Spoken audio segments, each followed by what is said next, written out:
getting nice and toasty. Oh, wait. Paimon only introduced herself so far, didn't she? This is Paimon's best friend, the Traveler. Good to meet you. I'm Alosha. Most travelers find the Snezhnayan climate to be a shock to the system at first. But as long as you keep yourself warm, you should be fine. Still, you should keep an eye on your condition. When people are too quick to dismiss a cold, it can easily end up turning into something more serious. Don't say that! Paimon's too young for chronic health issues. They aren't in town right now, and they won't be back anytime soon. The train station has been closed ever since these power shortages began. I do a lot of hunting, so I spend most of my time exposed to the elements. But even the animals wouldn't survive long in a storm like this, let alone a hunter. Nothing to do but sit tight in town until the weather improves. I get that you're in a hurry, but even if the station were open, that doesn't mean there'd be any trains.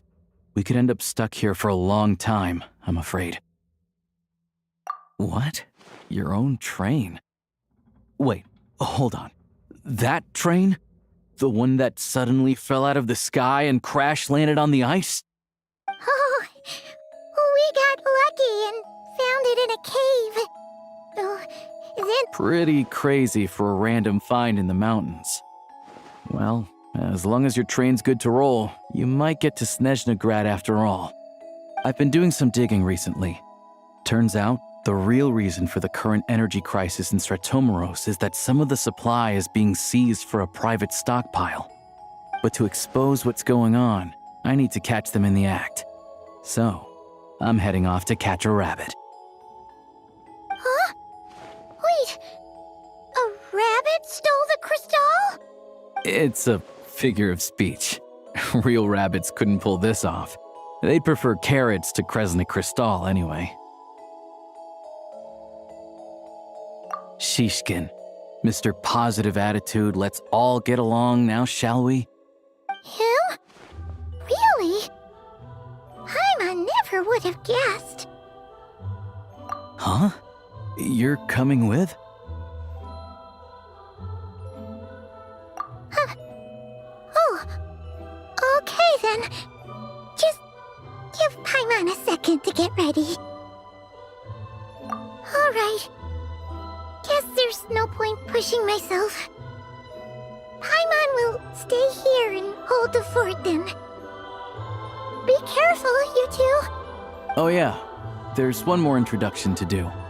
Tagarin, get in here. Oh, a doggy. Oh, angry doggy. Oh, Tagarin doesn't like being petted then. He likes to think he's above that kind of thing. He's my hunting partner, so he'll be joining us when we head out. Carrots aside, we'll need to stay completely undetected. We can't risk spooking our rabbit, or there's no telling which burrow he'll scurry back into. First, we need to find a way into the train station and see if we can find any real freight data. Shishkin's figures can't be trusted. Then, we get Tagarin to catch a scent and find out which way the crystal went. What are you eating? Oh, check it out! When you're all out of carrots, try jerky!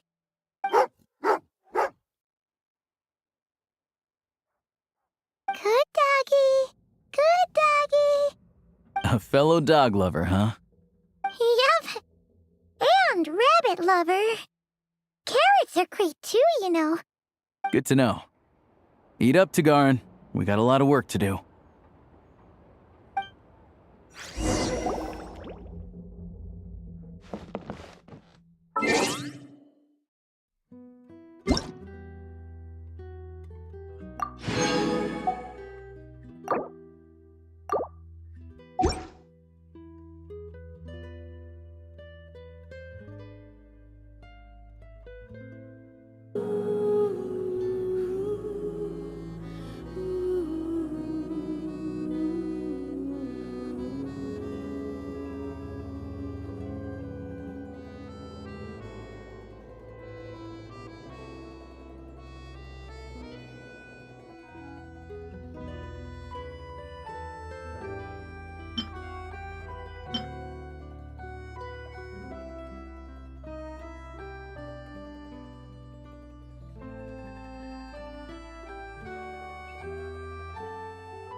Wait.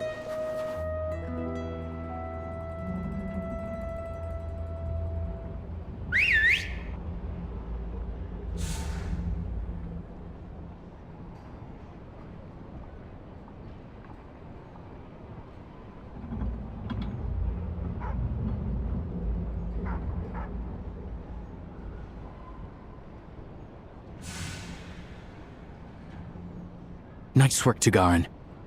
Come on, we'll go around.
This way. We'll enter from the upper floor.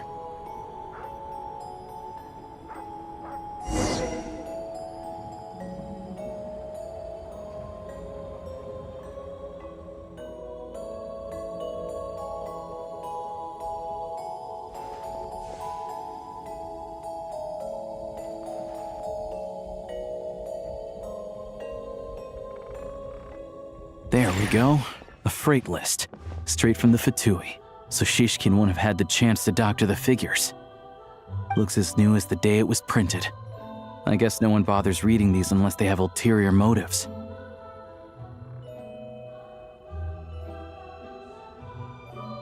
Yeah, this is all we need. Come on, let's get out of here, then go track down the crystal. Tugarin's a keen hunter, and catching rabbits is his specialty.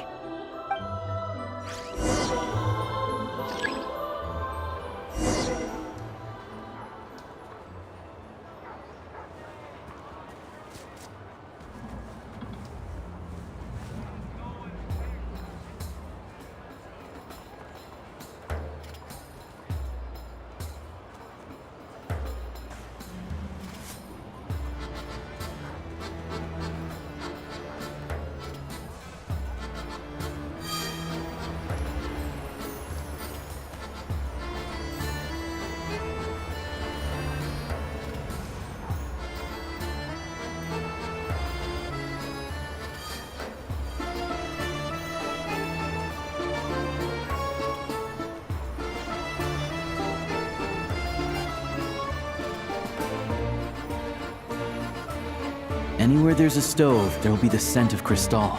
That's normal.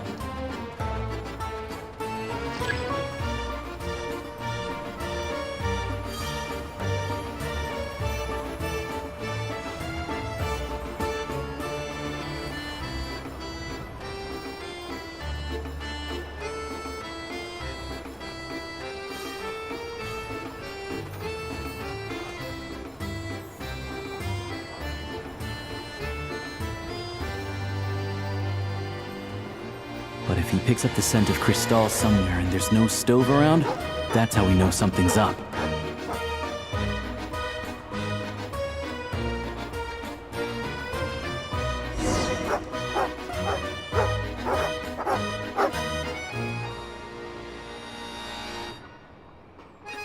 This must be the rabbit's warren. Good job, boy. Sure enough, there's a tunnel. You stay here and keep watch. I'm gonna take a look inside.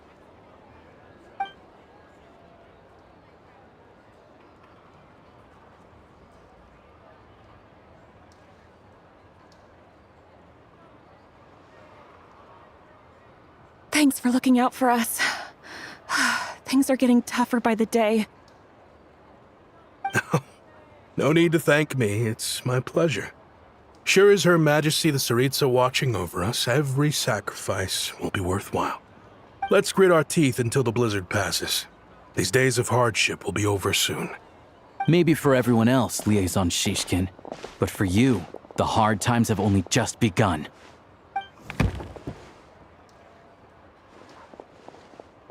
Huh? Who are you? What's the matter?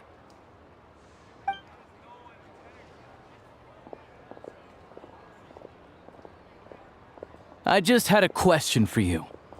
Why, when times are as tough as this, would someone hoard more Kresnik Crystal than they could ever use? All the crates here are from the most recent shipment, but they weren't brought here for sale. Instead, they were secretly stashed away. Would you be able to shed any light on the situation, Mr. Shishkin? Me? Why, I have no idea. But look at how much there is! It's quite a godsend. Now there will be plenty to go around. This godsend was found in a cellar adjacent to your residence following a tip from Mr. Alosha. And this is only a fraction of what we found down there. We're still taking a full inventory. The official figures will be finalized shortly. I've always been grateful for your efforts to mediate between us and the townspeople of Sretomaros. But now, Mr. Shishkin, it appears you were the source of the conflict all along. How could you do this to us? We trusted you to have our backs. You've been lying to us this whole time?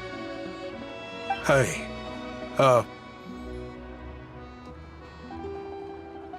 I owe you all an apology.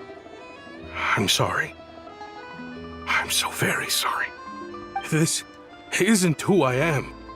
Please believe me, this was a one-time mistake that I will never repeat.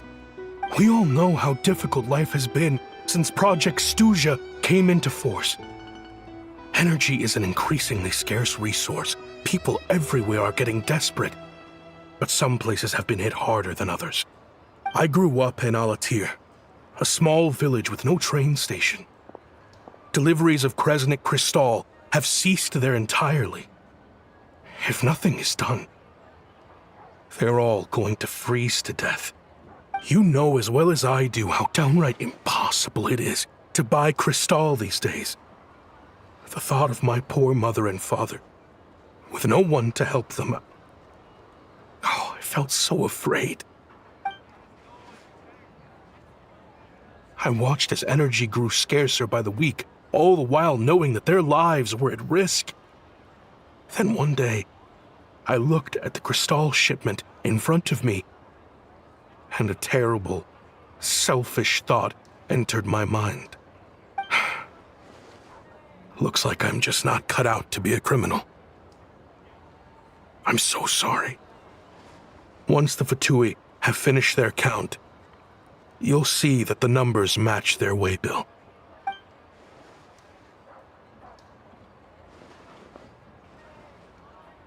I have the official Snezhnayan quotas here. Anyone who has already purchased energy, please make your way over here to correct your transactions. I'll make a batch purchase of Crystal worth 3 months' salary for you all to use free of charge. As for Alatir, I'll think of something else. You don't have to go that far. Yeah, owning up to your mistake is enough for me. You've done plenty of good for the community in the past. I'm not looking for a handout. Drop the act. You claim this was a one-time mistake, but the real reason there's only 1 shipment's worth of stolen crystal in your basement is that you have an accomplice. Reporting in, sir. We've conducted a full search of the mayor's house. As expected, we found many crates full of crystal, half of which were still in their original shipping containers. This wasn't your first time at all. You've been colluding with the mayor of Sretomaros for a long time now. The train station's currently out of service, but it does open for a short window every time there's an energy delivery. And every time a train pulls in, you're there on site to take inventory and oversee the workers unloading the cargo. The mayor handpicks said workers. Per his instructions, they transport the crystal by tunnel at night to the mayor's house, and he sells it out of town. But since he can't get the goods out of town by train, he had to arrange an alternative method of transportation. This meant slower sales, which gave me plenty of opportunity to catch him in the act. Wait, the mayor's involved in this too? Preposterous. What proof do you have of any of this?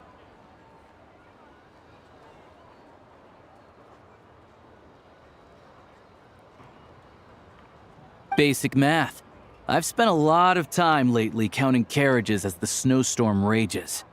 Counting carriages? What? The energy consumed by a train depends on its total weight. And since energy is a limited resource right now, it's fair to assume that every carriage is packed full. So, if we take the energy required for the Kresnik's torch, add the sales figures you provided, then compare that figure to the train's theoretical cargo capacity, guess what? The numbers never match. It's always off by 1 or 2 carriages worth. This time, you set a new record. 3 carriages missing. You mean to tell me that you sat around outside, counting carriages, in this weather?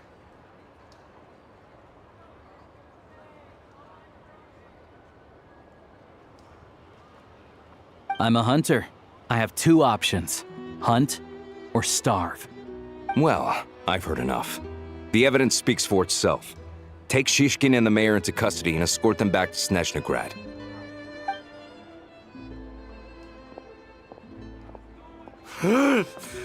You cocky little brat, ruining my business. Just you wait.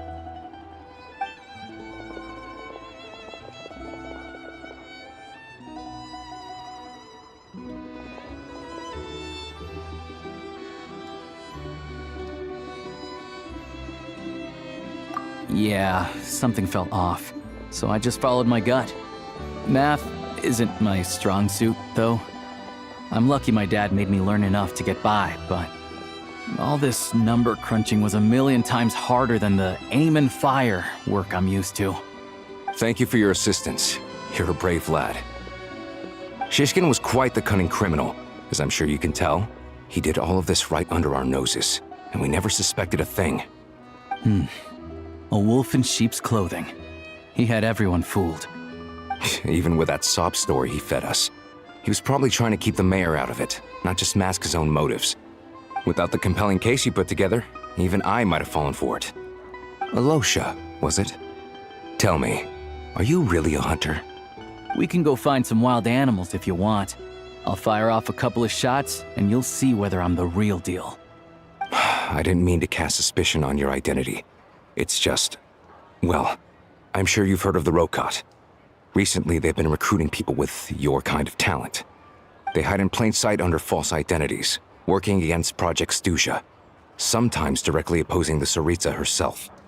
They aren't a violent organization, and their goal is to improve the lives of the common folk, but still, as a member of the VII, I wouldn't be doing my job if I didn't keep tabs on them. First I've heard of this. I don't really keep up with what goes on in the city.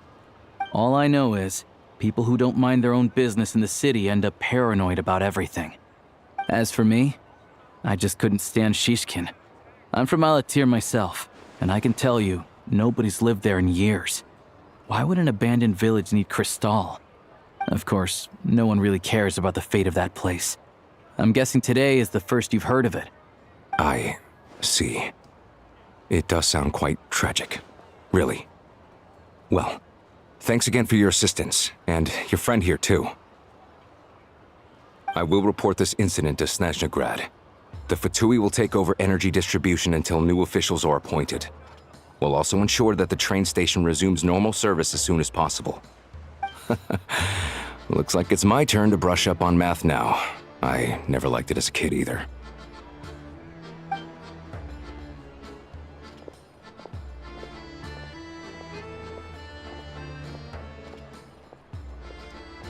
Don't mention it.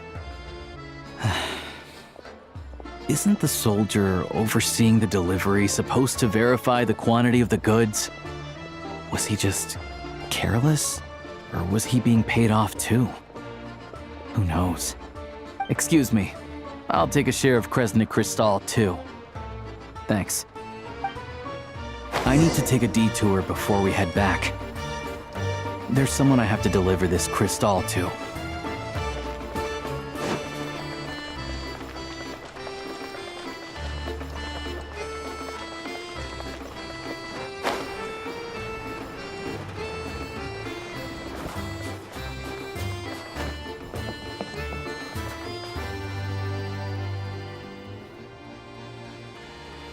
Hang tight for a moment.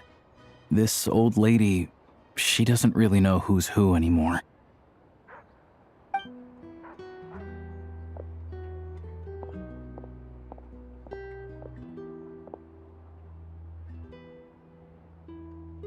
Oh, grandson.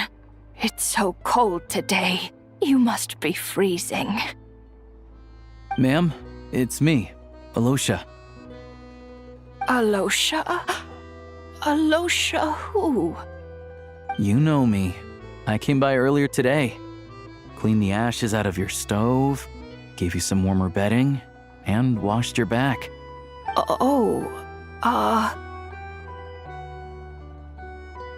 I'm sorry, I don't remember. Now, how often do I get to see my grandson, hmm? Come on, take a seat and relax while I fix you something to eat. It's okay. You just rest. I'm fine. Oh, you. It's nice to come and visit your old granny once in a while, isn't it? Sretomoros, a good town. All sorts of things to do and people to meet. And the local officials are good to us. Sit down, come on, take a seat. I still have some fruit left. Let me get it for you. Please, don't get up on my account. You need to rest. Where's the fruit? Right under the basket by the door. Or maybe it was on the bedside cabinet.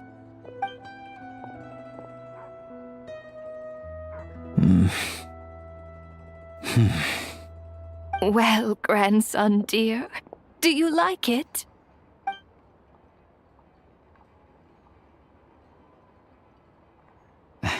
Very much, ma'am.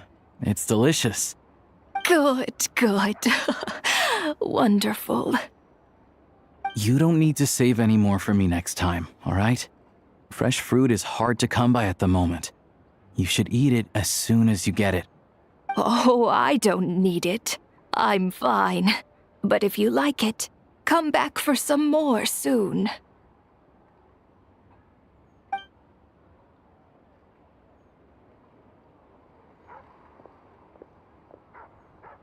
Some kind soul must have given these to her. But she always saves the nicer things for special occasions. I met her at the market back before her health began declining. She was a lovely old lady. We're from the same hometown. Not many people have heard of Alatir. And if they have, it's usually for all the wrong reasons. There's a gang of highwaymen that came from there. Now that it's an abandoned village, it's rare to find anyone who shares fond memories of our hometown. So after we got talking and realized we were from the same place, we decided to keep in touch by letter. I first learned of Sretomoros' energy supply problems from a passing comment in one of her letters. Then, after her health went downhill, I started visiting more often to check in on her.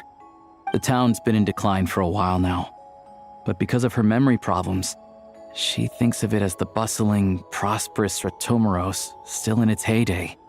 That said, I kinda appreciate her optimism. There's not much of it going around in this world of ice and snow. It's fine. Everyone grows old. In Snezhnaya, some people believe that in your final moments, you'll sense a familiar presence by your side. You turn to look at them, but their face is blurry. So you focus hard, trying to make out who it is. And when you finally see their face, the Grim Reaper reaches out and takes your life. She still calls me grandson, though. So at least I'm not a blurry face in her world just yet. Come on, let's get back and see how Paimon's doing.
Paimon, we're back.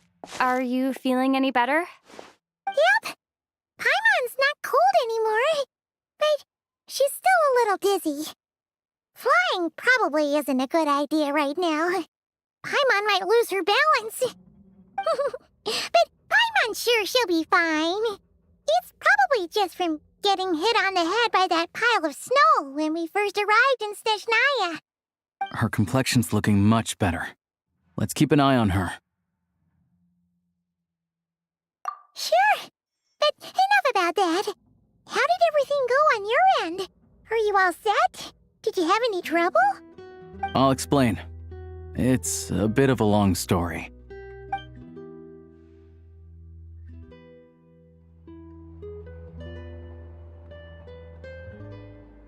Jeez. You guys got pretty busy. Sounds like the liaison officer and the mayor were running quite an operation. Good riddance to both of them. It's a good thing you managed to catch them. So, you said the train station will open again soon, right? And everyone has enough crystal now? Yeah. Well, enough to survive at least. Project Stuja isn't going away anytime soon. People will still have to scrimp and save to make ends meet.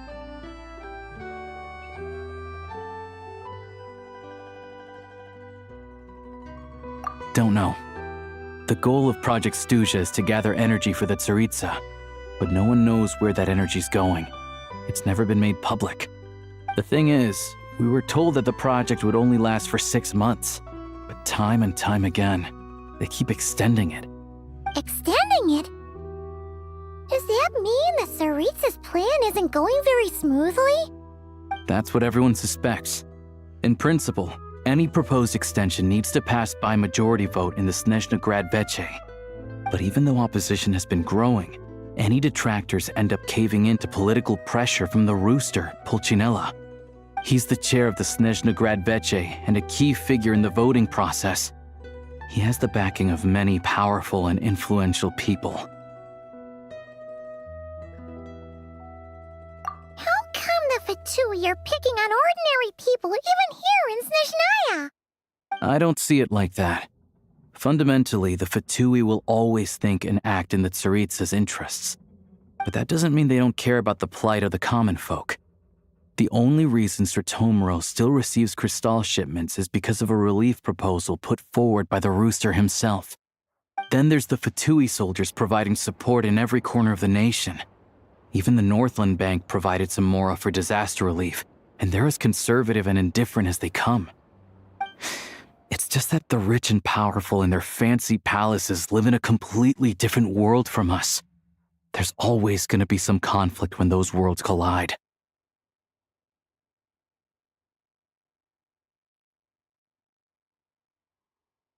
Yeah, well, even though we all believe in Her Majesty the Tsaritsa, there are still many differences of opinion on how best to tackle the big issues of the day. Regular folk don't have an easy way of getting their voices heard in Snezhnaya, while the rich and powerful are either unwilling or afraid to speak out for all sorts of complicated reasons.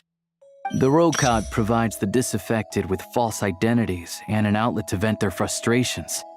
Of course, an organization like that exists in a gray area. The moment the Veche think they've crossed a line, there's sure to be a crackdown.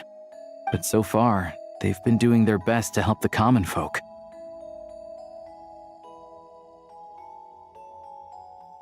Like us, don't you mean? You didn't hesitate to join in.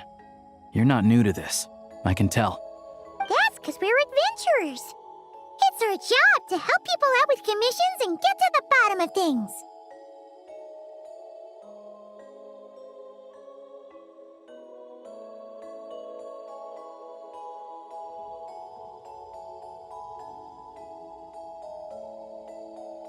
Sounds like we're going to get along.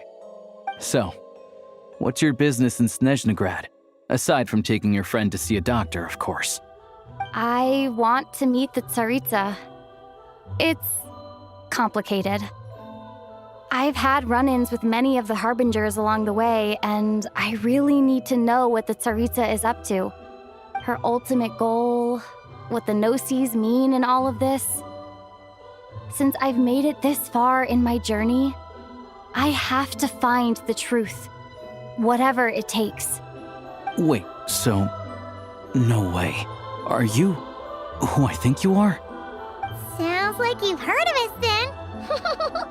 We're getting more famous by the day.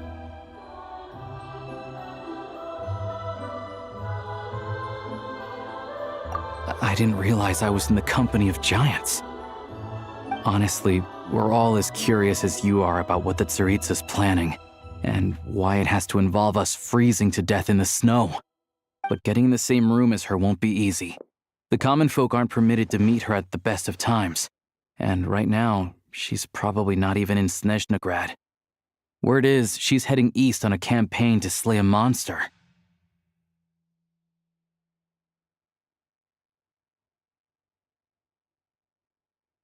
Yeah, so you've heard of it. A wild, unpredictable monster with the power to summon snowstorms. It also absorbs everything around it into its body, so it's growing constantly.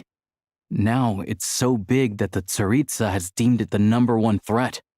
Luckily, as it grew, it became increasingly less mobile, so it doesn't pose an immediate threat to this town or to Snezhnaya. I'm sure that Tsaritsa and her personal guard, the Druzhna, won't have any trouble defeating the creature between them. It's just a question of how long it'll take. Suffice to say, you won't be seeing her anytime soon. You'll have to wait until she gets back.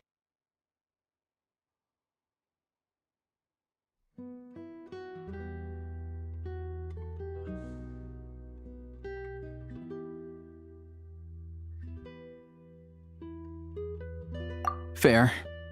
Well, the VII will be taking over management of the train station for the time being. Things should be up and running by tomorrow. Once it's open, we can see about getting your train towed to the station. Whoa! That's gotta take a lot of manpower. Are you sure we can talk them into it? The VII aren't exactly spotless in this whole mess. Plus, we helped them out. Should be easy enough to negotiate. As far as I know, all the paperwork is dealt with upon manufacture. I've never seen anyone check it, so I wouldn't worry. Having a train makes everything much easier. We'll reach Snezhnaya in no time. I need to head there myself anyway. Got some game to trade for Mora. I know a good doctor in the city. I'll introduce you when we get there. Oh, thanks so much. Let's get a good night's sleep ahead of our big trip tomorrow.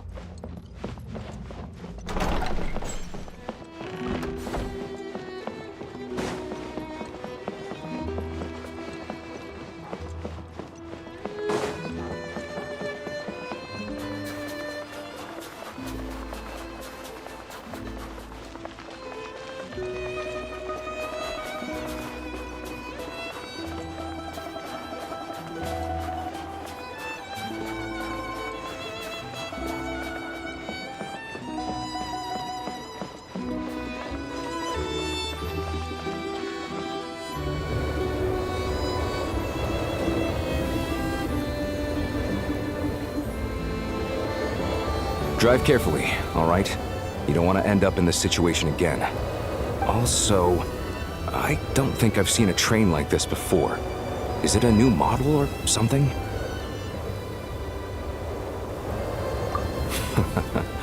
Not a fan of small talk, are you? Anyway, take this. It's an up-to-date map of the Snezhnaya rail network. All the track switching is automated, so as long as the train's moving, you don't need to worry about collisions or anything. We'll leave you to examine the train's conditions yourselves. Fingers crossed nothing's broken. I doubt Sratomaros has any engineers with experience working on this model. Shouldn't be a problem. Thanks for everything. All right then. Have a safe journey. And make sure to check everything's working before you set off.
Destination settings have been applied.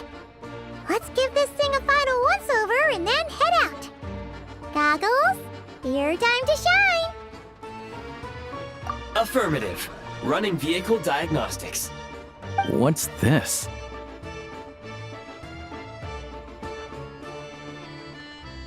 Engine, green. Wheels, green. Frame, minor damage, but no impact on function. Diagnostics complete. All systems nominal. Neat! Huh. Paimon still can't get over the fact that you just found this tech lying around in a... I've lived in Snezhnaya my whole life, and I've never heard of... Strictly speaking, I wasn't designed purely to drive trains, though I doubt you have any interest in navigating the practically unreadable operator's manual yourself. All configurations are complete. Should you require any further assistance, please call for the Eye of Grey. Away we go! Oh, nope. Paimon's gonna find a warmer seat.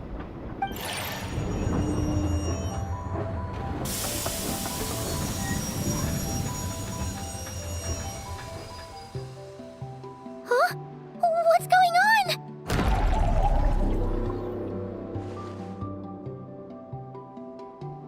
Oh no.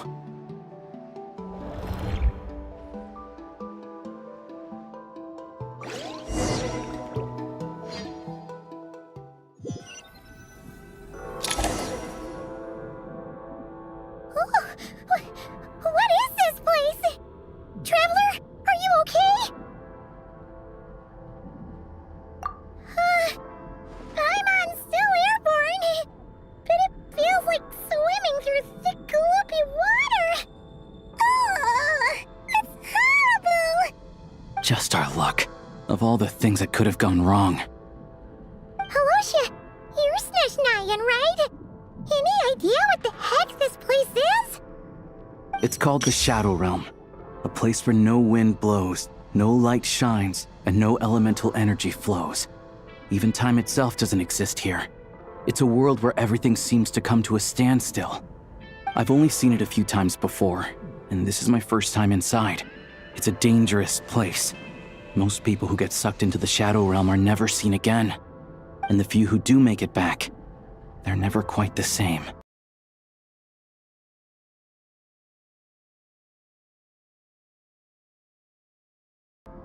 Huh?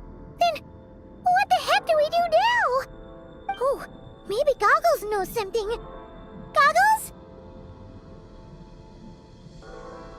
Great! Now we're done for! Hold it together. Let's not get ahead of ourselves. I heard a story once about the world of shadows. If it's true, there's a way to escape.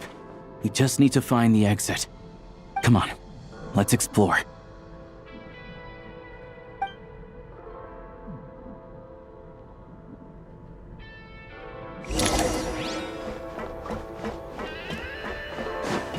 Look at these Fatui!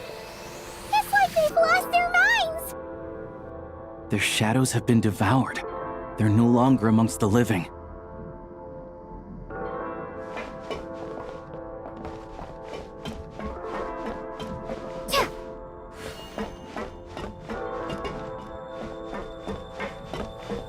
Ready to draw blood. I can't channel elemental energy here, but I have a few gadgets that still work.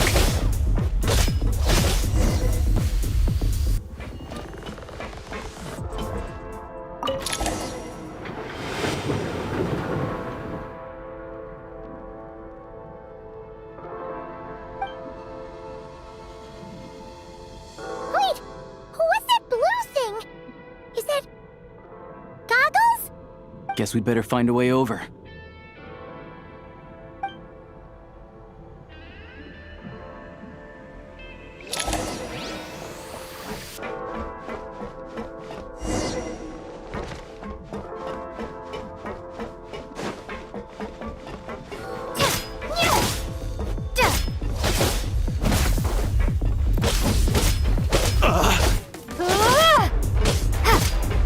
So close.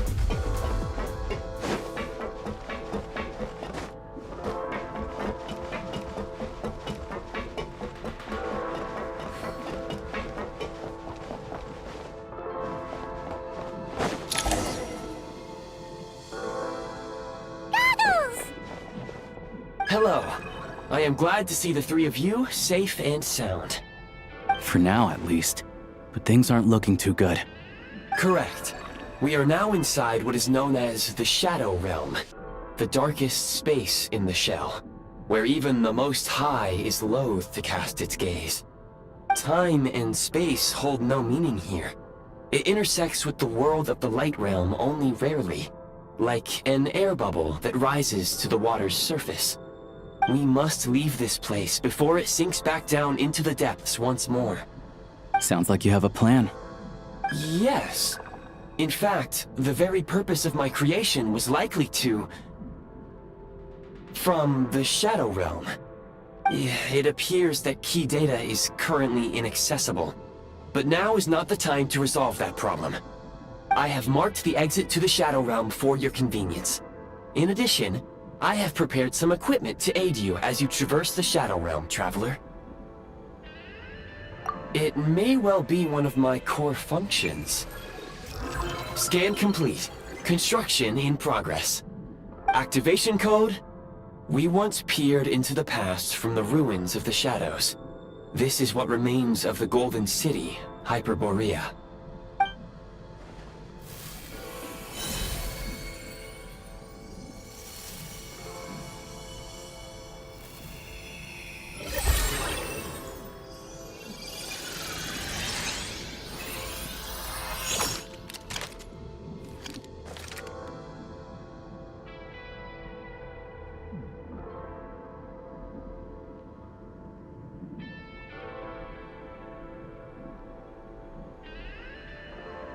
Whoa! Now go. Arm yourselves with weapons of the spirit. Bring down the walls of the stronghold. and extinguish the flaming arrows of the wicked. Is this a gun? In the Shadow Realm, where humans cannot channel the elements, there once was one who, after much research and many attempts, found this to be the most effective means of attack. Let's go. We don't have much time.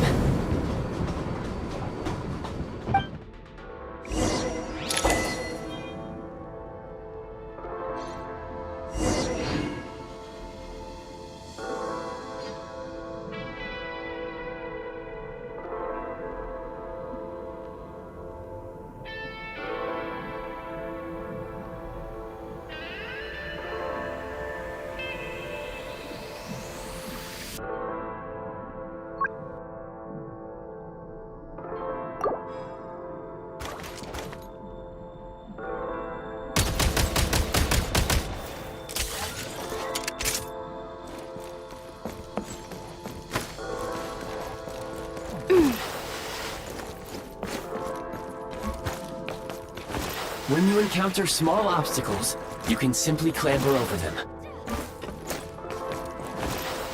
You can slide to navigate through low, narrow tunnels.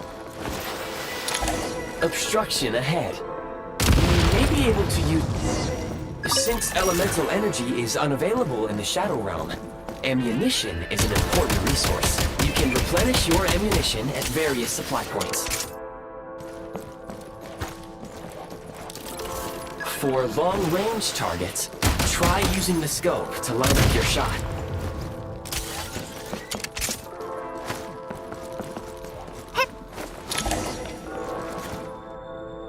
Many hostile units approaching.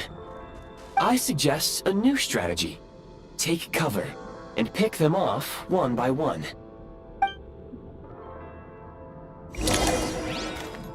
Losing ground!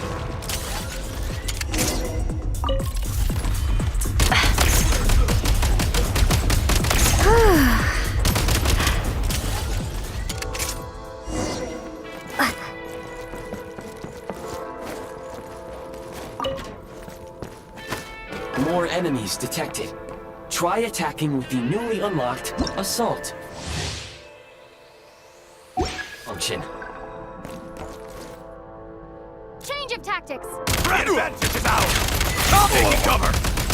It's over.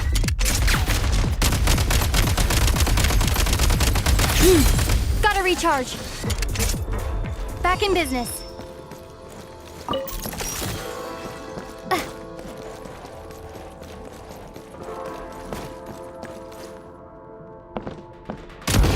Back up!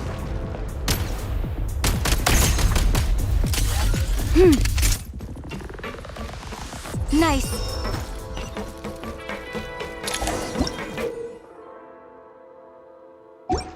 Aim at the freeze mark and pull the trigger to move using the rope.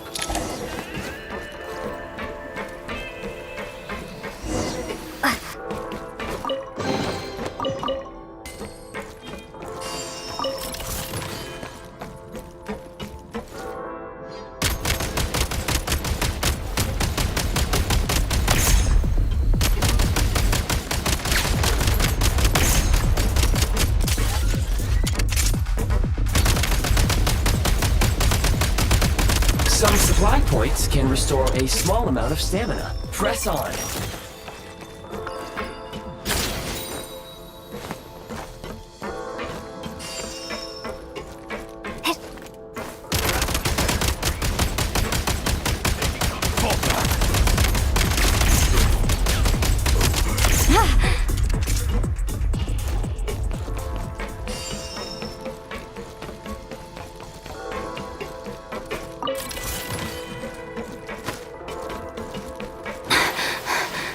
You should be able to use the Prime Ice construct left here to cover long distances.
I recommend using this grappling gun.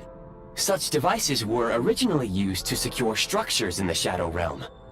If you detach the connected hook, the grappling gun will automatically fire a rope to another nearby hook. Okay. So, we just remove this hook, right?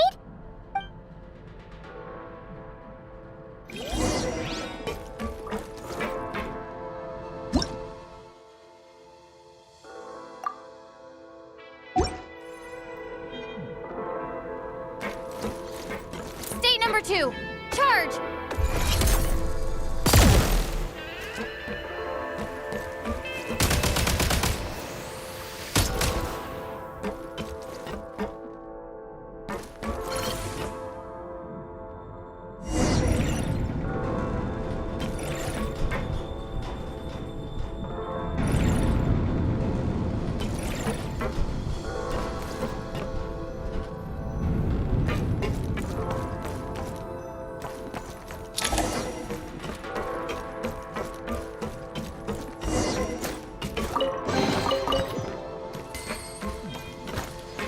Nice.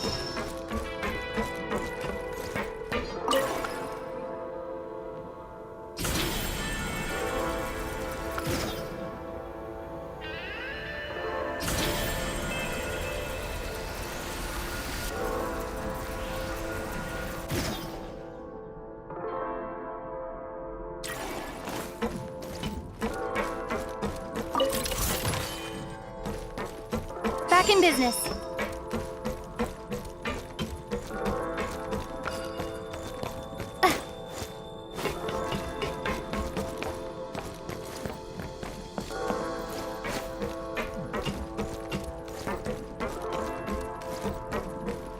Nice.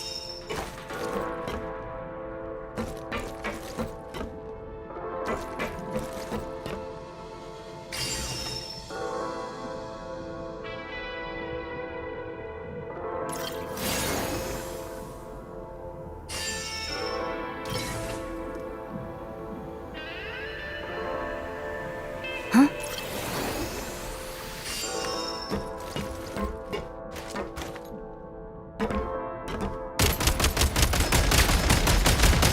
Back in business.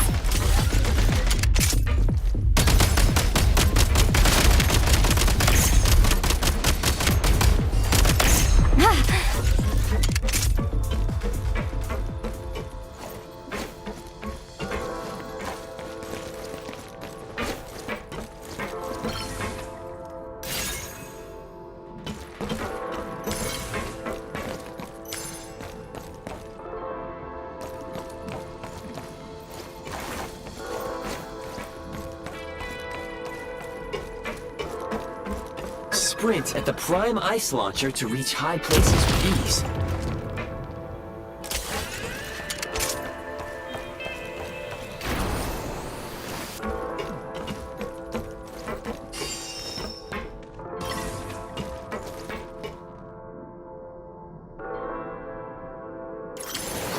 Time to catch my breath.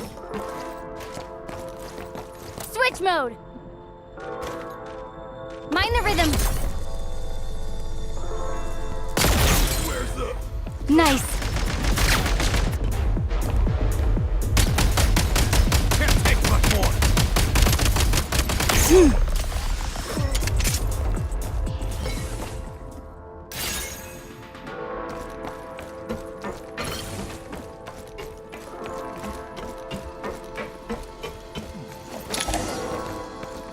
Usable munitions detected. Frag crystal.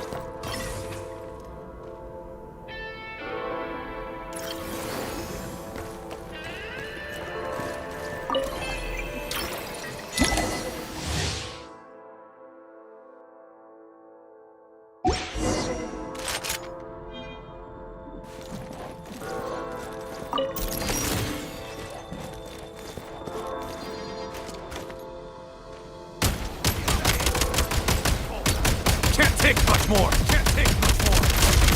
One shot is all I need.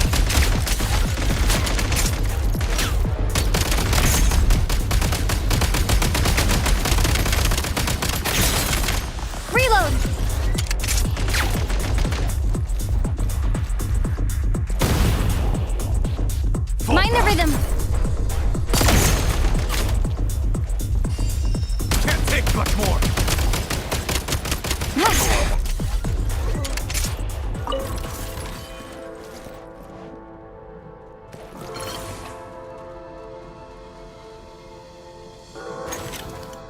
Nice. Try this!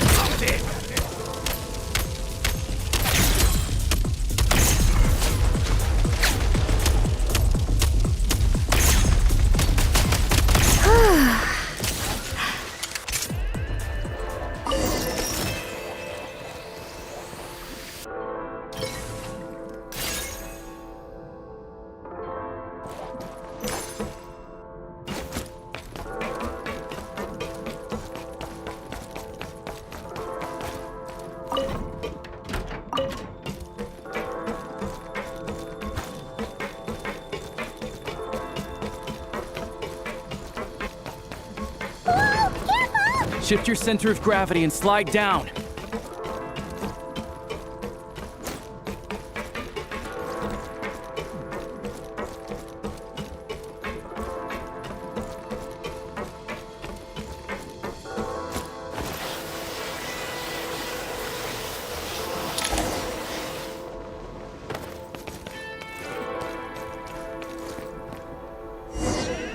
Switch mode! Mind the rhythm. How much longer is this gonna take? The exit is right ahead. We are very close now. However, It's like they're trying to keep us trapped here. That platform and the carriages are swarming with undead patooey. Guess we gotta storm through. Charge!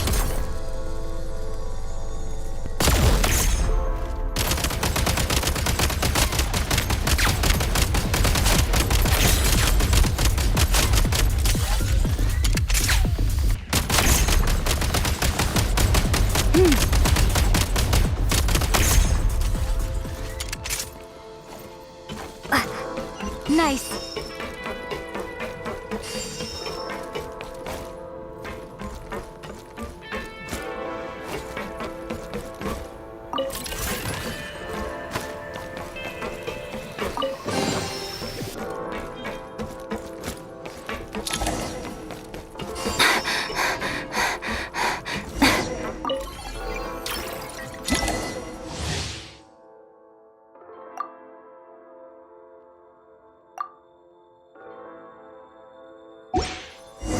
you may find switching to assault mode makes your attacks more effective.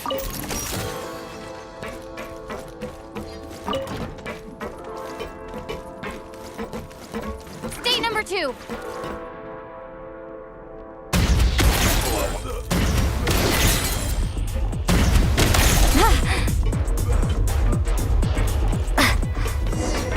Need a refill.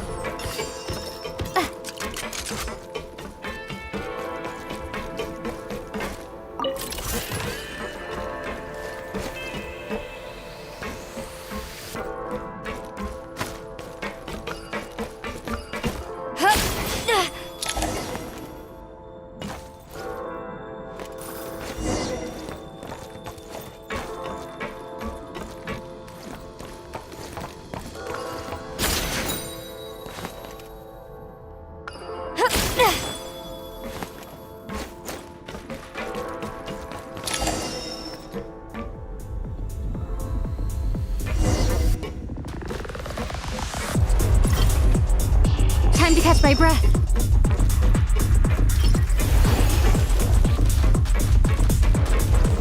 Switch mode.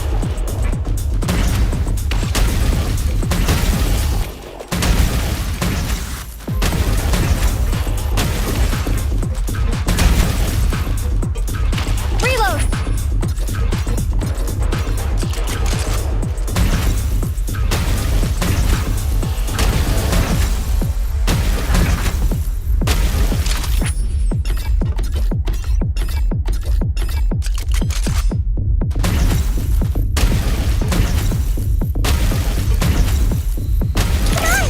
We're almost there!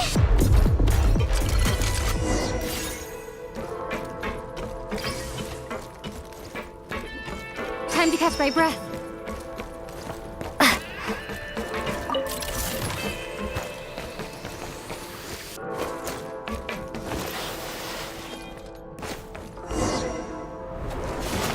Huh? Why is everything shaking so much? Looks like the Shadow Realm is about to sink back down into the depths. The exit is right here. You mean this weird bubble thing? Wait, how exactly do we... No time to think. We just gotta go for it.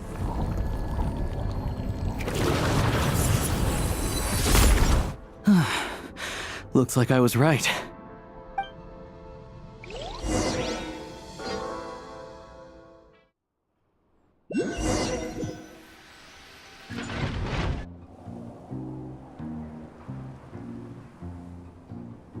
I can't believe the Shadow Realm manifested right on the railroad tracks.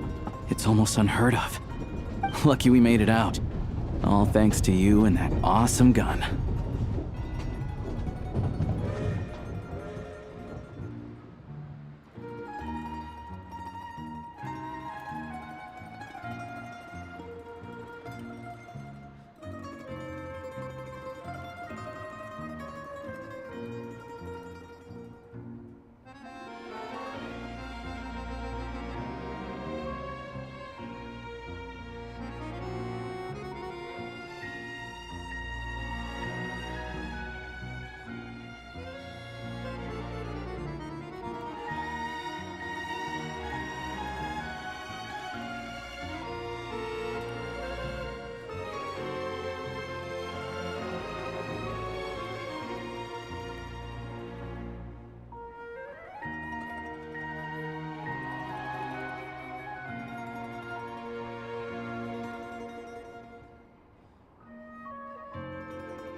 Ah, so you have heard of the Golden City before? Yeah, it came up a whole bunch in Nokrai. You're a pretty neat surprise in that sense, aren't you, Goggles? We had no idea they left cool gadgets like you behind. Make no mistake, it was a team effort. For a first-time firearm user, your performance was quite outstanding, far beyond my expectations. As Alosha said, it is highly unusual for the Shadow Realm to manifest in a place like this, but we should still watch out for similar dangers ahead. Oh, let's hope not. If anything else goes wrong with this trip, Paimon's gonna have train trauma for life. The Shadow Realm can appear anywhere, not just on the railroad. I am simply advising that we take sensible precautions. Now, if you wish to further calibrate and upgrade your firearm, you may do so over there, provided you have the necessary components. Please take a moment to catch your breath while I repair the body of the train. Amongst other things, this will ensure Paimon is a little warmer while on board. Oh, thanks, Goggles. You're a trusty train conductor. Well, maybe trusty isn't quite the right word, considering. Anyway, at least you get the job done. Yes, of course. And just like the Eye of Grey, I am sure it will be a great asset to you in your future adventures. If not the trustiest, then it will at least get the job done. Let's get some fresh air while the Eye of Grey fixes the train. Yeah, sure. Paimon wants to forget all about the Shadow Realm. It was so creepy in there. Stretching our legs might help take our mind off things.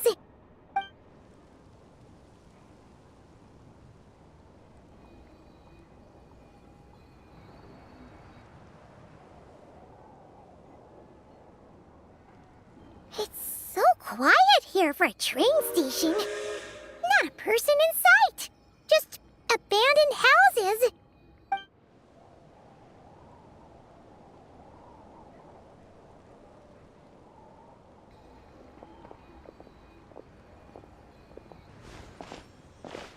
Huh? So much for repair. You've swapped our train out for a whole new model.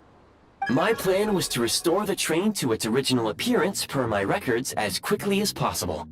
Now that the repairs are complete, the train offers optimized performance and a significantly improved trendiness level. Huh. Didn't know trendiness was a parameter. According to my calculations, parameterization is the most effective way for the Eye of Grey to understand trendiness. Hyperborea, huh? I'm sure I've heard of that in a story somewhere. What an incredible little gadget you are.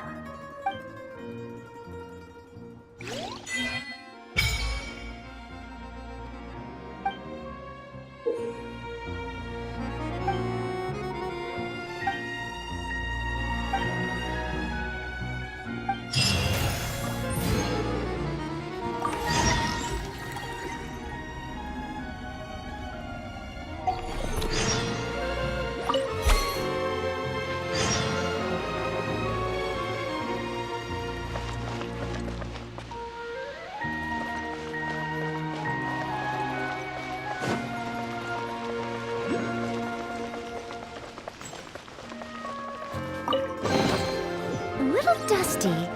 Best give it a spring clean.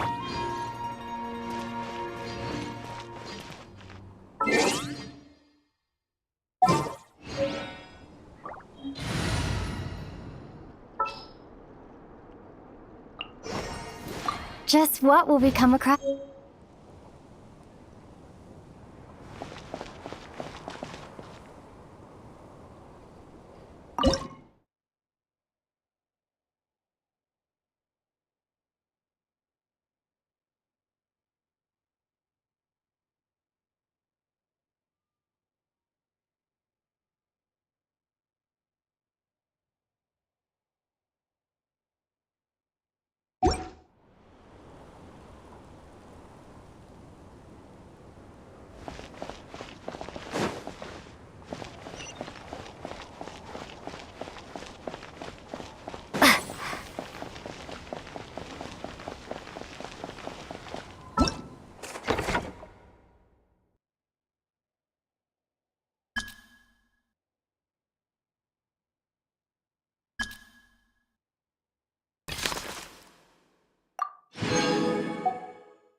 a reward on the road.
Now it's your turn. Steady as stone, as a dutiful maid would. Cryostorm! Let's dance.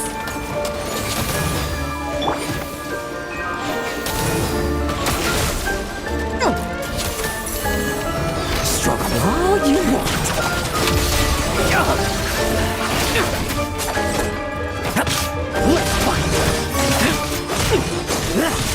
Now's our chance.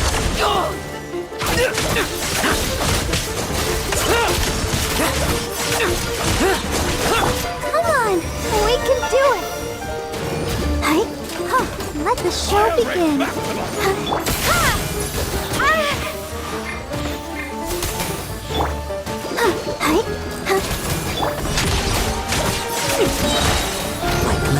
the slaughter. Now's our chance. Bet you weren't ready for this.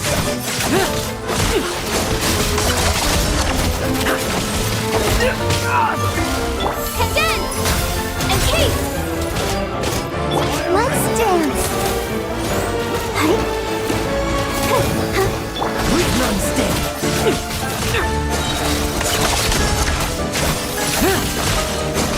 Now's our chance.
Get lost.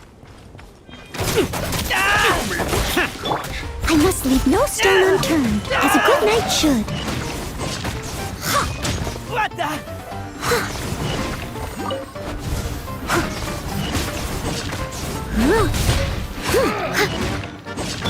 Storm!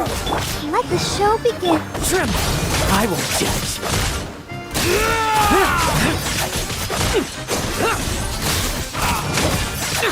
No fairy tale ending for you.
Leave it all to me.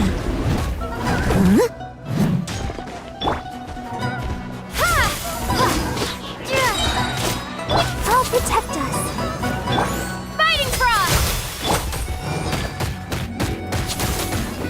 Leave none stand.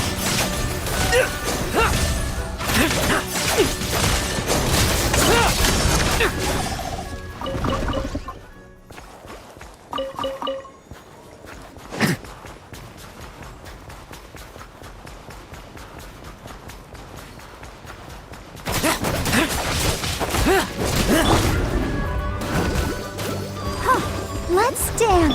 Let's fight.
Steady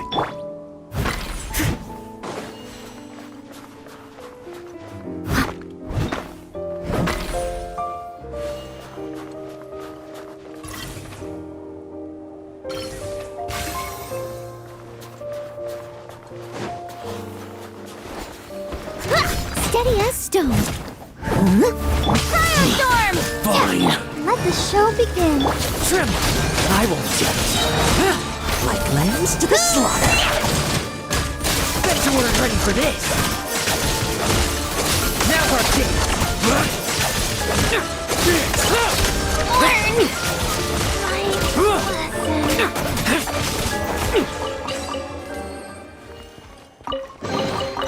A meager haul. Still, it'd be rude not to take it.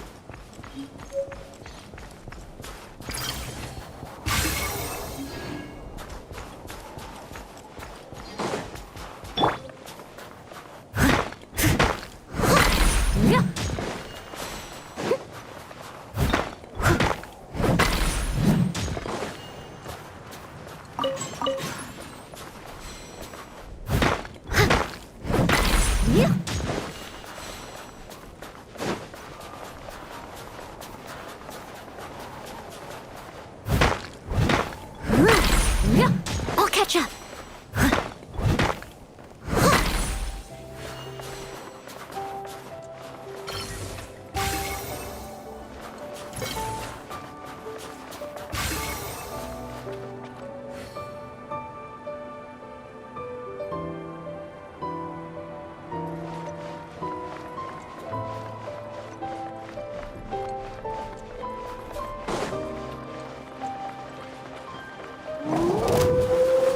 Time to clean up.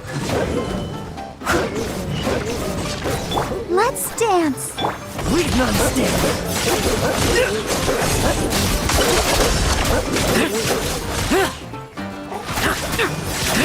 Now's our chance.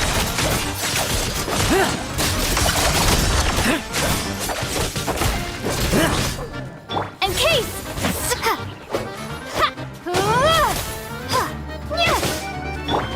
I must leave no stone unturned.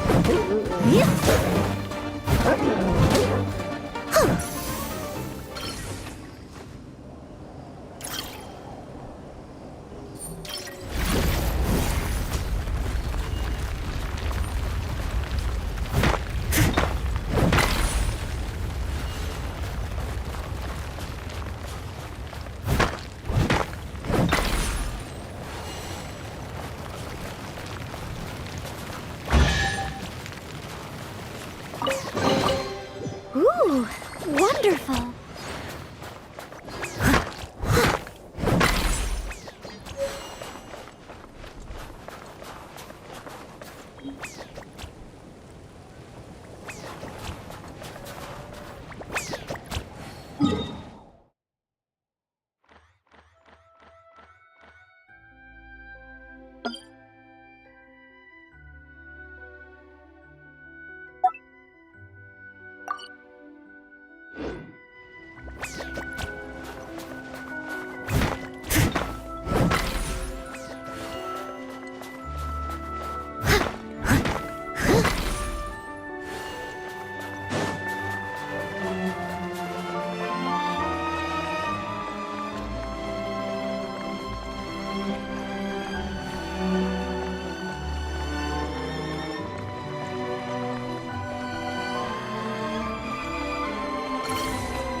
Leave it to me.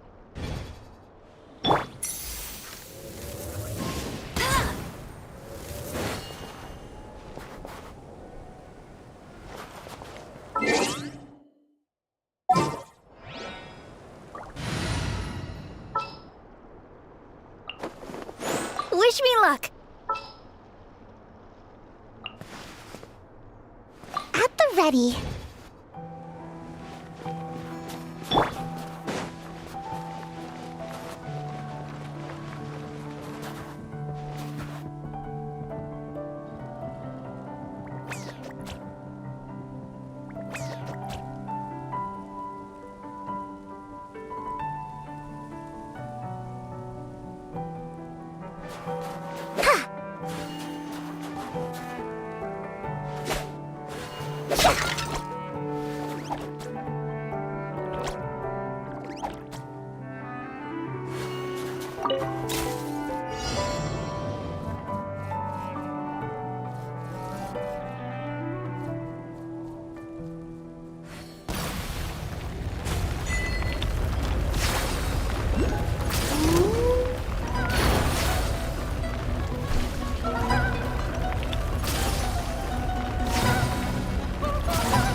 Let's fight!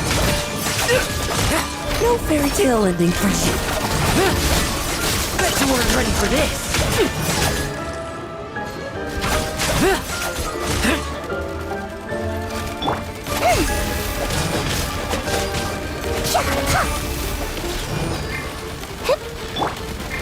Leave it all to me. Tremble! I won't judge.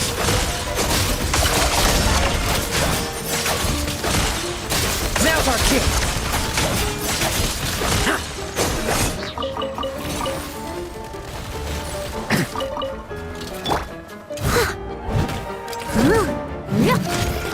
Steady as stone.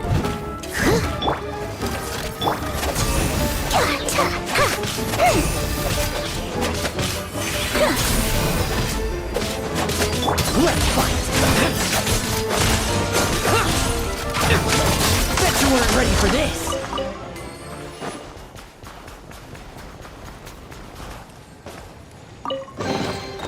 Ah, the spoils of war. Let's see what's inside.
Ooh, wonderful.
A little dusty. Best give it a spring cleaning. Strange footsteps. I must leave no stone unturned, as a dutiful maid would.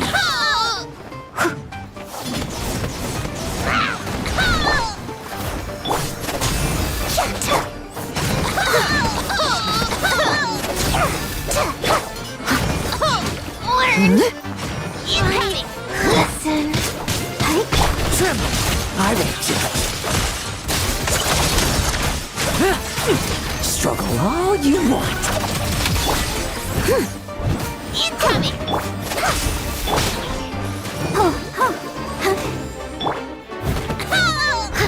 Learned right lesson.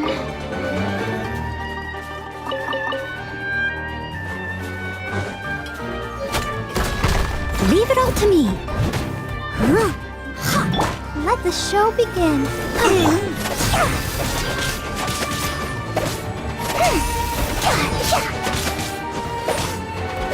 Let's fight! That's it!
Tremble! I won't get it. Now's our chance. Shut up!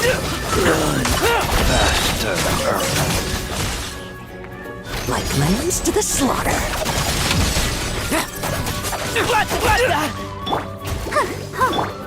I must leave no stone unturned. Let's dance.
You wanna fight? Leave it all to me, as a good knight should.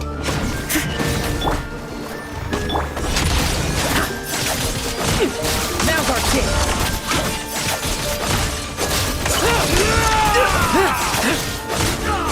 Now's our chance.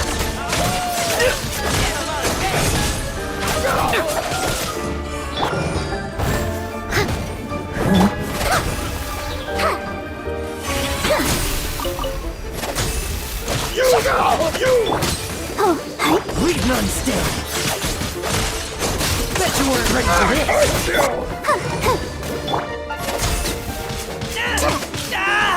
What the?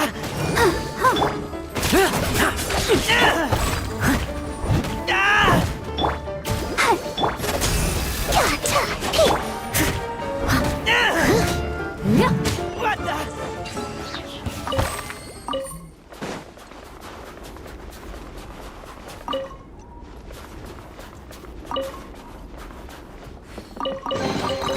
Ooh, wonderful.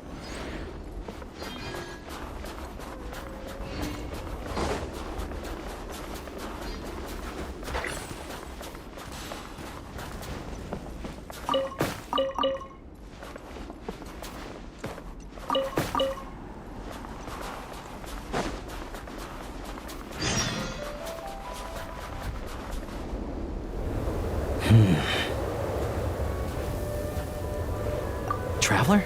Shh, I'm hunting. Keep your voice down. Don't spook the prey. Don't look so surprised. There are all kinds of prey out in the Snezhnayan wilds. This time, it's a Fae gang. Well, all you need to know is that these aren't Fae you want to mess with. They aren't legitimate organizations like the VII, but their roots run just as deep. Here in Snezhnaya, most things considered prey are dangerous to get involved with, but a hunter has to make a living. Rumor has it that some of these gangland folks have connections at the Energy Commission, and they've got a real hoard of Kresnik Crystal. All for smuggling, of course. It won't appear on Project Stooge's ledger, so no officials will investigate, even if it gets stolen. Don't worry. Like I said, Fae gangs aren't legitimate organizations. Once the crystal has been distributed to freezing villagers, do you really think they'd dare go door to door to take it right back under the Druzhna's nose? And as for me, they can't trace this back to me.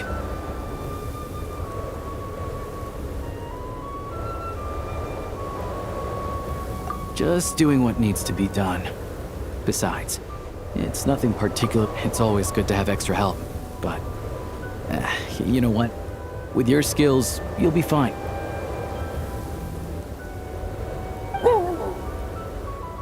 Good boy. Sit.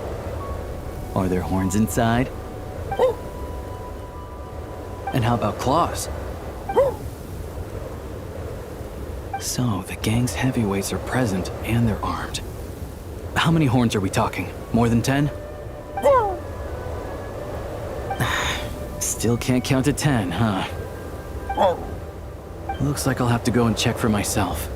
I'm confident I can figure out their exact numbers, but I'll need to get closer. Traveler, stay hidden nearby with Tugarin for now, and wait for my signal.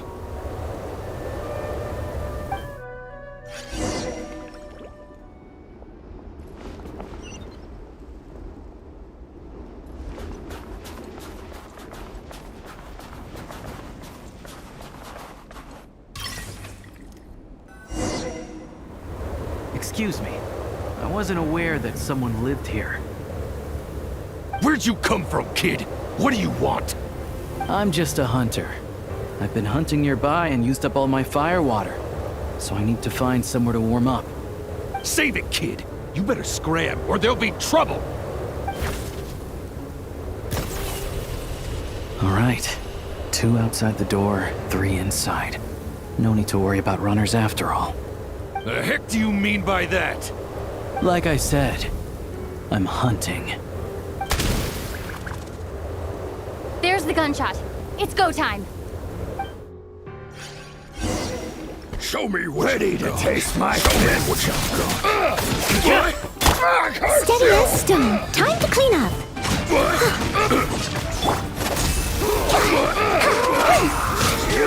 Let the show begin. Tremble!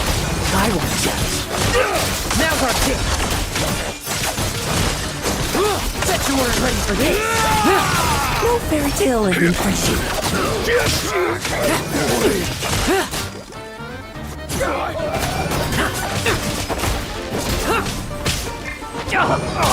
Got some fight in you after all.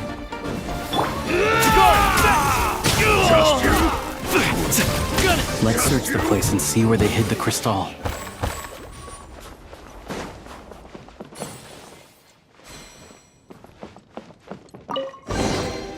Ooh, wonderful. Not a single piece in here. What were they guarding this cabin for, then?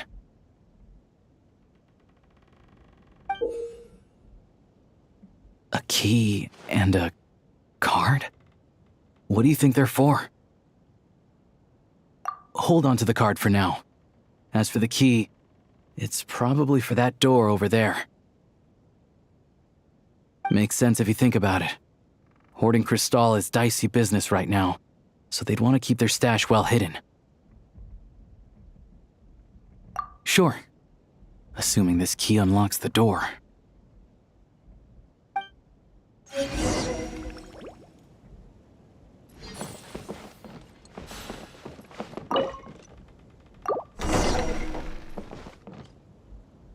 There's nothing here.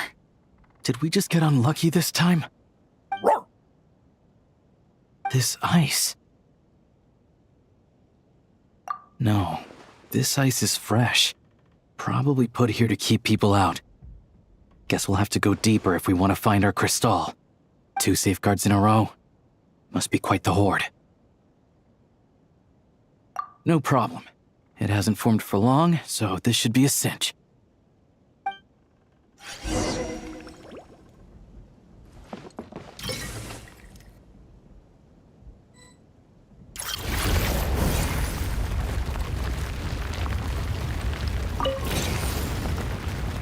Sure enough, there's a path.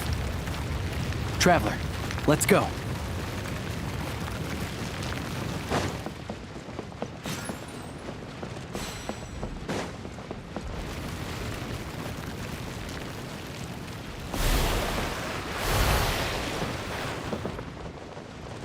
On reflection, that was a risky move I made back there.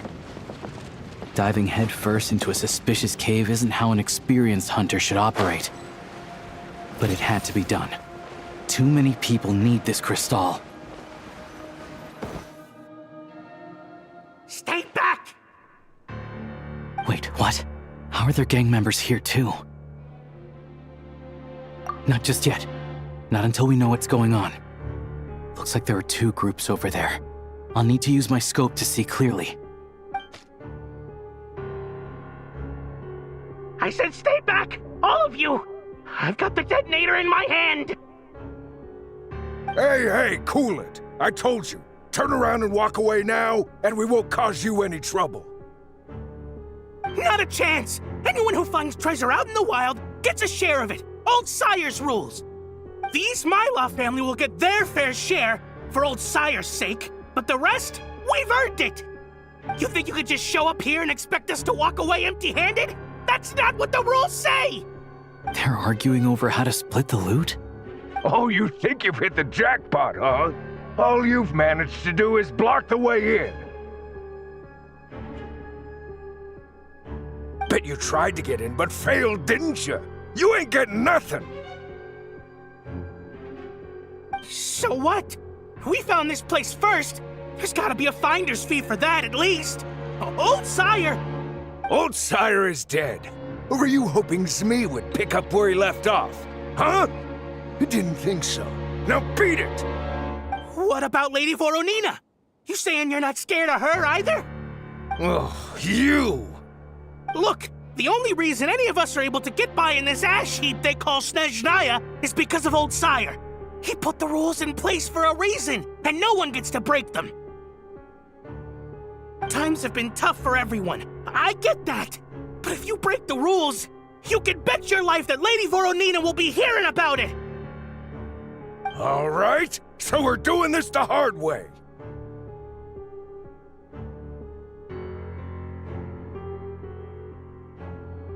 Don't you dare! Try anything, and we'll all be chewing rocks for the rest of our days!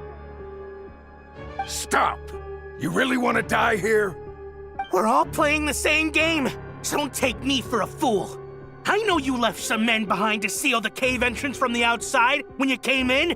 The boys on lookout told me. You never meant to let us get out alive. If it wasn't for these explosives, you'd have offed us already! We weren't the ones who stopped playing nice first. Didn't think you'd go this far for these antiques. But it looks like they'll sell for a lot more than I thought. And we want our share! Antiques? Sell them?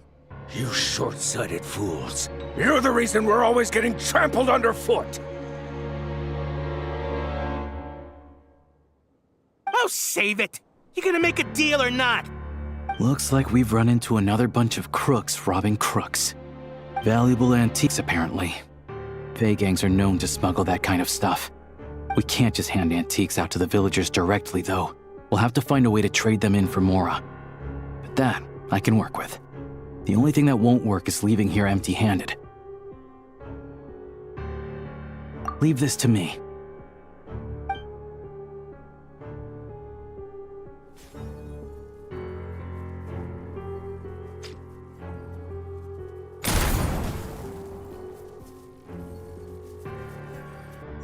Go, Tagarin.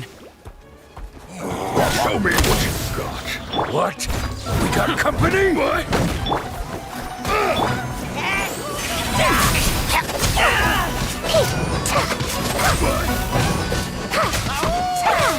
will stand.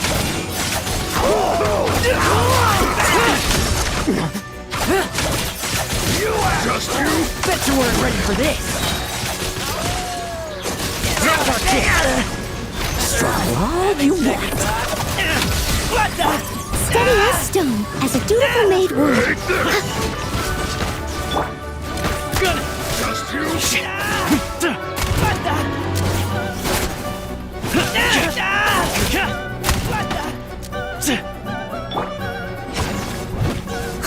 Let's dance.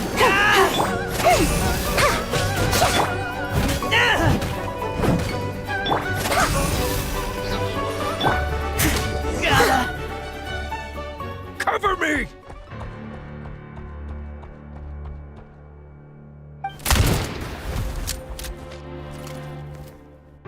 Drat! Leave him be. We took care of the guys outside.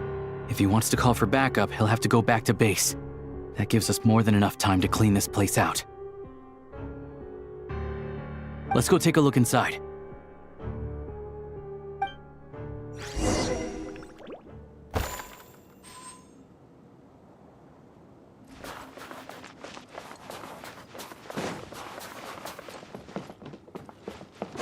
I'll catch up.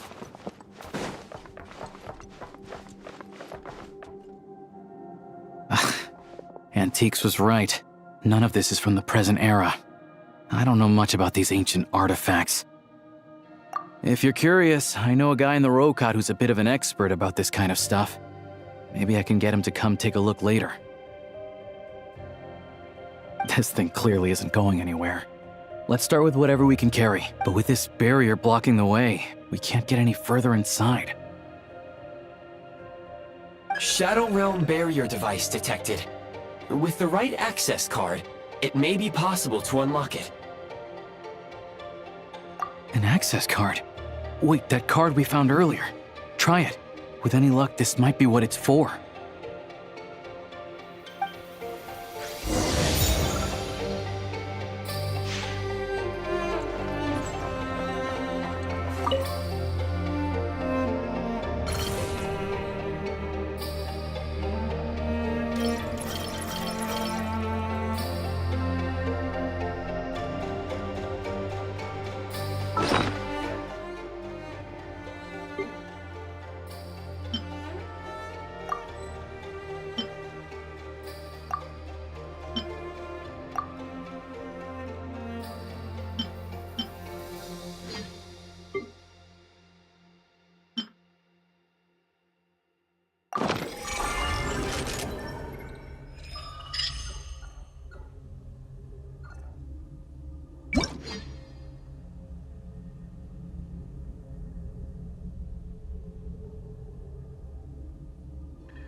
There's still a long road.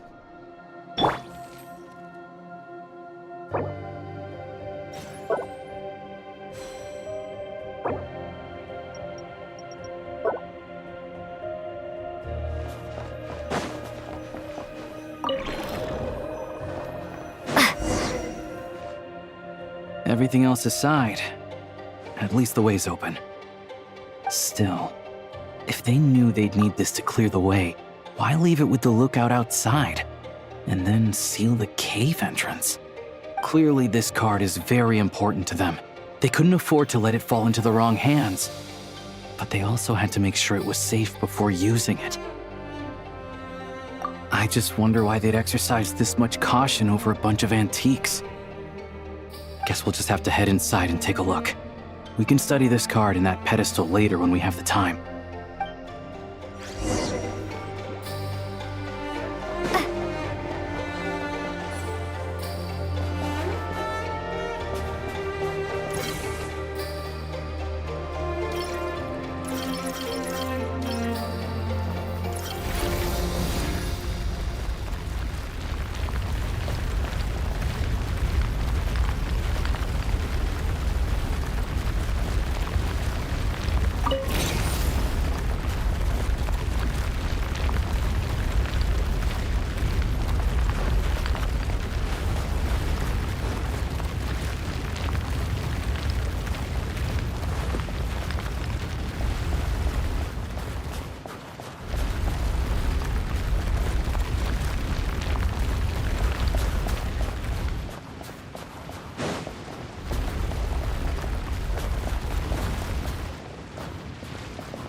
What is it?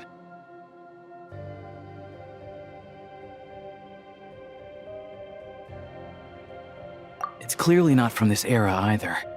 Is this one of the antiques they were talking about? Nothing else around here looks that valuable. You think we can sell this? We gotta make this hunt worth it somehow.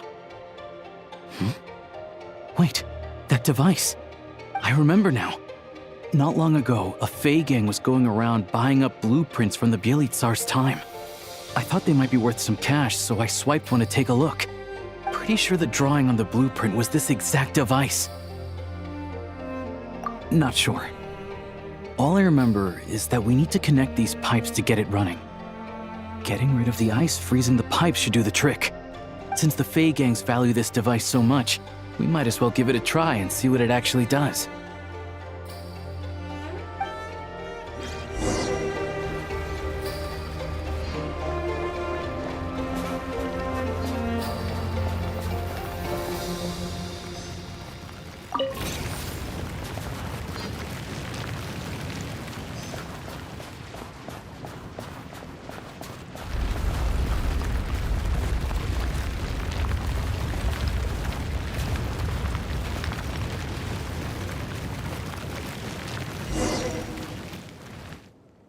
So warm. Some sort of furnace, maybe? Huh. Looks like the intel was good. A prototype Kresnik's torch. Tech from that age is what the big boss needs for the plan. Tagarn, don't move. Smart choice if you ask me. See what I'm holding? I grabbed that numbskull's detonator during the commotion back there. Made a couple of modifications to it, too. Now, the moment I let this thing go, it's gonna blow! So you came right back here without calling for backup? That wasn't such a smart choice. Shut it! My men were wiped out, and I lost the access card. After all the manpower we put into obtaining it, if I go back now, the boss will have my head on the spot! I'm not leaving without that card! That and this equipment are crucial to the boss, so hand it over! Don't tell me you're after this technology too. Oh, I get it. Some other group sent you, huh? Who was it? The Energy Commission or Luchkin? You're overcomplicating this. I have nothing to do with either of them. Don't play games with me. After the old man died, the High Table decided we'd outlived our usefulness. Nowadays, we risk our necks digging stuff up in the Shadow Realm. And then what? It all ends up in the pockets of those big shots. Hey, I told you, tell your dog to get down and stay put! Tagarin, down.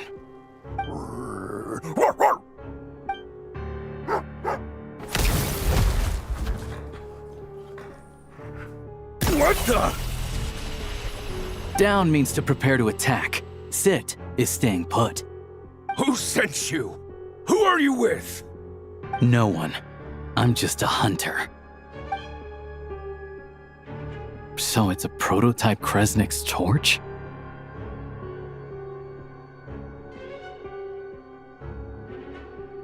Well, if it looks like a furnace, and it gives off light and heat like a furnace, let's just use it as a furnace. It really is unique. I've seen a lot of crystal-powered furnaces, and this one is stronger than any of them. It can warm up this whole area. This place makes a perfect shelter. I'll bring all the villagers at risk of freezing over here. Much easier than handing out crystal. This looked touch and go for a while, but in the end, it was a successful hunt. Oh, I'm sure that if we kept following the trail, we could end up accomplishing something pretty monumental. But I'm also sure that would involve pointing my gun at more people along the way. And honestly, that's not what I'm about. Question for you. What do you think is the difference between a hunter and an adventurer? With the sprawling wilderness before them, a hunter turns back after catching their prey. But an adventurer always goes that extra step further.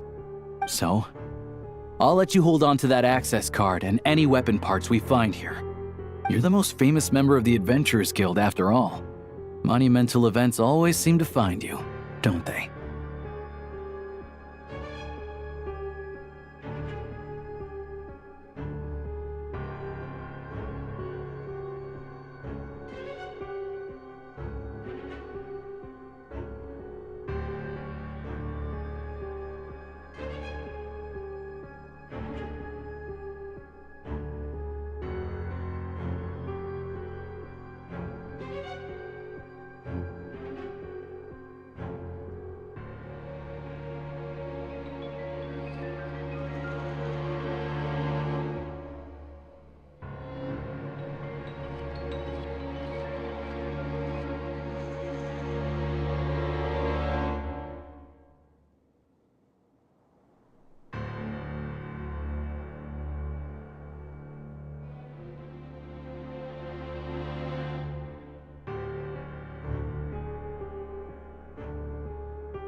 Of course, I know that. Anyway, let's bring the villagers over. Turns out there's another exit here. I only noticed it when we were escorting the villagers over. Might be useful when you're in a hurry. We did good today. Thanks for all your help. Pleasantries aside, here's your payment, so please take it. If you ever need a hand in the future, I'll be ready to do my part.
I know it, right?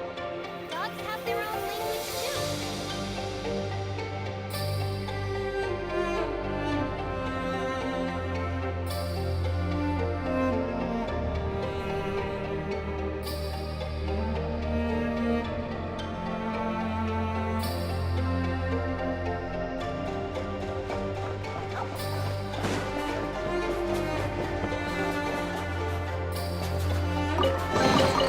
I'll keep this close.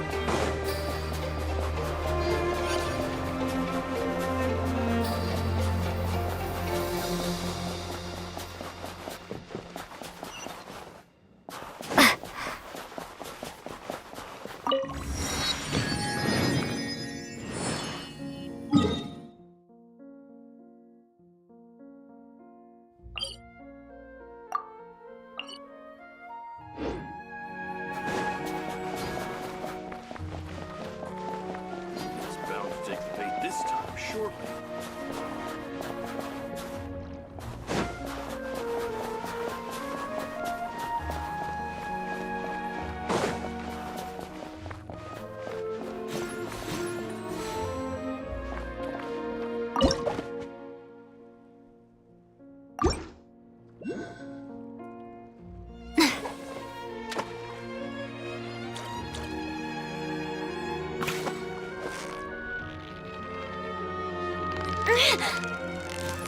Victory is almost ours! What is it? What is it? Is it another Paimon?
This pedestal looks interesting.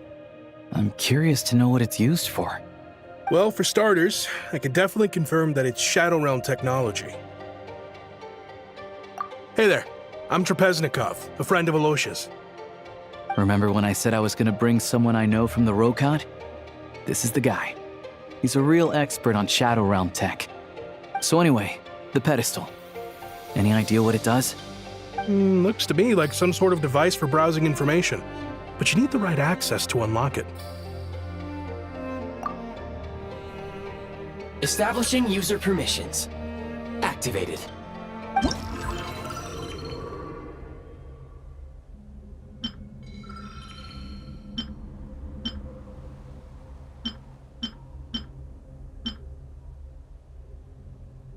Looks like we can use this pedestal to look up information on those technological creations. Great. Mystery solved, I guess. This access card of yours is really quite something, Traveler. It activated this pedestal, opens barriers. I expect we'll need to unlock the relevant clearance first, though. I bet it involves the symbols on the card in some way. You want me to teach you? I'm afraid my knowledge is rudimentary at best, but I'll do my best to answer any questions you have.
dusty.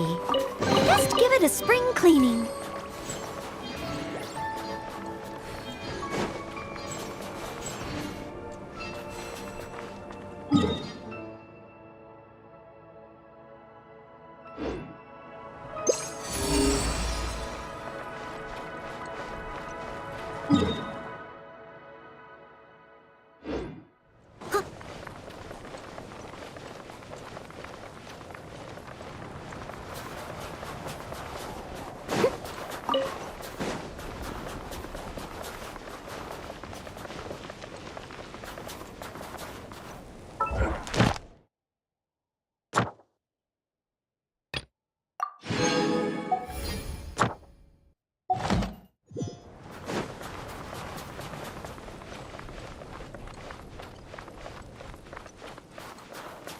I'll catch up.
Leave no stone unturned.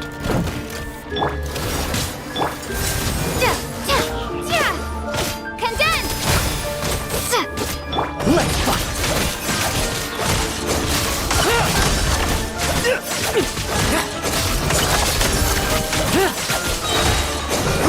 Now's our chance!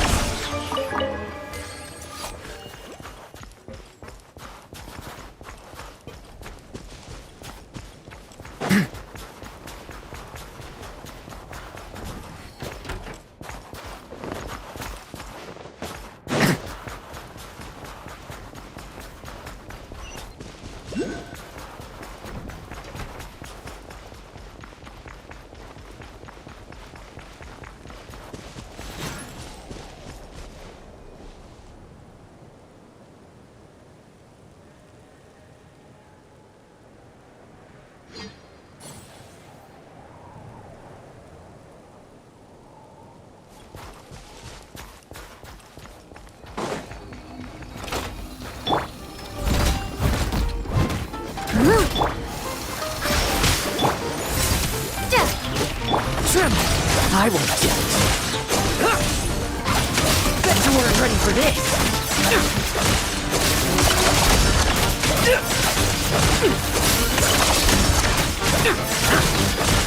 No fairy tale ending for you. As a good knight should. Steady as stone. Someone needs assistance. Fighting frog! I'll protect us. Let's fight!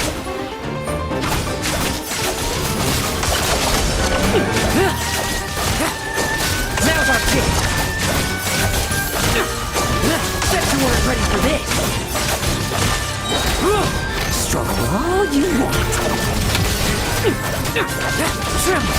I won't judge.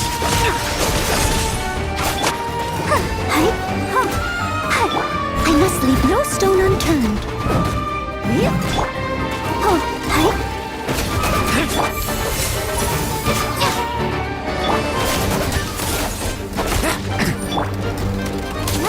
show begins. Make no mistake.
Someone needs assistance.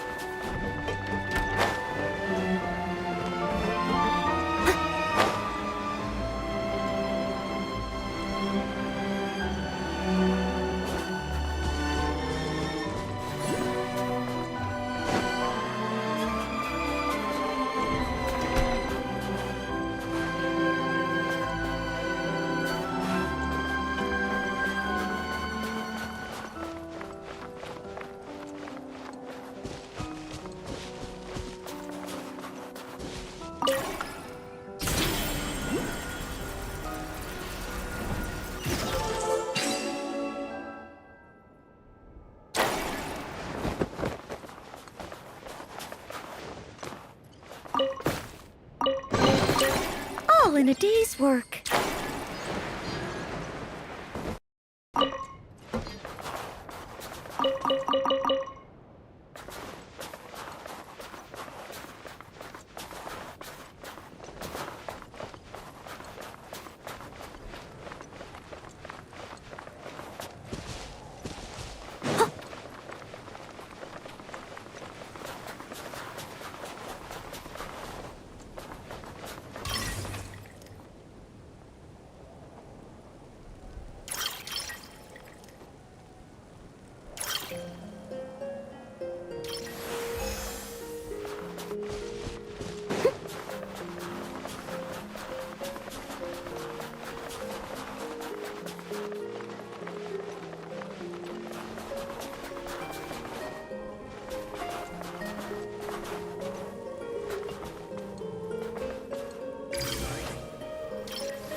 All in a day's work. I'll catch up.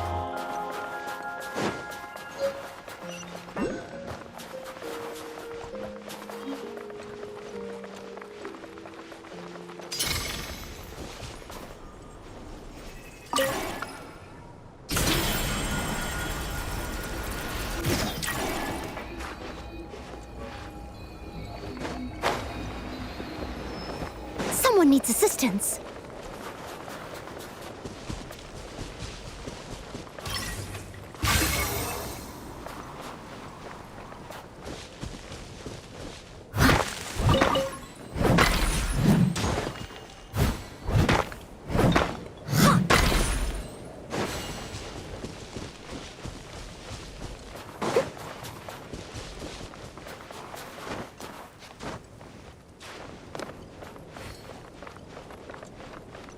Someone needs assistance.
All in a day's work.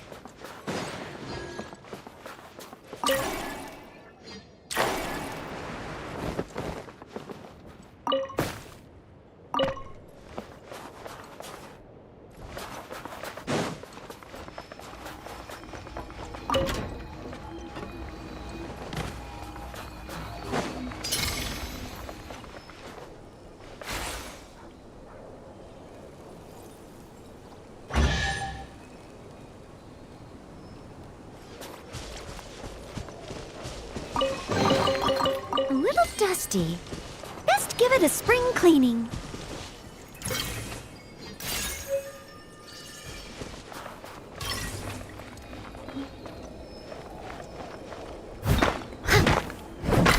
Yeah.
Someone needs assistance.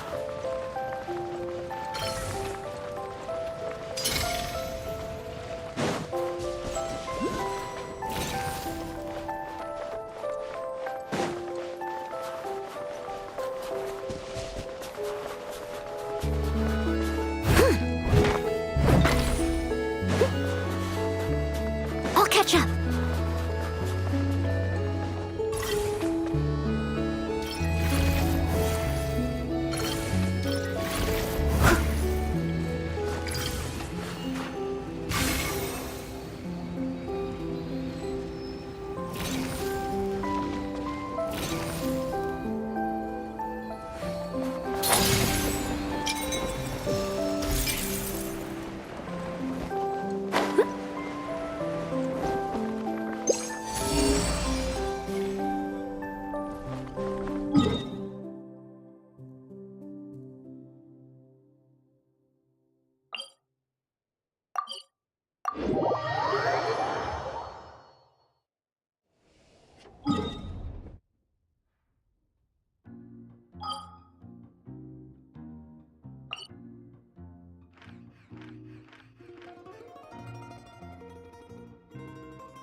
Whenever you...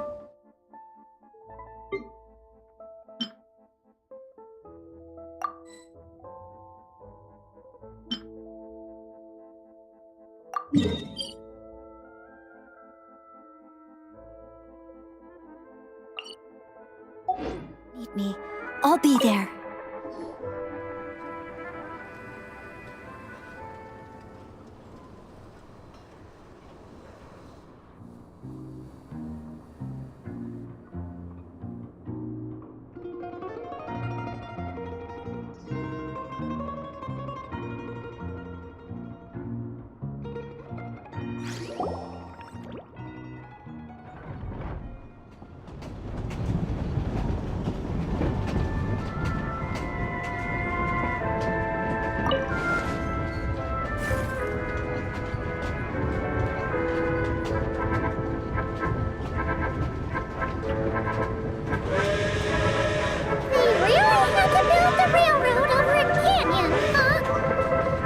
You might want to avoid looking down if you're afraid of heights. No,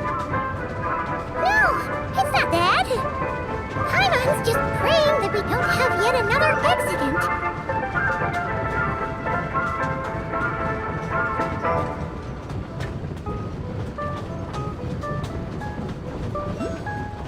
That mountain is breathtaking.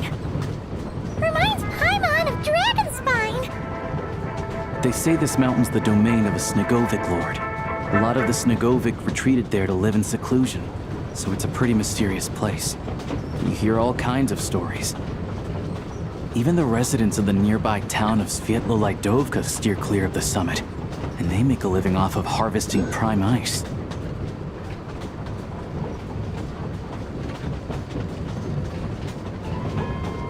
Look, Snezhnagrad's just up ahead.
here we are. Welcome to Snezhnaya train station, the biggest transport hub in the nation. Wow! It's so majestic! Just flying from one side to the other would probably leave Paimon out of breath! It's built for maximum efficiency, but yes, transferring trains here can be a little tiring. In the future, you can use this train station to travel anywhere you want in Snezhnaya. For now, though, come with me. Let's get Paimon checked out. This way. There's a lift car that goes straight to Sapoliarni.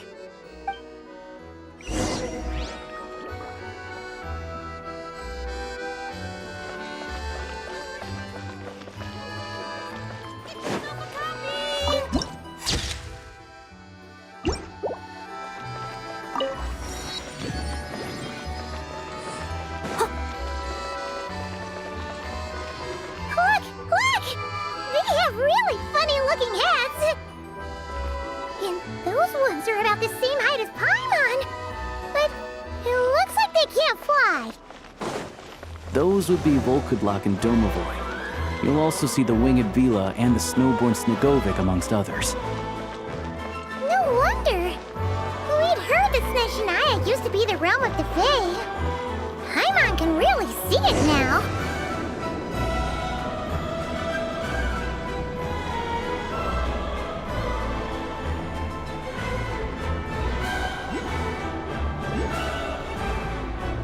To the left is the market of Zolny.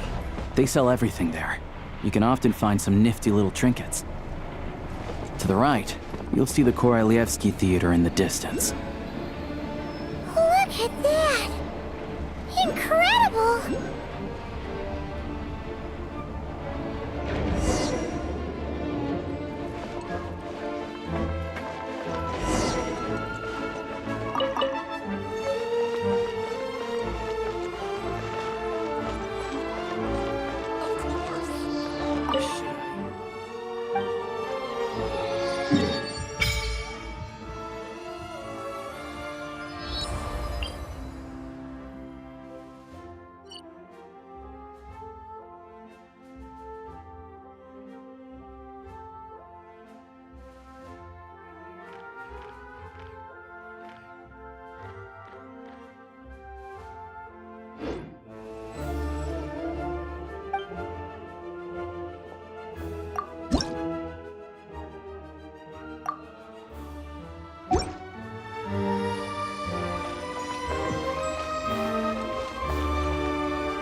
Snezhnaya is stunning! Seeing it with our own eyes makes all the trouble we went through to get here worth it! I found it pretty stunning when I first came here too. But I soon found out that stunningly beautiful means stunningly expensive. The prices here are crazy. I'm just a small-time hunter, so Zolny is where I spend most of my time. This way will take us to Podvorier restaurant. They offer food and lodging there, so you can get settled in while I fetch the doctor. Is that gonna be stunningly expensive too? Yeah, I mean, there are places to stay in Zolny, but I highly doubt they'd meet your standards. Most of the stoves are out of crystal, the windows are drafty, and at night, four-legged roommates come out to play, sharpening their claws on the roof beams and floorboards. Yep, no way! Not a chance Paimon's staying anywhere like that. Maybe we can split the cost of the room between us? Paimon still has some savings left.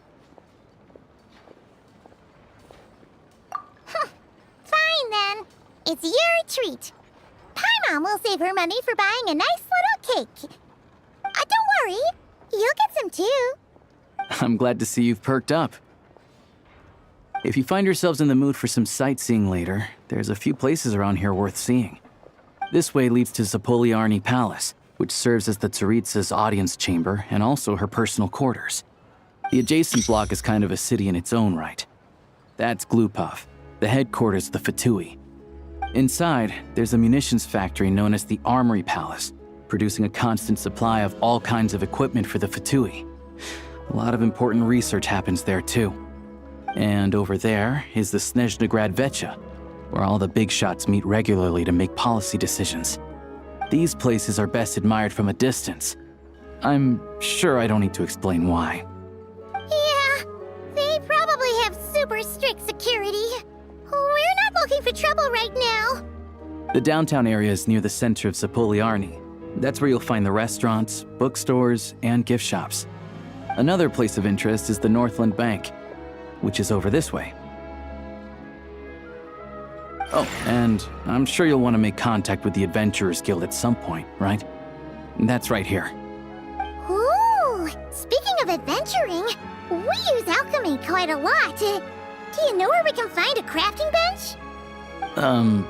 No one practices alchemy in Snezhnaya, I'm afraid. Apparently there's some historical reason for it. Oh, we'll just have to use the one on the train then. Kinda inconvenient. Wait, how come there's one on the train if that's Snezhnayan too?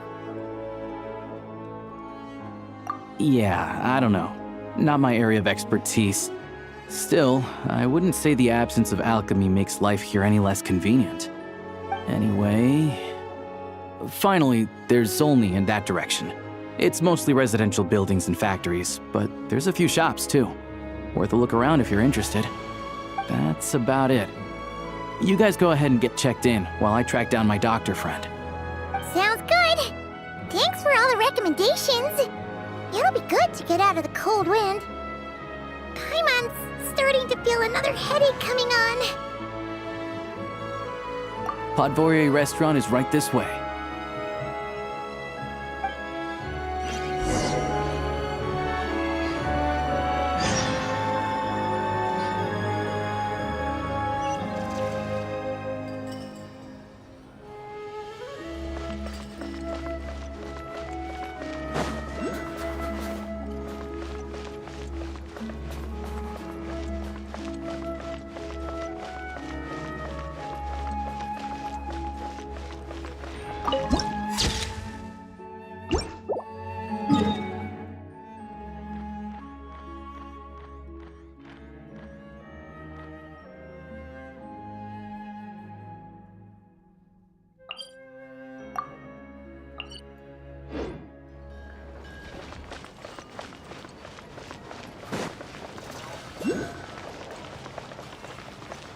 In the days when the Bielit Tsars.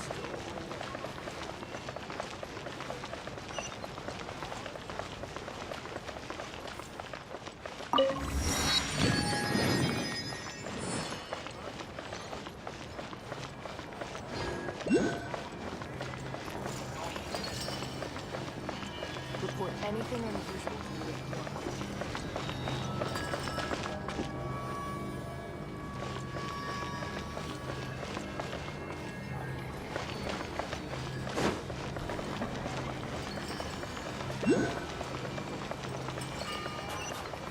Every Snezhnayan citizen cares about.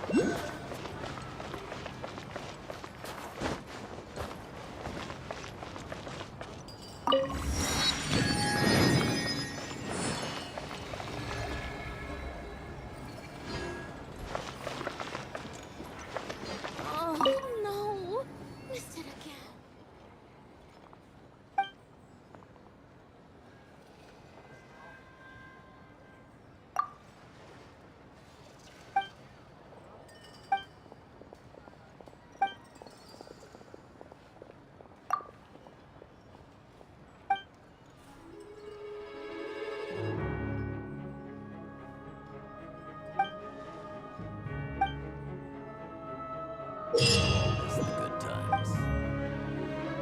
Ad Astra Abyssosque.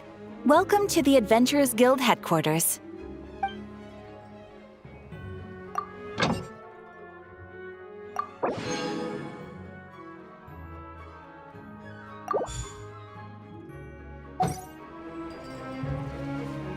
Ad Astra Abyssosque.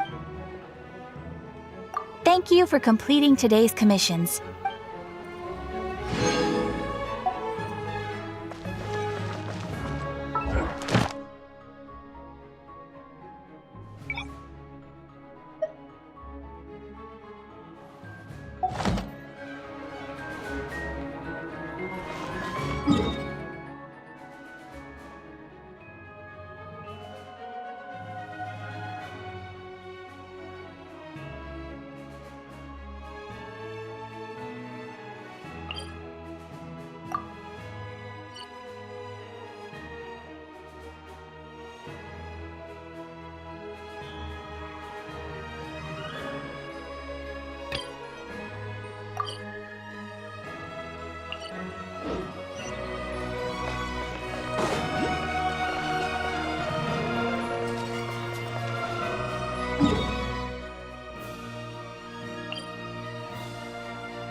You all miss the good times.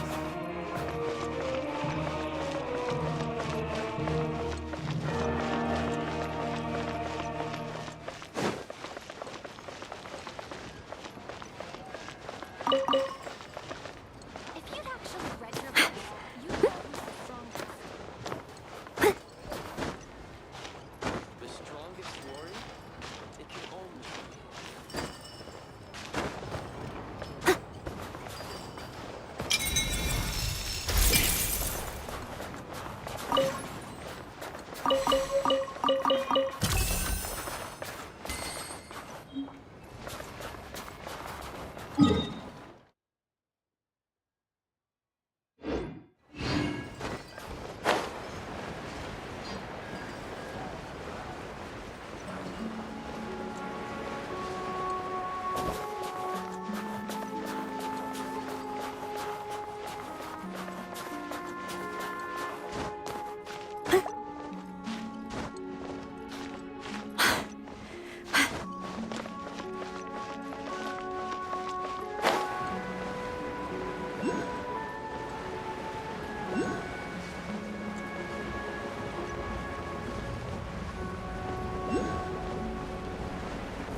All in a day's work.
Ooh, wonderful.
Someone needs assistance.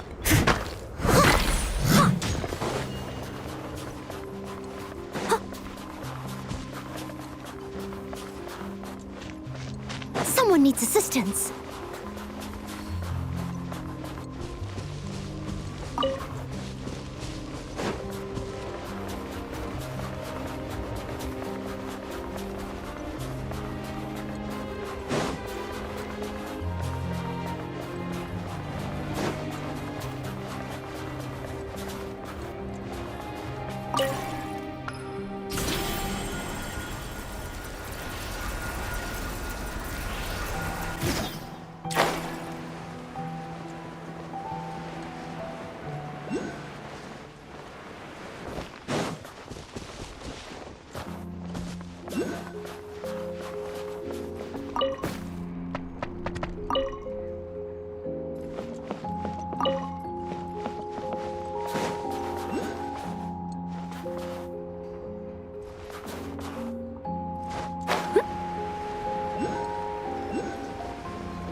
Someone needs assistance.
anyone needs assistance.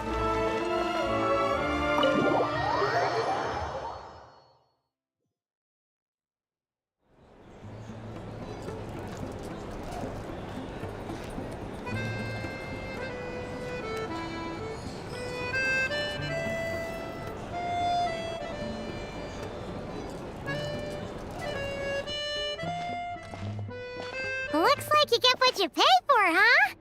Paimon likes this room a lot. Yeah, much better now that we're out of the cold.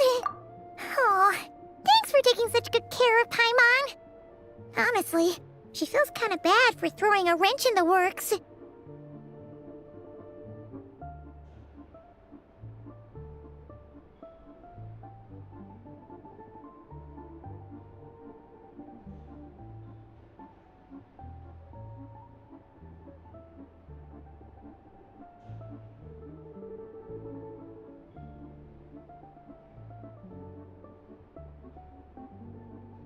If this were anywhere else, we'd be out investigating and adventuring by now. But instead, we're stuck here waiting for a doctor.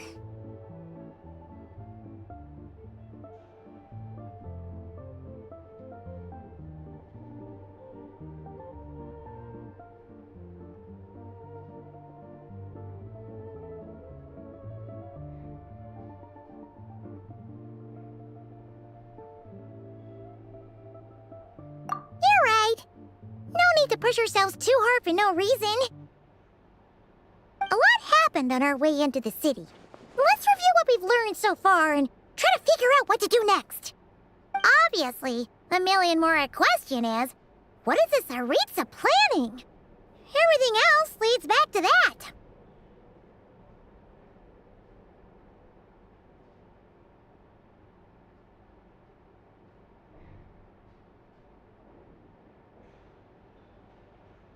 Sure was. And so far, we've learned that in addition to the 7 Gnosis, her plan also requires a ton of energy. But we won't get to see her anytime soon. Alosha said that she went east to fight that big monster. It must be a pretty powerful one if it can blanket the whole of Snezhnaya in a snowstorm this awful.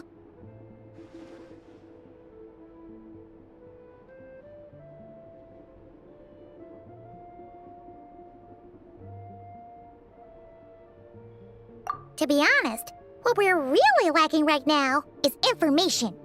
The kind of information that only the higher-ups in the government would know, not word-on-the-street type of info. Paimon can think of a few people who might be able to help us, but...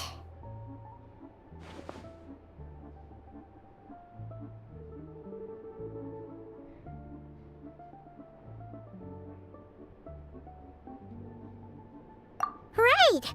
And when we left Nagcry, Snezhnaya specifically left a message reminding us which side we're on.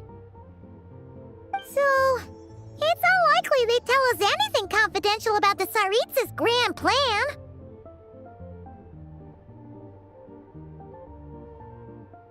Yeah, fair point. Besides, that Glupov place is right nearby. We've got nothing to lose, so it'd be a waste not to go. There's gotta be someone there willing to talk to us, right? Maybe Arlecchino or Snezhnaya? Or possibly Tartaglia. But it's unlikely we could sweet-talk Arlecchino. Let alone Snezhnaya. She basically told us to stay in her lane already.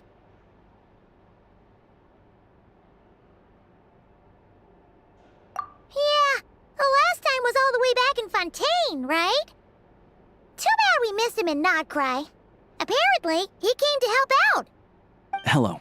Is there a traveler in Paimon in there? That's Alosha! Come in! Hello, I'm Dr. Luneva. Alosha mentioned that one of you is feeling a little under the weather. I see. So you're my patient today, yes? And you're Faye, I presume? Good question. Paimon's not too sure either, but she's definitely not the same kind of Faye as the ones we saw at the train station. Is that gonna be an issue? Not exactly. It's just, I'm used to treating human patients. Fae tend to be far more resilient than even the healthiest and most long-lived of humans. But don't worry, I do have some experience treating Fae. I've even diagnosed plenty of cats and dogs in my time. Safe to say, I have a fairly eclectic range of expertise. It'll be fine. Paimon's basically the same as a human. Right? We're no different when it comes down to it, are we?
That's just because Paimon knows how to eat. Now, please take a seat.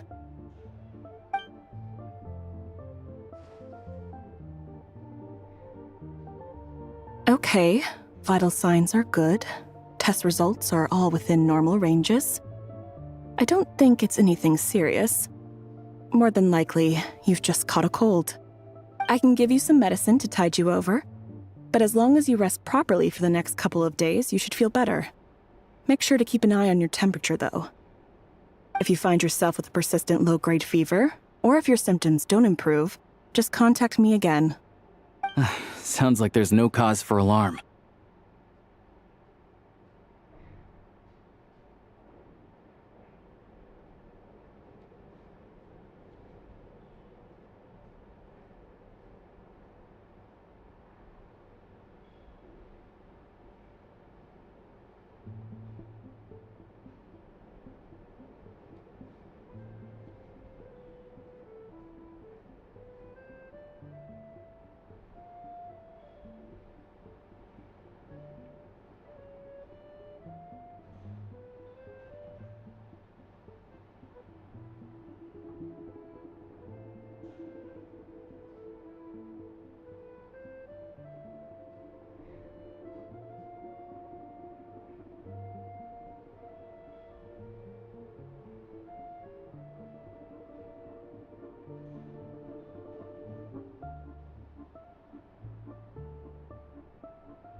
Thank you, Doctor. You're very welcome. Just doing my job. I'll leave you in peace now. Time to visit my next patients. Take care. You heard the doctor. Best you rest up here for a couple days. No sightseeing for the time being.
right then. Guess we've got no choice. Let's just treat it as a short vacation. I have to get back to it. If you need anything else from the doctor or me, go to the Hunter Trade Station in Zolny. The boss there knows how to reach me.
No big deal.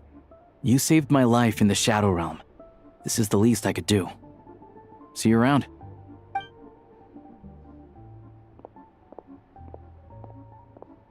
All right. Time to find Child and see what he can tell me.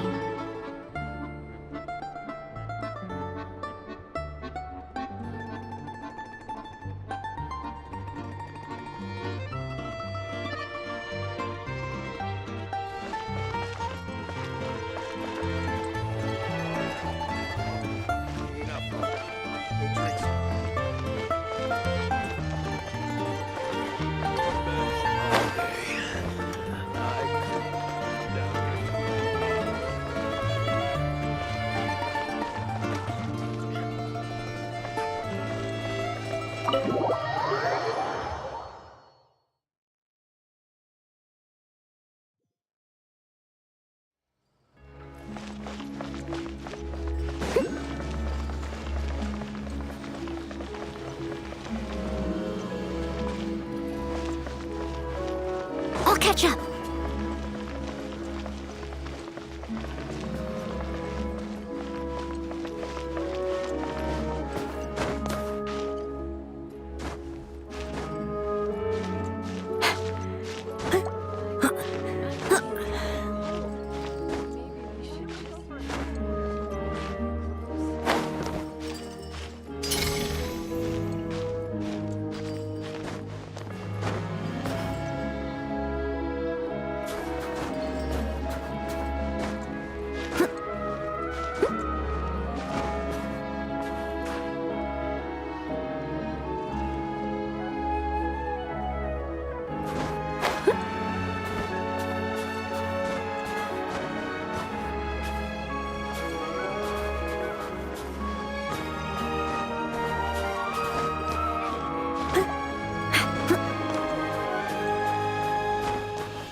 Someone needs assistance.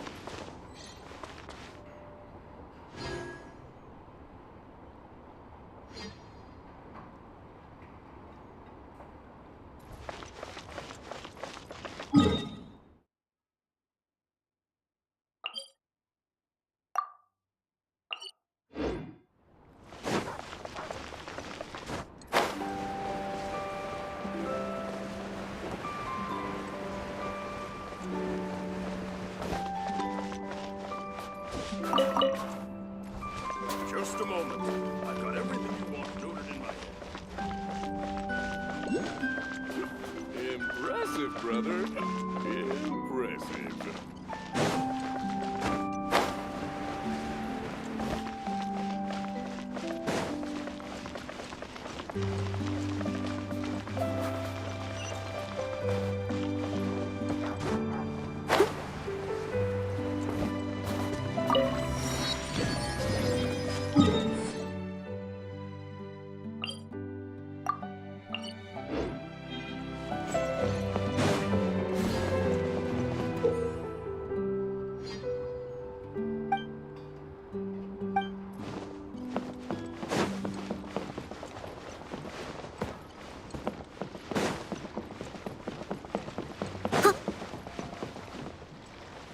A little closer. Otherwise, we won't get that rope.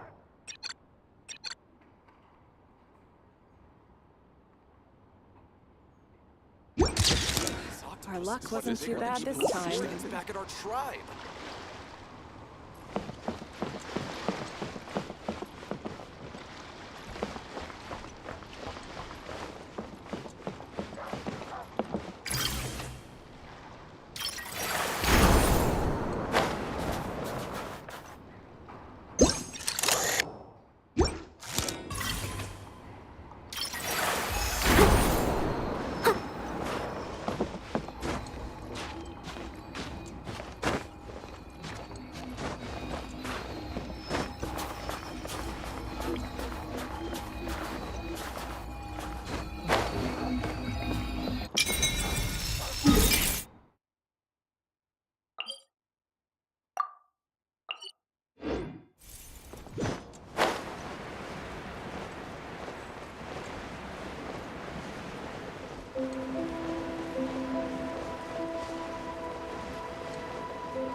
All in a day's work.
10,000.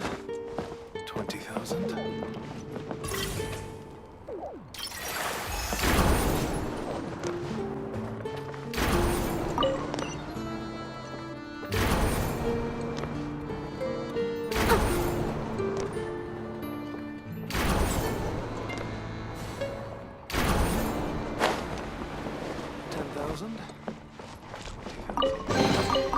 A little dusty.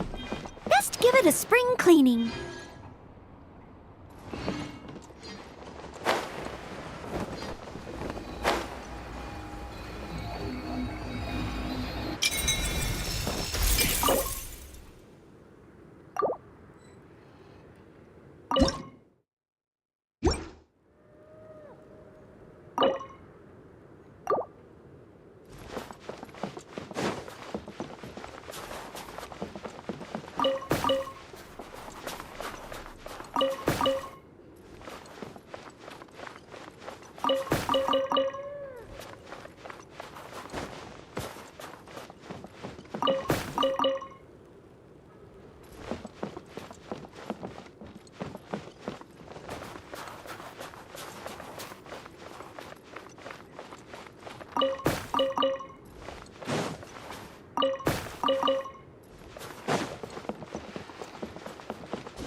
Hold on. Please display your invitation letter or permit.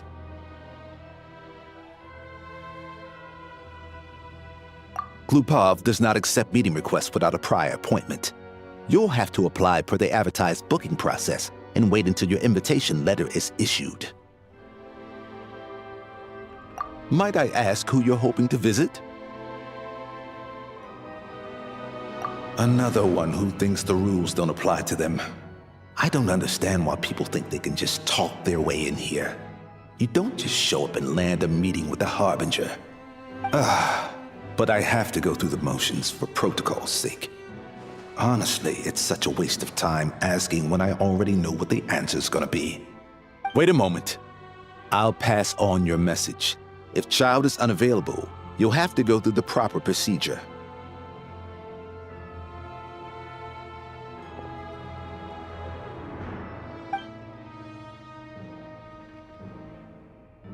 Lord Child is a busy man. He's probably not in Glupov at the present. If I were you, I'd cut your losses. No point waiting any longer. Even if you two are old friends as you claim, please understand that the Fatui Harbingers are often busy with their official duties. They tend not to stay in Glupov for extended periods. Next time, stick to the rules. You'll make life easier for both of us, Greetings, Lady Marionette. I'll take care of our guest here. It's her first time in Snezhnaya, so it's no surprise that she doesn't know the rules yet. I trust no choice words have been exchanged. No misunderstandings I should be aware of. No, Lady Marionette. No incidents to report. Whew, that was a close call. Good thing I played it cool. Is that right? Good to know. Wait, where's Paimon? Under the weather? That's hard to imagine. She's always buzzing with energy. I take it she's still adapting to the climate. Happens to a lot of people. It's even colder here than in Nodcry. Has she seen a doctor? I can get you one if you need. All right then. Well, let me know if you run into any other problems. Why else?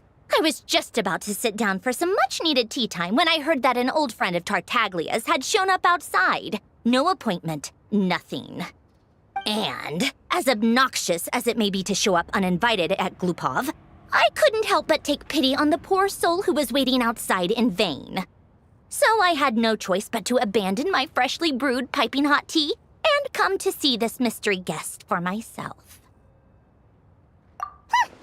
Well, I felt our time working together in Nodcry warranted some courtesy. I couldn't exactly let you freeze to death out here in the wind. Unfortunately, I can't invite you inside either. The rules of Glupov wouldn't allow it, and as a harbinger, I have to lead by example. On the plus side, Snezhnograd actually has some class, unlike Nasha Town. Torchlight Books has a very nice selection of teas and cakes, so we can catch up there. Your treat, of course. Because I already wasted one perfectly good cup of tea today. That's why.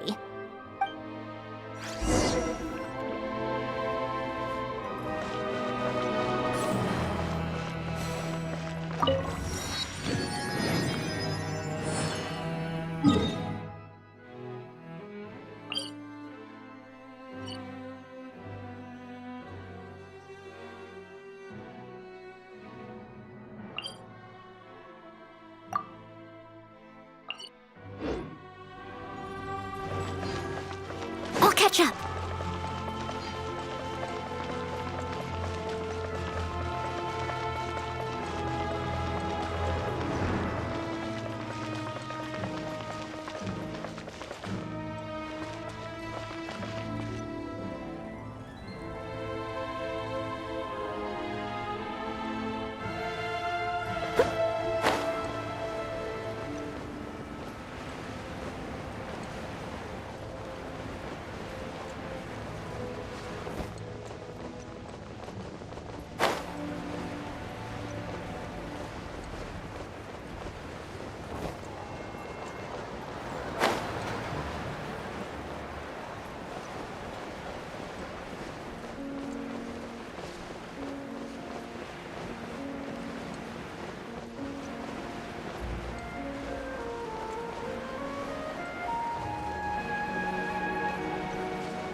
Who goes there? Who goes there? What? Show me what you do. Time to clean up. What? What? Curse you! I'll protect us. Condense! Cryostorm! Trim! I won't judge. our chance! Like lambs to the slaughter!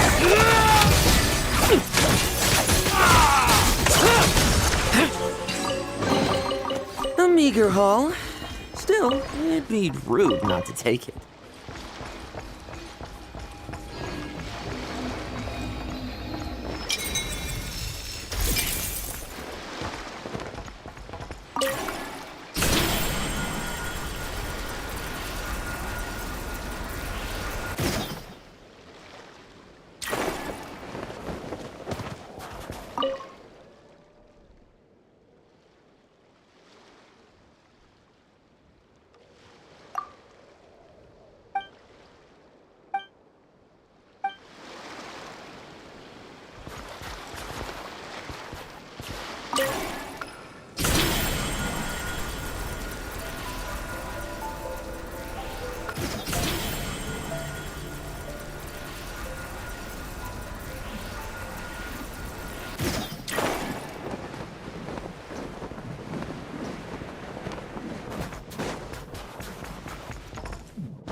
Now it's your turn. It's your skull!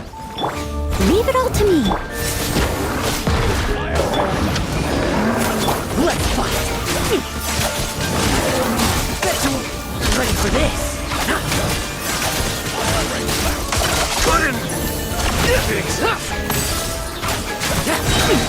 Struggle all you want! Fighting frog!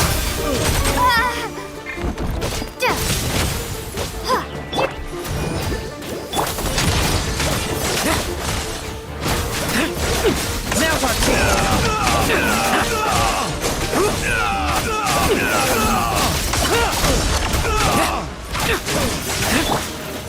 Let the show begin.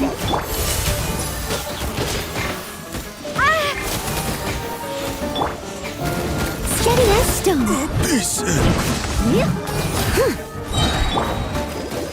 Tremble! I won't judge. Bet you weren't ready for this. Like lambs to the slaughter. Now's our chance.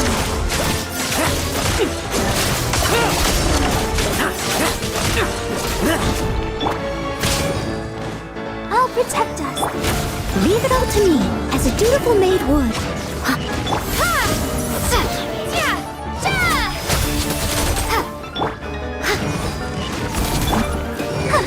Leave none stay. Now's our chance.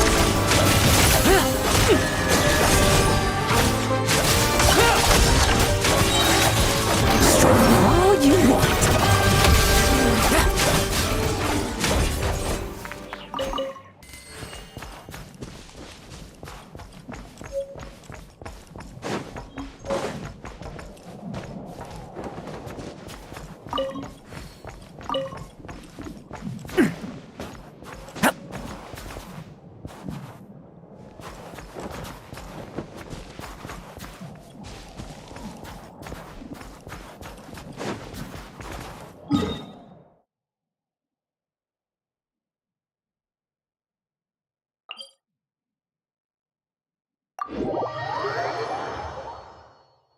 There's no place. It's like the cat's tail, especially in weather like this.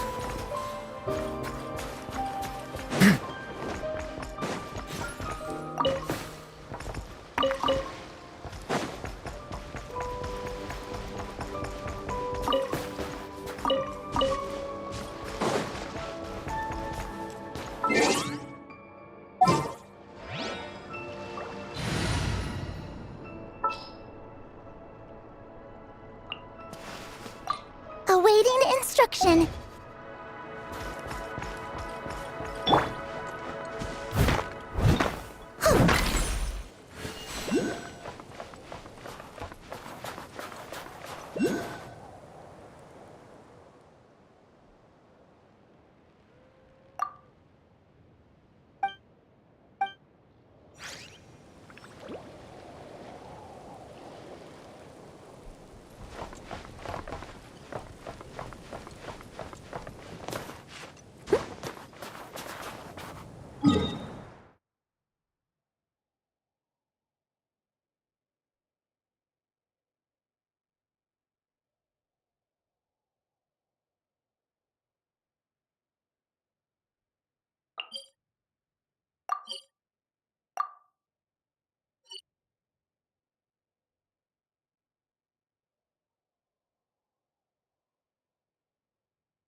seem tired.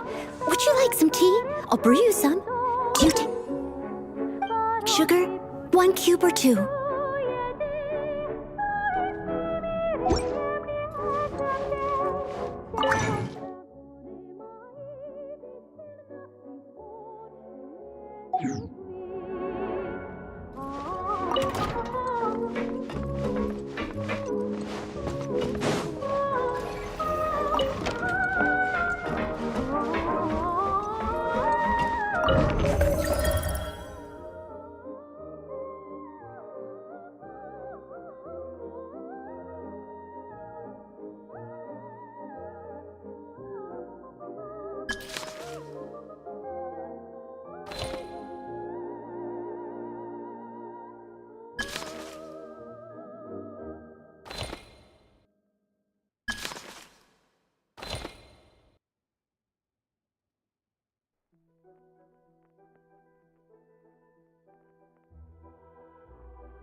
Steady as stone.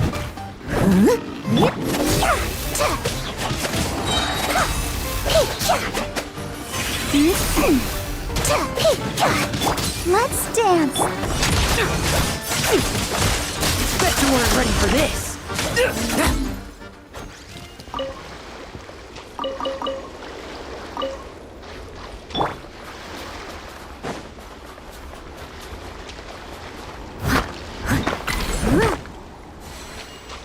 Someone needs assistance.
catch up.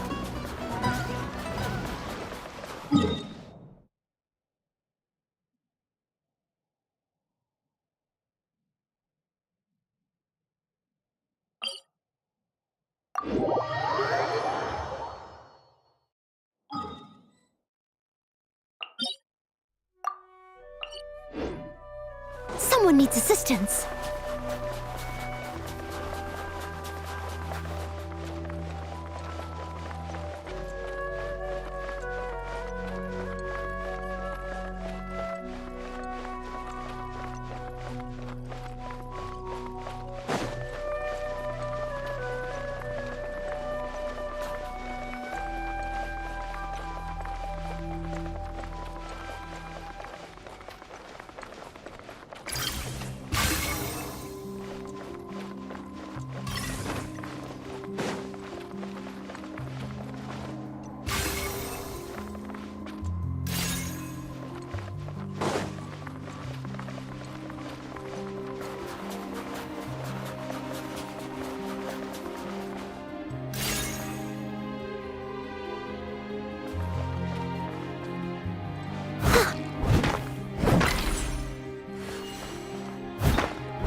I'll catch up.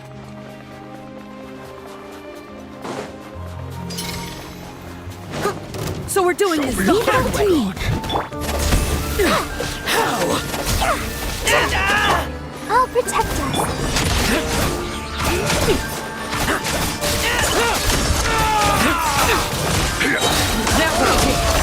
Engines to the slaughter.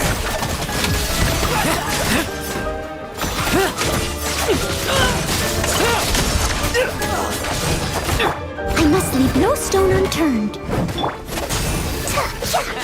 Having second thoughts? Piercing. Left point. Just you?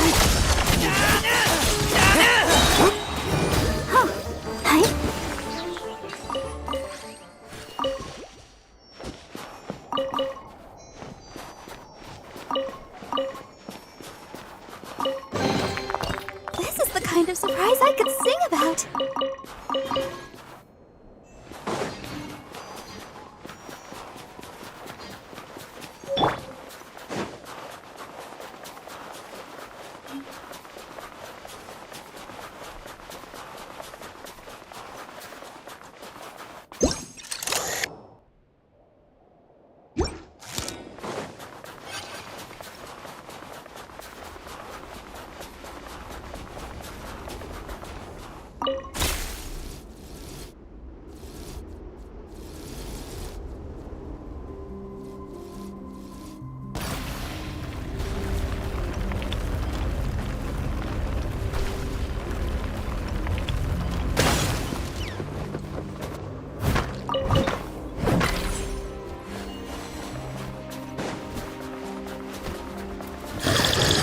Steady as stone. Time to clean up.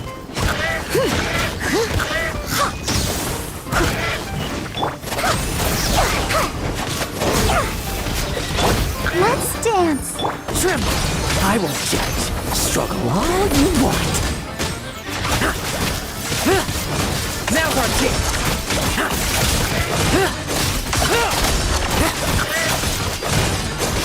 Now's our chance.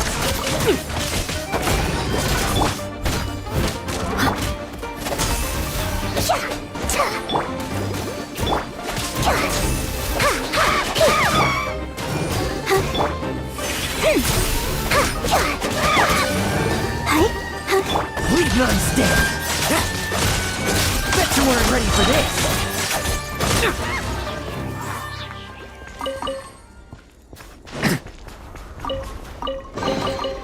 A meager haul. Still, it'd be rude not to take it.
Leave it all to me.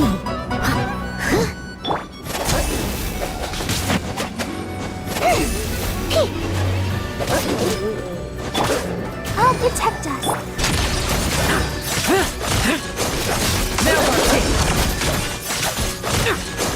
No fairy tale ending for you. Bet you weren't ready for this.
Amber, report.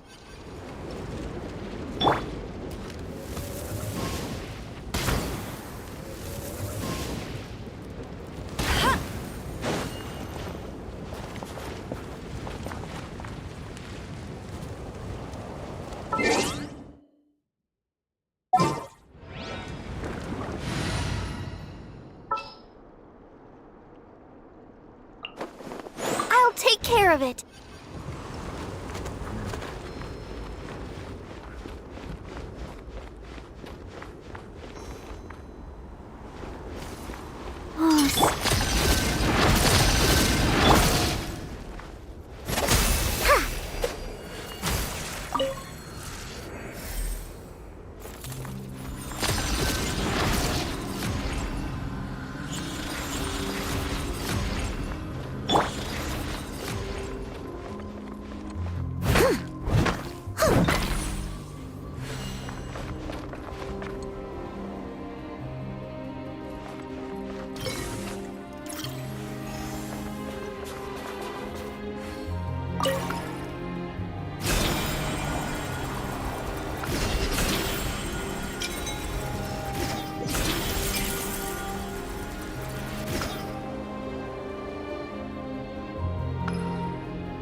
Stone.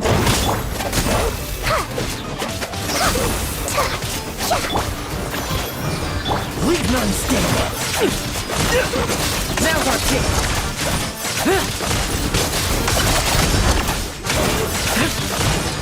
Bet you weren't ready for this. Struggle all you want.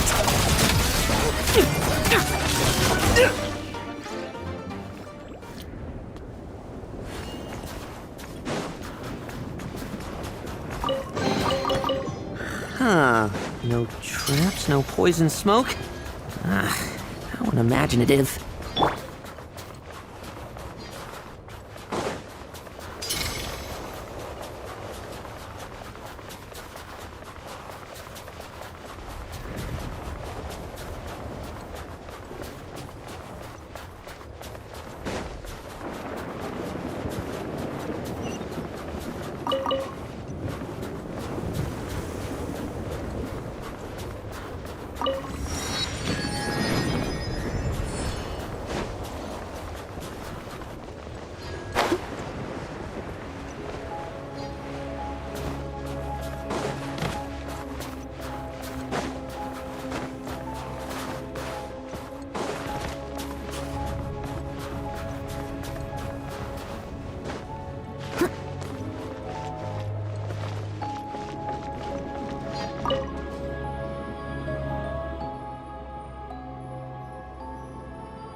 catch up.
Ooh, wonderful.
I'll catch up.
Someone needs assistance.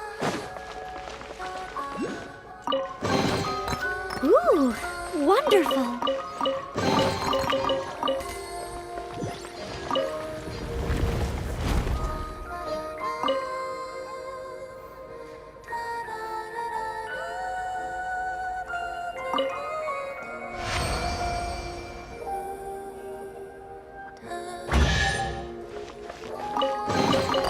All in a day's work.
catch up.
Someone needs assistance.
I'll catch up.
Winner.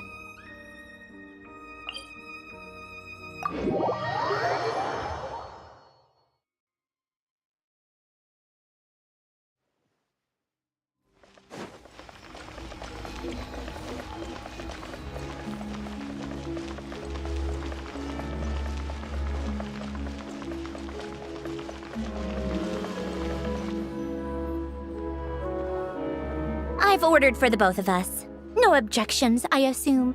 I'm sure you trust my taste.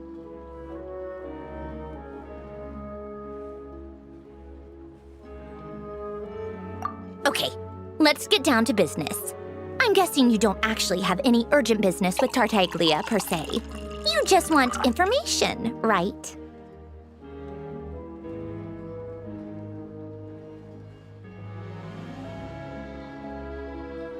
Wanna take a guess? Of course you'd say that. You shouldn't underestimate Counselor Tartaglia, you know. That's right. I'm sure you've heard of the Snezhnaya VII by now. Well, he's busy preparing some paperwork for their next meeting.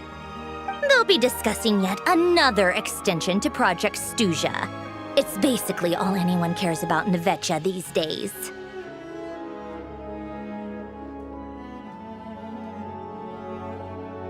Yeah, he's more of the shoot first, ask questions later sort, isn't he? It all started with a very detailed letter that Capitano left for the jester, Piero, before leaving for Natlan. In that letter, he detailed the future arrangements for his subordinates. All of his key people were reassigned to Tartaglia. I guess he'd already prepared to leave us for good all the way back then. But Piero didn't reveal the contents of the letter until the events in Natlan had concluded. That was his reaction, too. Why me? With a bewildered look on his face. He'd always assumed Capitano looked down on him. He was a man who kept his thoughts to himself and barely spoke to him the whole time they'd known each other. But he occasionally brought Tartaglia along to my tea parties back in the day. So to the rest of us, it was clear that Capitano had quite a lot of respect for his young comrade. By the rest of us, I mean my tea party regulars. Arlecchino, Rosaline, and... actually, not Columbina. She was probably oblivious to it. Anyway, then the Liues situation happened. Normally, it took a lot to get under Capitano's skin, but that time he was furious. It's not really my place to talk about it, though. You can ask Tartaglia about it sometime. Basically, Tartaglia probably had the wrong idea about Capitano all along, right up until Piero revealed the letter he'd left behind. Capitano believed that despite Tartaglia's immaturity, he showed great potential. Plus, he possessed a kind of purity rarely seen among members of the Fatui.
Yeah, it's one of the few things that I'd agree those two have in common.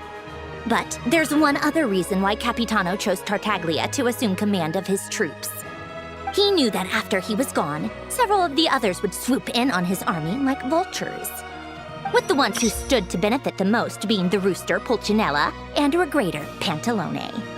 Once they divided Capitano's troops between them, they'd be more powerful than ever. No one would be able to stop them. So, you can see why Capitano chose to hand that letter to Piero, right? Exactly. Piero also needed to back a Harbinger as soon as possible. And all things considered, Tartaglia was the best choice. Even though Tartaglia has had the support of Northland Bank for a long time, he and Pantalone are ultimately not cut from the same cloth. I'd say Capitano made a good judgment call. Anyone else caught in this situation would probably feel like they'd been hung out to dry. His best course of action will be to distance himself from any shady business, while still maintaining friendly relations with Pantalone, but seeking Pulcinella's support at the same time.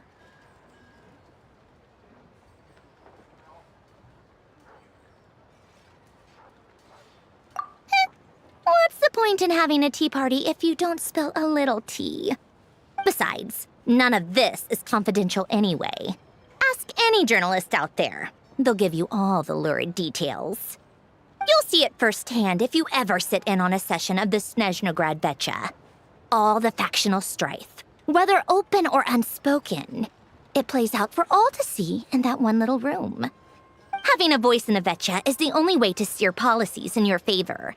So, every person in that room represents a particular interest group. Pantalone, for instance, represents the financial sector, and Tartaglia represents the Fatui soldiers. Personally, I have no interest in political jousting, but since I have a number of engineers and researchers under my command, I have to make their voices heard. Then there's Pulcinella, the linchpin of the Vecha. He represents politics itself. Everything involves him, so nothing can bypass him. Any issue that comes up, he knows how to mediate. That's what the Tsaritsa values most about him. I'm starting to see why everyone is so frustrated with the way things are, but also powerless to change it. A complex web of interests connects all parties involved, and the Tsaritsa sitting at the top adds another layer of complexity. It must be nearly impossible to come up with a perfect solution. All right, I'm done carrying this conversation. Time for you to answer a question of mine. You must have known that you can get the info you needed from me. So why was Tartaglia the first person you asked to see and not me? Huh? Jealous? As if. Wait. Oh, I think I know what it is. Columbina passed on my message to you before you left Notcry, right? I only meant you should be mindful of which side you're on. Is that actually why you didn't ask for me? Because you took that to heart?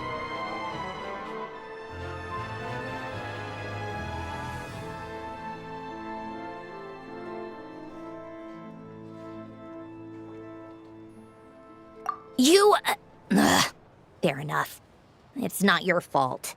I blame all these politicians I've been hanging around with lately. Always beating about the bush when they talk. I guess it must have rubbed off on me. Anyway, just ask for my help next time, okay? Little things like this are no problem. Lady Marionette. What now?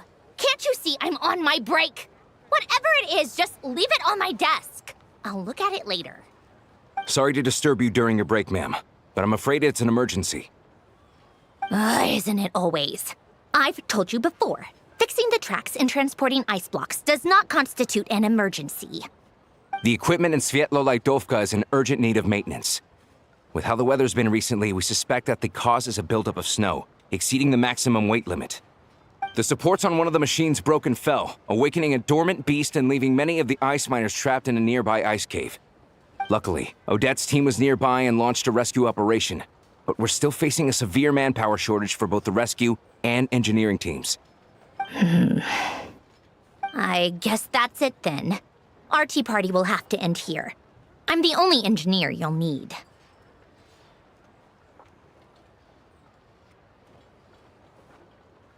Do you actually want to come with, or are you just saying that?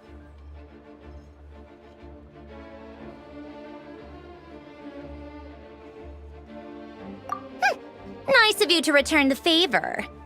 I'll have a couple of people look after Paimon. They can let her know that you had to step out for a while. Given how urgent this is, I'm sure she'll understand. And honestly, I'd rather have your help than anyone else's. Between your skills and experience, you'd be reliable help. Then let's go. You, take 2 people to Podvorier restaurant. Find her room and watch it like a hawk until we get back. If anything happens to Paimon, you'll be answering to me. Yes, Lady Marionette.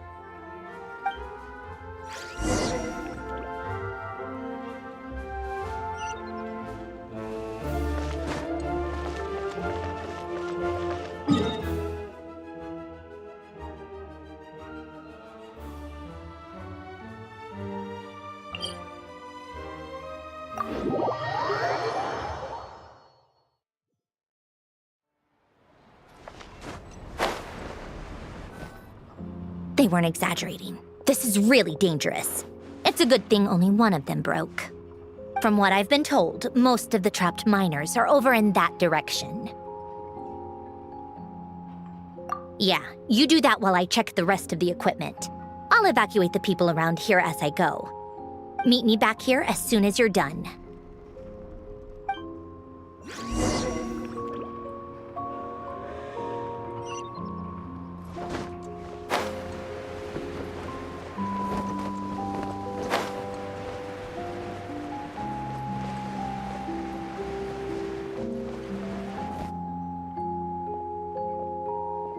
I have to be getting close. Don't go any further.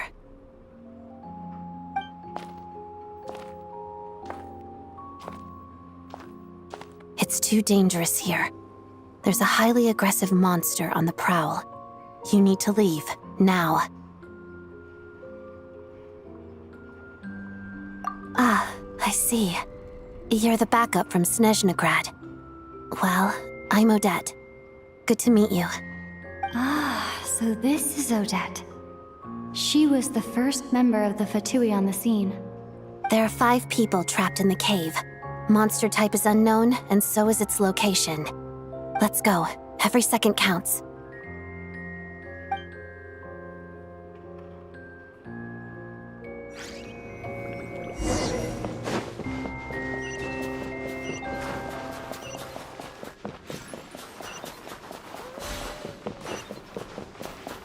Careful. Something's moving.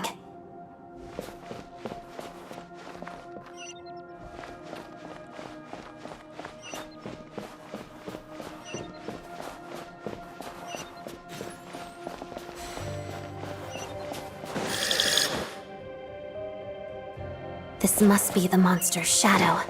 Looks like a tough opponent.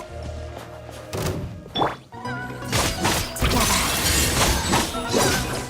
Pirouette.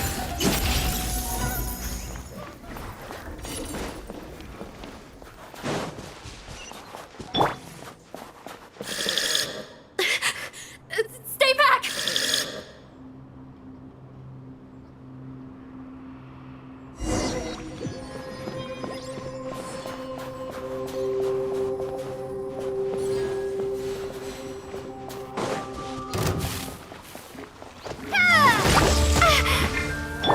Waltz of the snowflakes.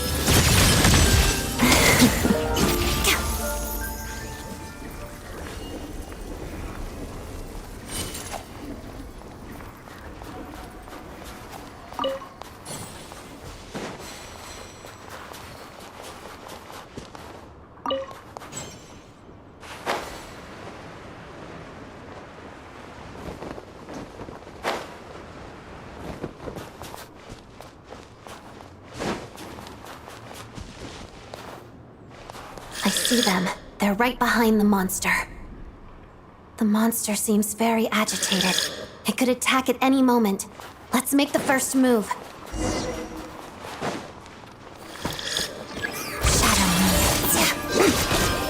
Take this!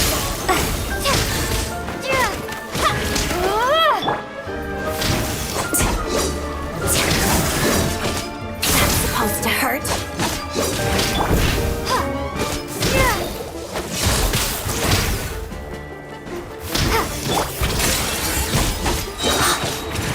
Crystalline Adagio. Yeah, pirouette.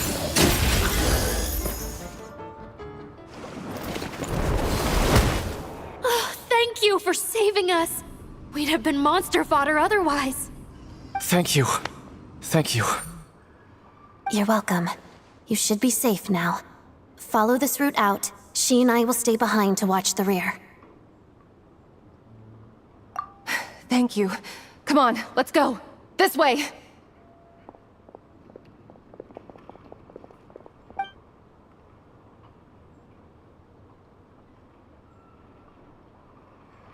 I've searched the area. Pretty sure the monster made a tactical retreat. Yeah, but with us here, it won't be coming back anytime soon. It may be small, but don't be fooled. It's a ferocious beast. People are just food in its eyes. It's lucky we got here when we did. The trapped miners have been successfully evacuated. Time for us to leave. Wait, this place... There's... something unusual about it.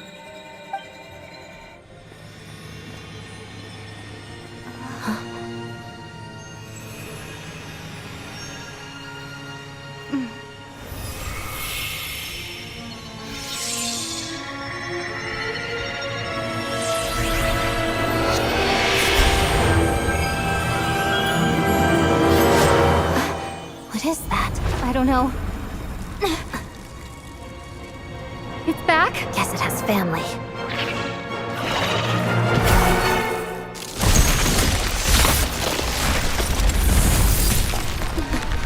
This way. Run!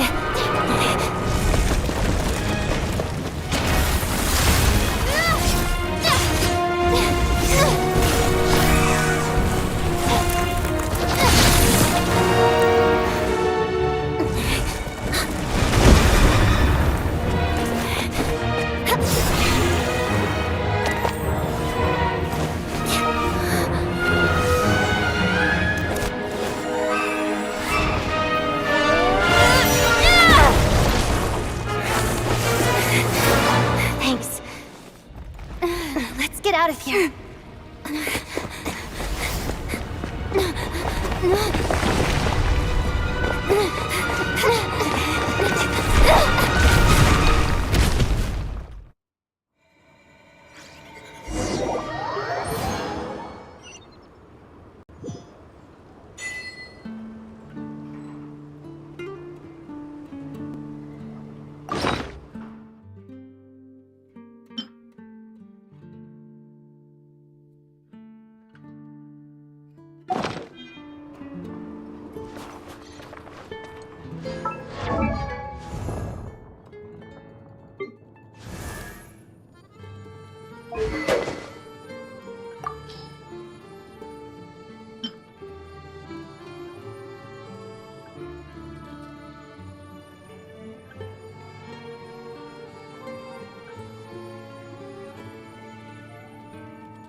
At the ready.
Everyone's accounted for. We managed to rescue them all. We also placed a sign at the entrance to the cave, warning people to stay away. You really held your own today. I still don't know your name. Don't think I've seen you before. I'll remember the name. All right then. See you around. Hello, Lady Marionette. I hear the rescue operation was a great success. I knew I could count on you. What brings you here, Odette? Here for a performance? No, a VII mission. I happened to be nearby and heard the crash. She hasn't introduced herself then. Odette is the prima ballerina of Snezhnaya. She's quite the celebrity. If you ever hear people mention the two crowning jewels of the Korolievsky troupe, they're talking about Odette and the prima donna, Vodianitsa. On top of that, Odette's also a rising VII star. It's looking likely she'll inherit the title of the Fair Lady. She learned all her combat skills from Rosaline herself. Used to be one of her most valued subordinates, too. You flatter me, Lady Marionette. If she's Rosaline's protege, that makes me... never mind. There's no need to bring it up. No point making things awkward. How's progress on your end, Lady Marionette? Equally successful. I finished reinforcing all the equipment. Took me a little longer without Polonia's help. But the outcome is the same, of course. Even if the heavy snowfall summoned by that monster lasts for another 3 months straight, this equipment won't give way. All right, now that we're done here, it's time to get out of this blizzard.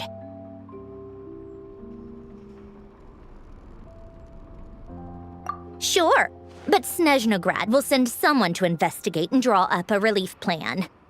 And I guess I'll have to write the incident report myself this time, since it involves a mechanical malfunction.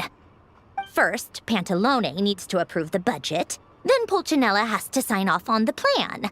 Once they've argued it out and reached a compromise, we can move forward. That's the rough process anyway. Could take anywhere from a couple of weeks to a couple of months, depending on how smoothly it goes.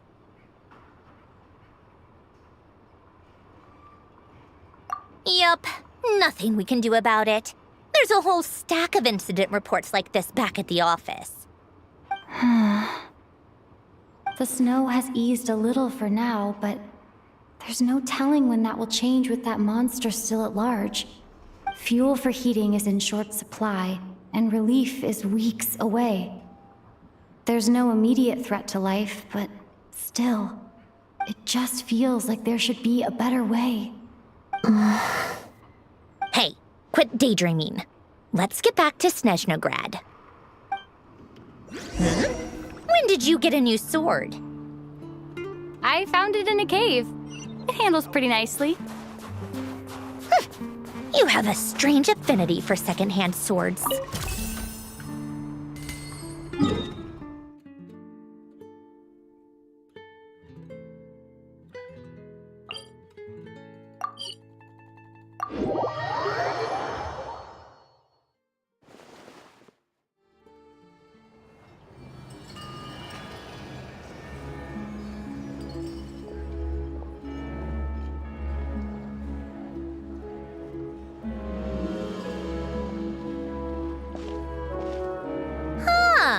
Well, if it isn't Counselor Tartaglia, Mr. Big Shot himself.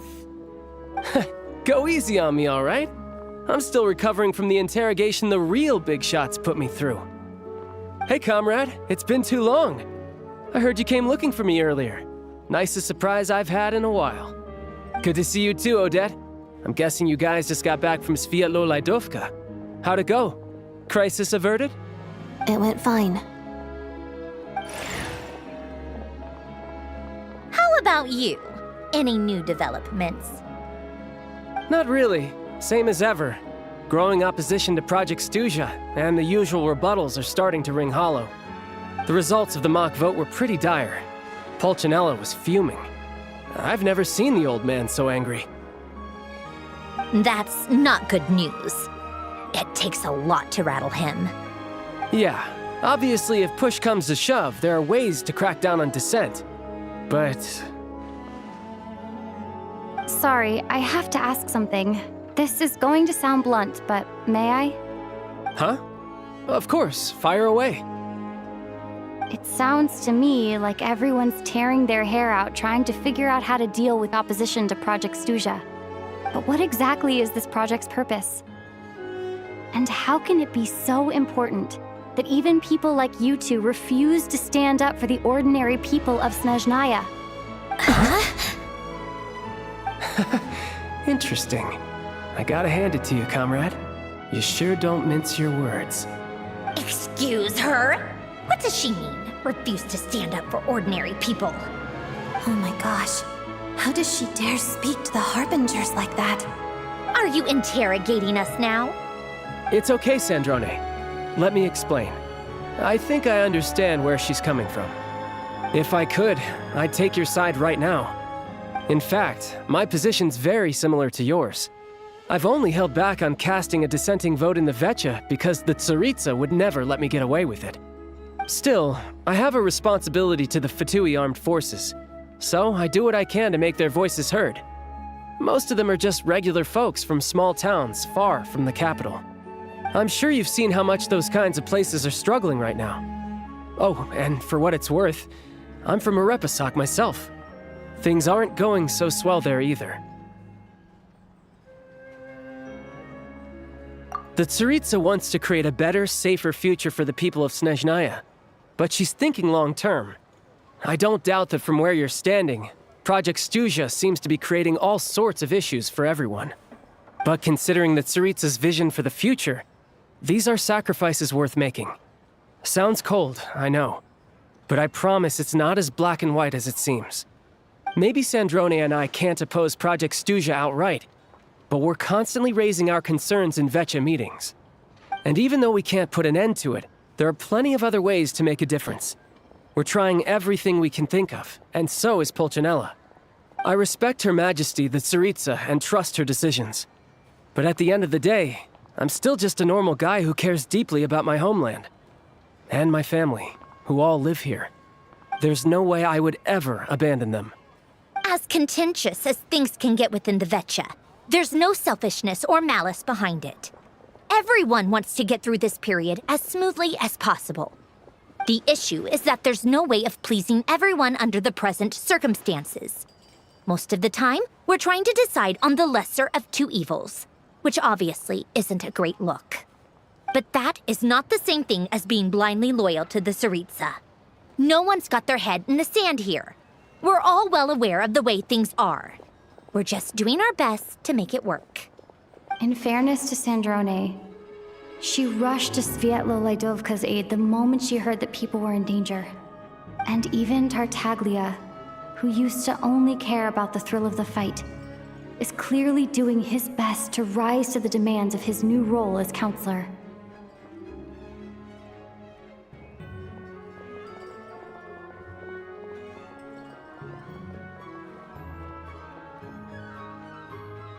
Hey, come on.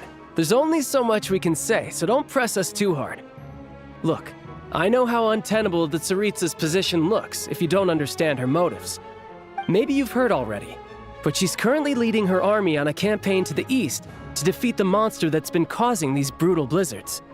Striking that monster down will be a significant step in dealing with the present energy crisis. As laser-focused as she is on realizing her lifelong ambitions, she's still putting time and energy into taking down this powerful monster. To me, that says a lot. If she thought Snezhnaya and its people didn't matter in the grand scheme of things... You can say that again. I highly doubt we'd feel the need to explain ourselves so much if we didn't know you so well.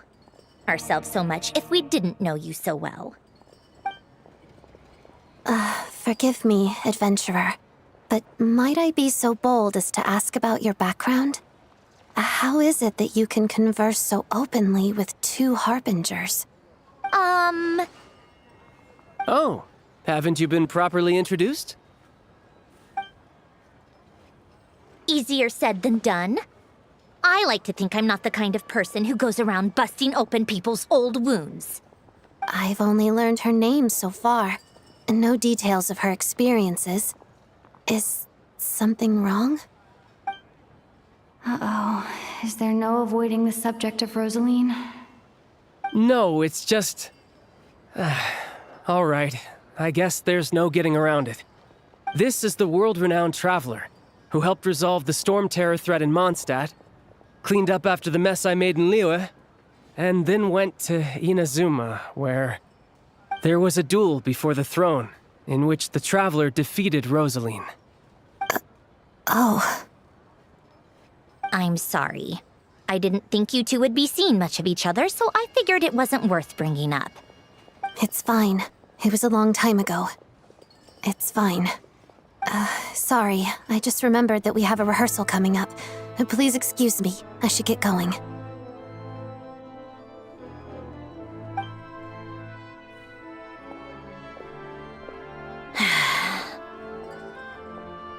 I've mentioned this to you before, remember?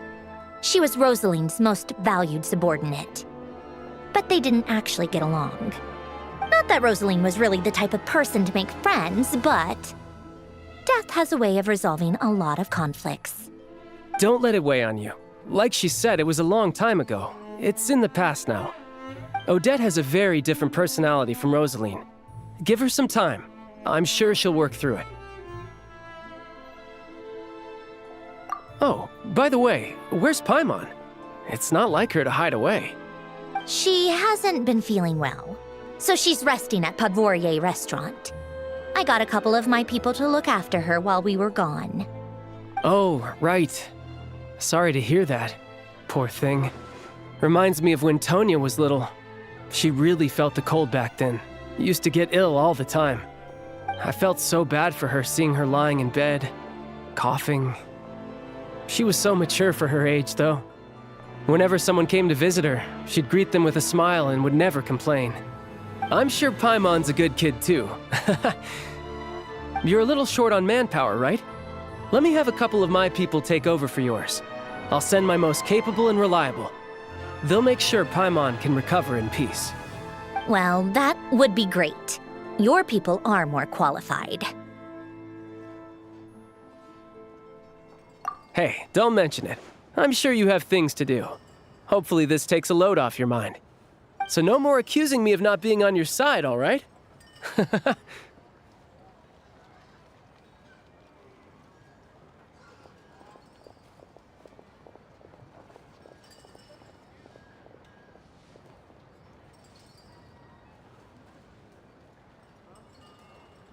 Already?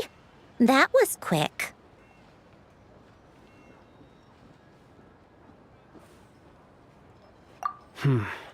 I'm afraid I can't help you there. Our director's recent movements are confidential. Even we're not in the loop. If you hadn't told me, I never would have known he'd gone south. I assumed he'd been in Glupov this whole time. Well, I guess I'd better go sort out Paimon's security situation. I have some other work to catch up on at Glupov anyway. Me too. I have an incident report to write up. Let's leave it there for now.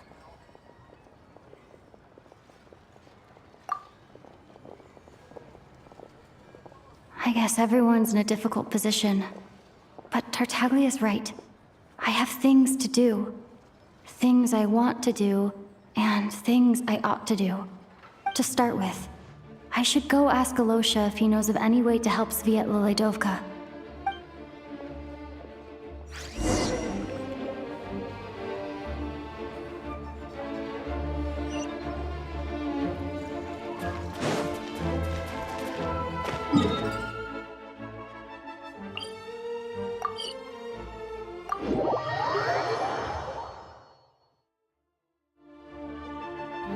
How strange. This sword seems to be vibrating of its own accord.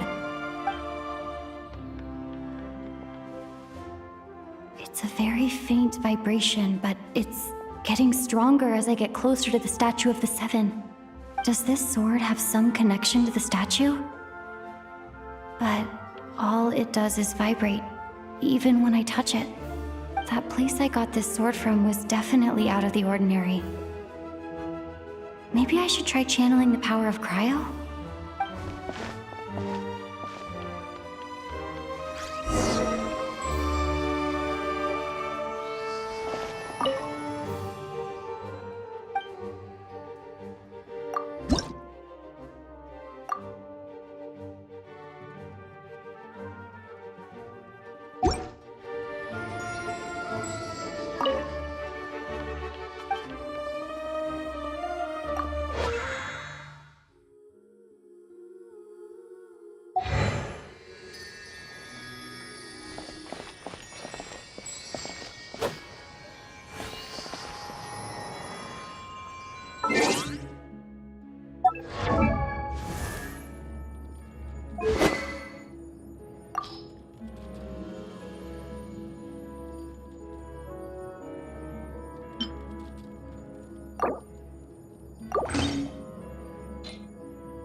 It worked!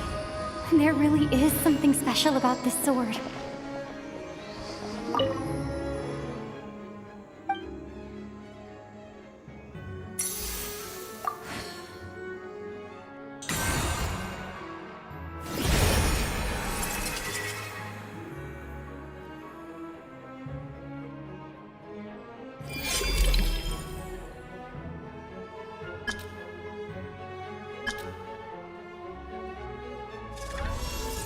I don't really understand what just happened, but I'm pretty sure this sword just got a little more powerful.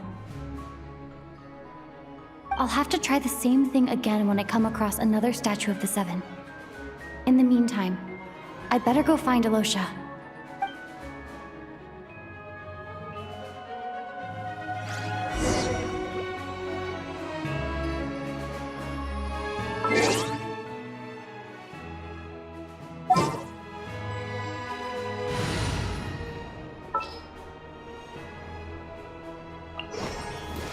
Just what will we come across?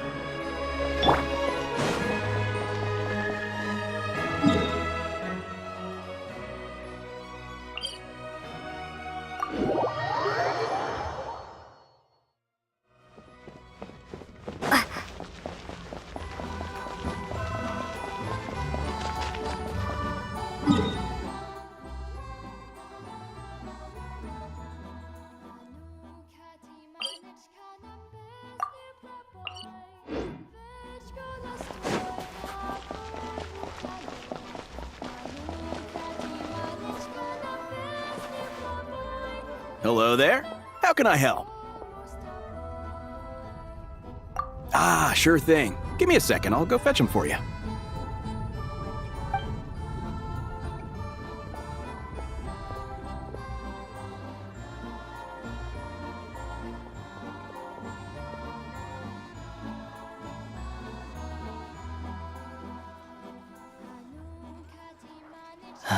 It's a familiar story. I've had similar experiences. Although Snezhnaya doesn't deliberately delay or withhold relief, those first few days of waiting for help are always the hardest. It's a fundamental contradiction. If emergency relief can't be delivered in time, what's the point in even calling it emergency relief?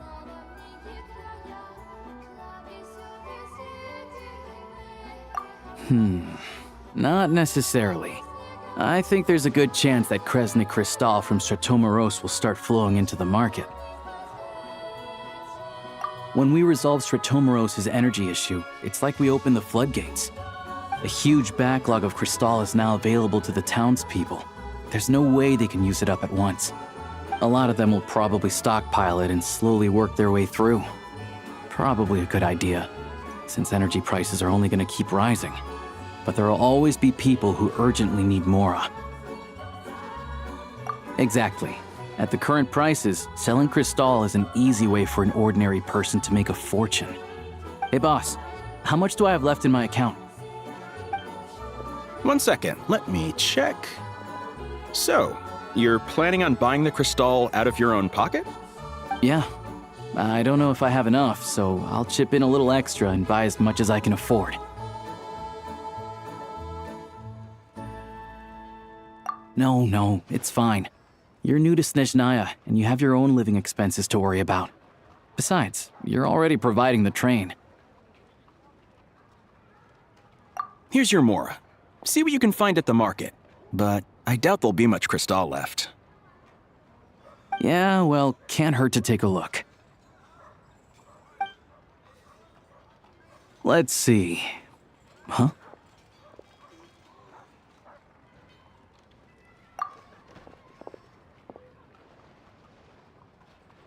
Oh, Alosha, and... Hello? I didn't realize you two knew each other.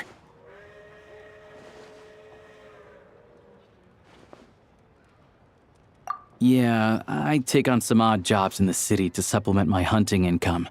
Sometimes I work as a cleaner or prop hand at the theater where Odette is one of the big stars, so I've met her a few times. When the weather's as bad as this, it's better for a hunter to adapt than to keep looking for game. Yes, and we sometimes need extra help.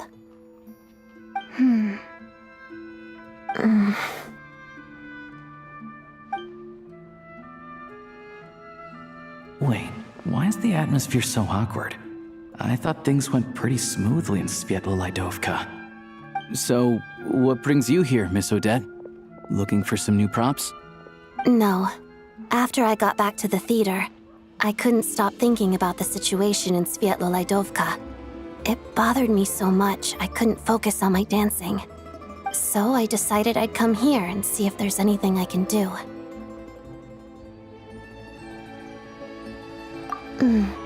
You too, I presume. I suppose that's why you're here.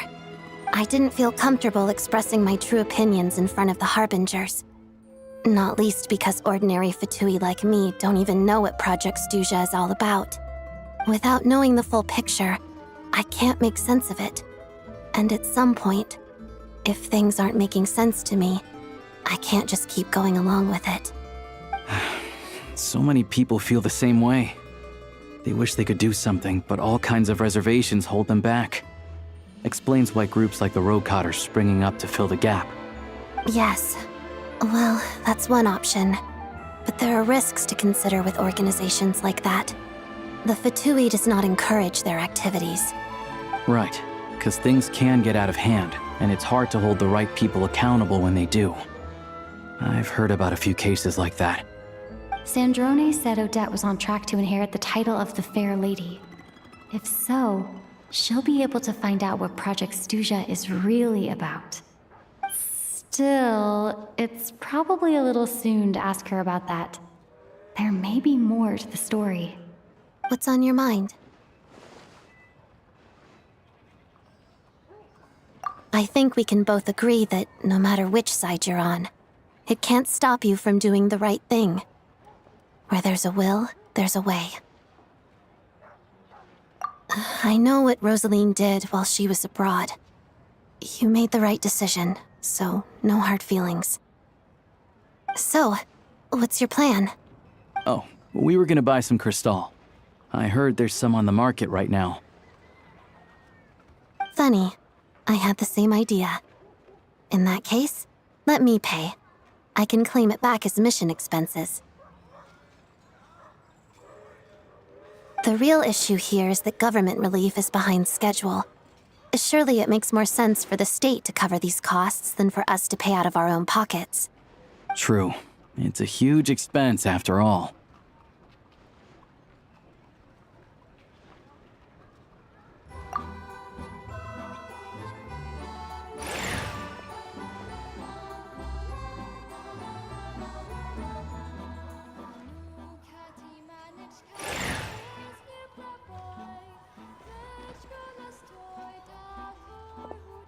Let me see.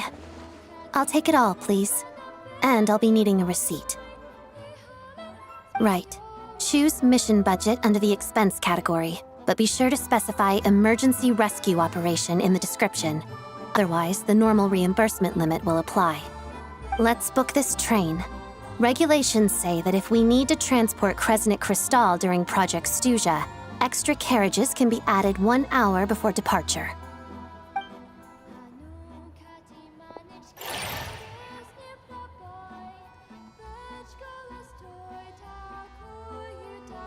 That should do it. The train will be escorted to its destination by Fatui guards. This is my first time seeing you handle Fatui affairs, Miss Odette. It seems you're as skilled an officer as you are a dancer. You flatter me. It's only because I've been doing both my whole life.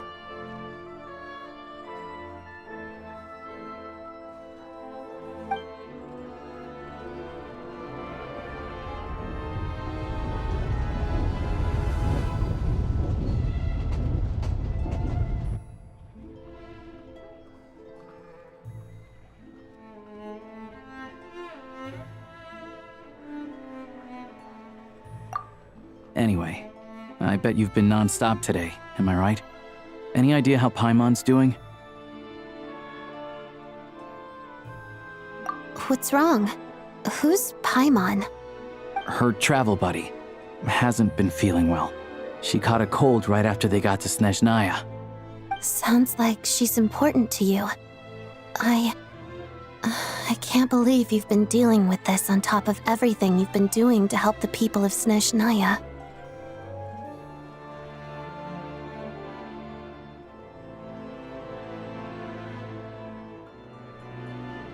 I've got nothing going on right now, so I'll join you. I want to see how she's doing. May I come too? I have some candy that someone gave me back in Svietlolaidovka. Plus, I know a little bit about relieving cold symptoms.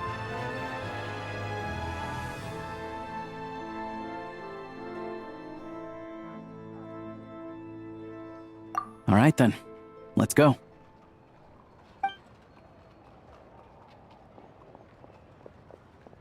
I still don't know what the deal is between these two, but at least the tension seems to have vanished.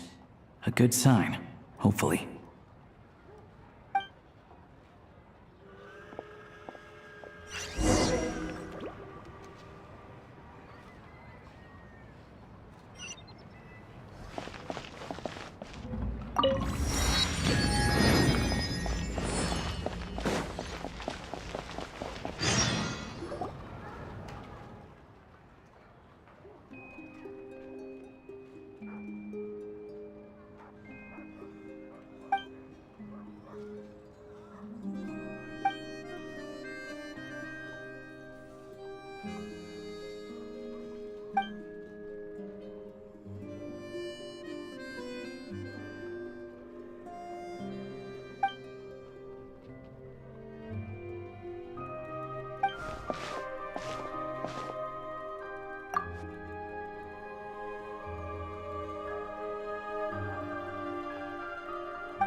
Hello. Sorry, but there's a sick person recovering in this room. Can I help you? What happened?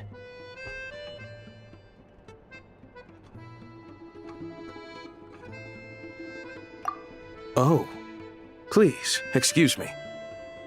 Are you the Traveler? Could I take a quick look at your Adventurer Handbook? Master Child said I should verify your identity.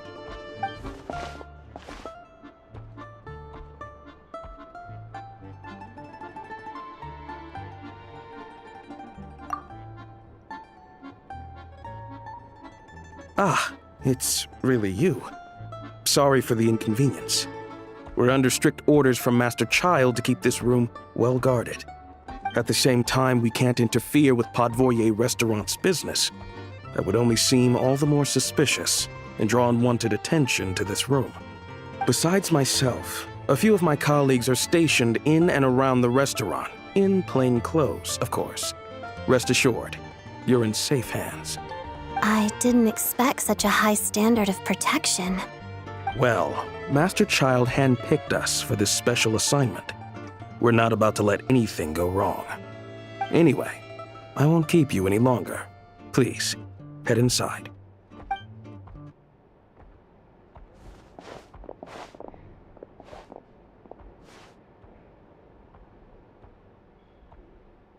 Traveler! Alosha, you're back! Oh, hey! Who's our new friend? Hi, I'm Odette. The Traveler and I crossed paths a few times.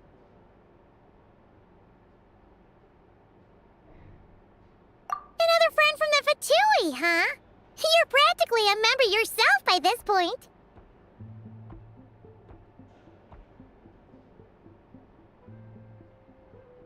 Paimon's definitely on the mend. We should be back to our usual travels in a few days' time. Seems like that doctor was right. It's just... Paimon's limbs are still feeling a little chilly. I have just the thing. Whoa! What's this? Is that a flame inside an ice cube? Wait, is this real ice? How's it not melting? And how does the fire keep on burning? All keen observations. You're right. This is called core ignis.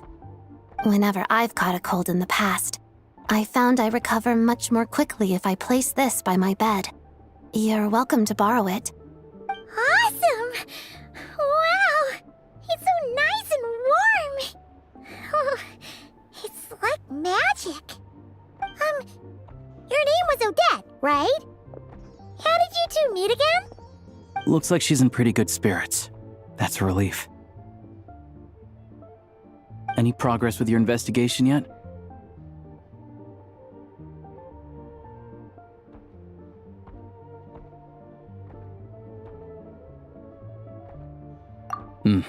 No surprises there, I'm sure. They're not likely to let anything slip.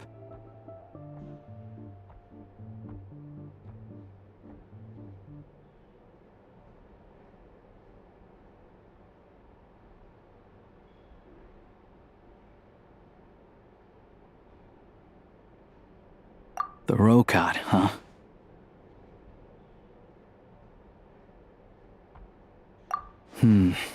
Let me think.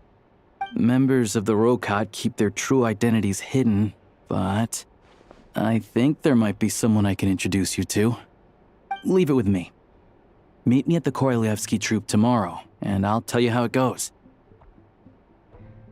Would anyone like a drink? I'm gonna head to the bar. Paimon will have... maybe some hot milk? Yeah. Paimon's in the mood for something warm. Enough with the secret chat, you two. Let's catch up properly in a minute.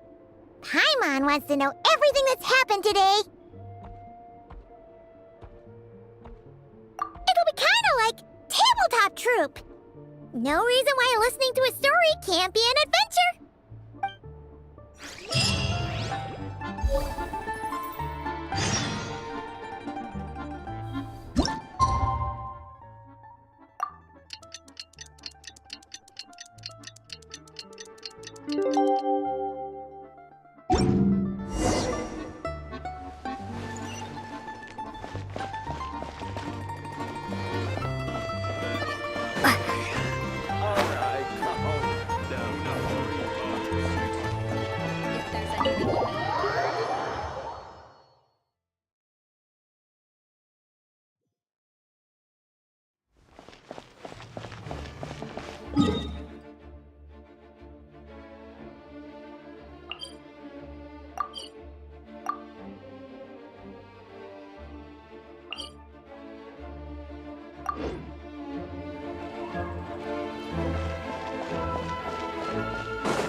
Ah, you made it. I've got some tickets, and I managed to set something up with the Rokot. It'll have to wait until after the show, though. Happy to stay and watch? I doubt you've seen the Korolyevsky troupe on stage before. Pleasure. Here, this is the way in.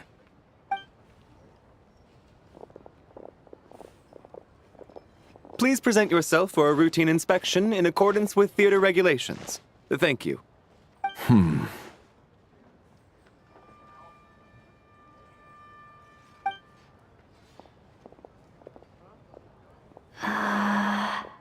Is that guy with the fatui? Looks like he's waiting for something. Okay, all done. Thank you for your cooperation. Please proceed through to the theater.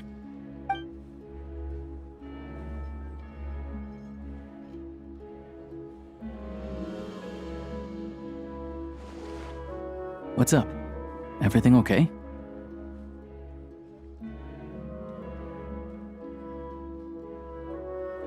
Snezhnaya's business and political leaders are always passing through here, so it makes sense that security's tight. Still, it's a little unusual to see the Fatui's Armory Palace guard here. You saw him, right? The guy right at the back. Strong, silent type. His name's Valeri. He's part of the Special Assignments Battalion, but I only ever see him here for one thing: to look for a guy named Mitya.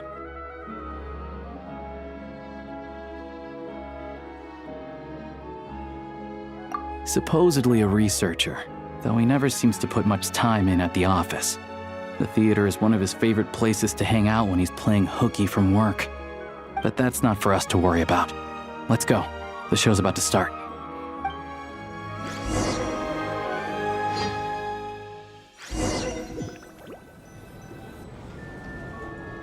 What do you think? Pretty impressive, huh?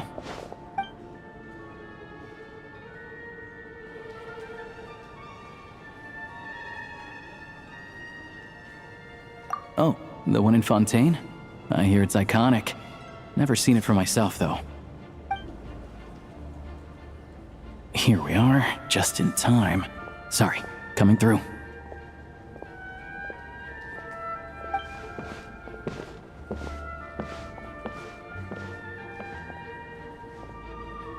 Ugh. If you're gonna show up late, keep your mouth shut. What's his problem? Whatever. No point arguing with people like that. Look, there she is. That's who I'm introducing you to later. She's the lead singer of the troupe, Vodyanitsa.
This leads directly to the green room.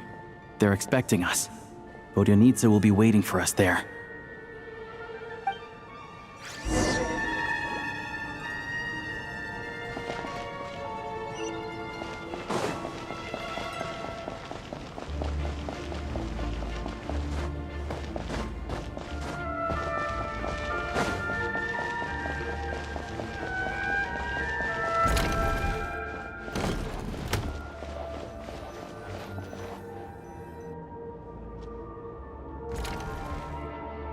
Hey there. Excuse me. Ugh! Can you believe it? I am so mad right now. Come in. Oh, it's you two. Huh? You know each other? Oh, wait. Is this who you were telling me about? The one you met yesterday and couldn't stop thinking about? I never said that. Yes, you did. Why are you denying it? It was right before I went on that rant about the moody factory owner. Oh, I remember it so clearly. Might I ask what brings you two here? Oh, I just brought her here to see the show. And when it finished, she was full of praise for Vodyanitsa's performance. So I thought I'd try my luck, see if we could get the chance to chat for a bit. Maybe get an autograph? You work here. You of all people ought to know that's against the rules. It's not what the green room is there for. Oh, what's the big deal? Come on, don't be shy. I can give you an autograph. You can take a picture too if you want. Do as you please. I finished all my shows for the day. I'll leave you to chat.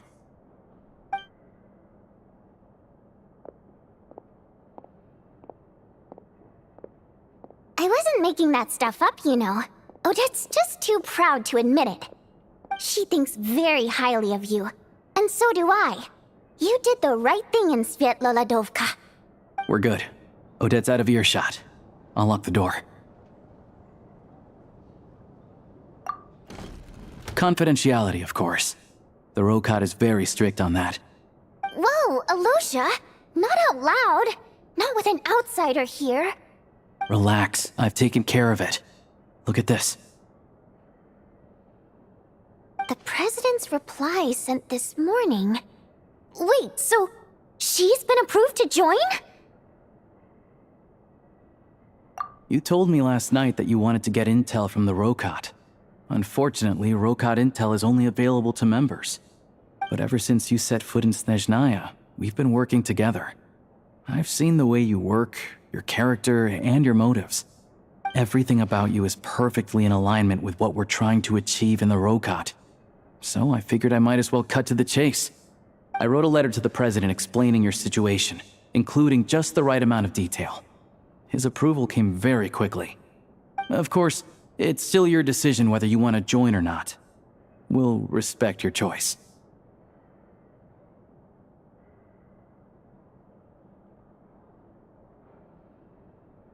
Well, assuming Odette was telling the truth and she didn't misjudge you, I guess we don't need to worry about you blowing our cover.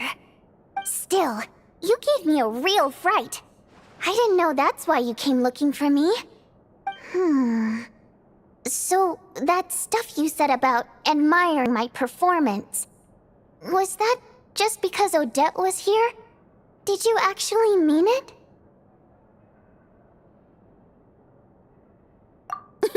Now you're talking. That's what I like to hear.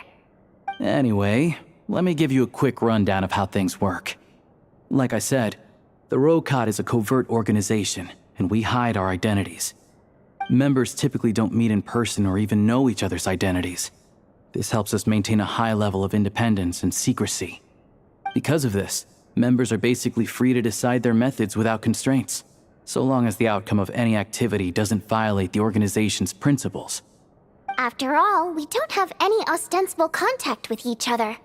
This way, if anything goes wrong, no one else will be implicated. Beyond the freedom to choose how you operate, it's also your choice whether to act at all. We have plenty of members who have yet to take any action.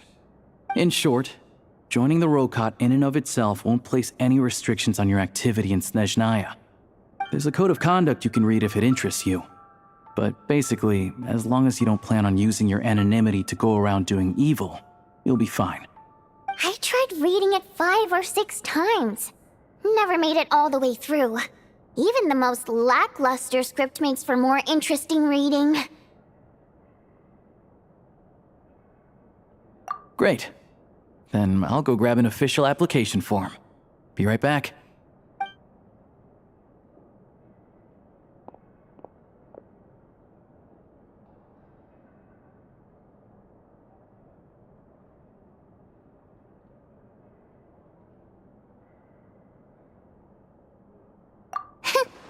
Well, Alosha has this pet dog, you see.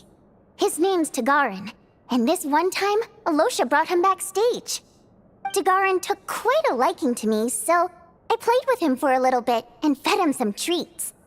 Then, the Rokot was out on a mission one day, and even though we were all in disguise, Tagarin recognized me right away. Just a coincidence, really. We didn't report it to the higher-ups, though, to avoid dealing with the fallout. Like my job at the theater, for instance. I really needed to make ends meet. By the way, what were you complaining about just before we came in? Did everything go okay with Chuganov? Everything did not go okay. That's why I was so mad.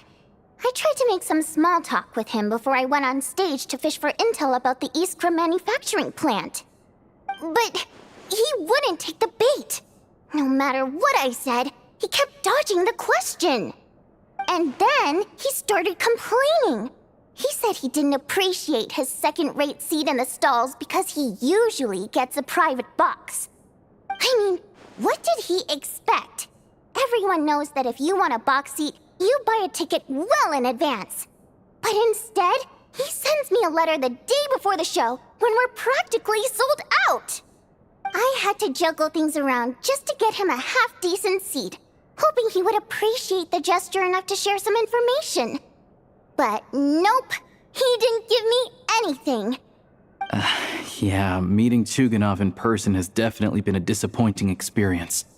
Oh, you probably don't know who we're talking about, do you? Chuganov was that older guy you were sitting next to today. I'm sure he didn't make a great first impression on you either.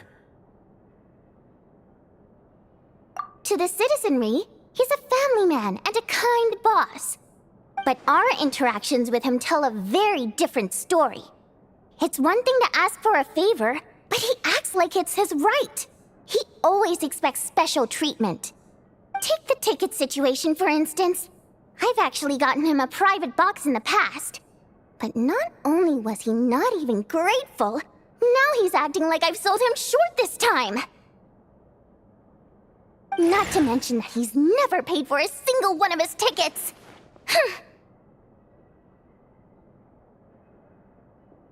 And another thing, if he's such a big family man, why doesn't he bring his wife and daughter to see the show once in a while? I've never seen them here, not even once. Calm down, Vodyanitsa. If you won't do it the easy way, we'll have to try the hard way. But first things first, here's your application form. Go ahead and fill it out.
Looks like I'll need to make a few little tweaks here and there. But other than that, you're good to go. We'll hold on to this for you. Alright.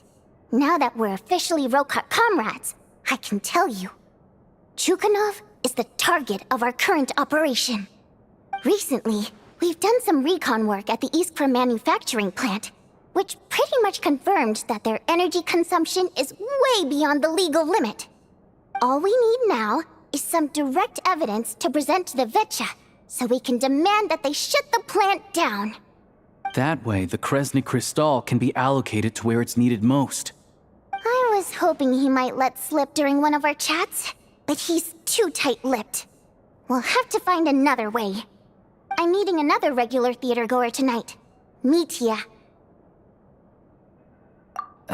But Valeri's here too, and he's probably looking for Mitya, so he may end up being a no-show. Don't you worry. He must know how to dodge Valeri, or he wouldn't be showing up on time for every performance. Mitya is a renowned energy expert. Although we can't get any direct evidence of the excessive energy consumption at the plant, we can accidentally let the information slip to him. The authorities should take someone like him seriously. So if he starts raising questions about energy use at the Iskra manufacturing plant, there will be a proper investigation. Also, we're not allowed on site, but he has clearance. So all we need is his cooperation.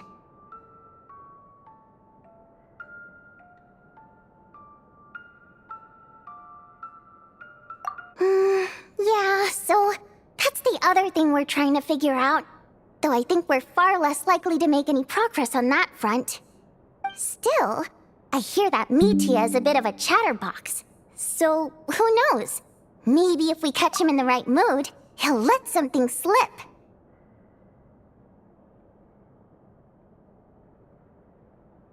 What do you think? Sound like something worth your time? Okay, in that case, you guys find a seat somewhere nearby. Pretend you're a couple of buddies there to eat, and keep your ears peeled for useful information. He's a huge fan, so I doubt he'll have his guard up around me. But you two need to be convincing. If he suspects anything at all, he might stop talking. Sure. Don't worry. We'll make a believable pair of buddies. Perfect! You've sold me already. Now, help me tidy this room up a bit before we head out. Okay. What needs tidying? Everything!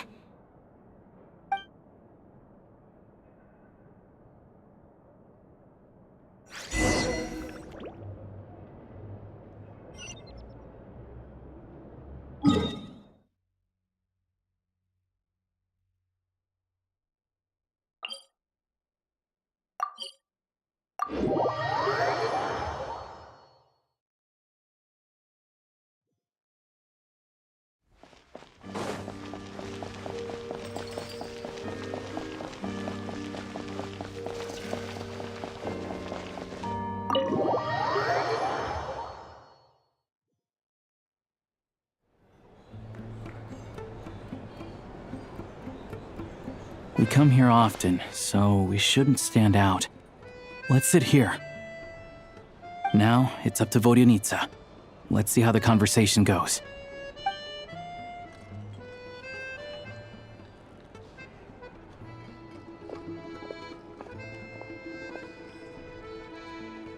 Mr. Mitya! Over here! Over here! Oh, sorry. I got a little held up on my way here. Now we have even less time than we planned.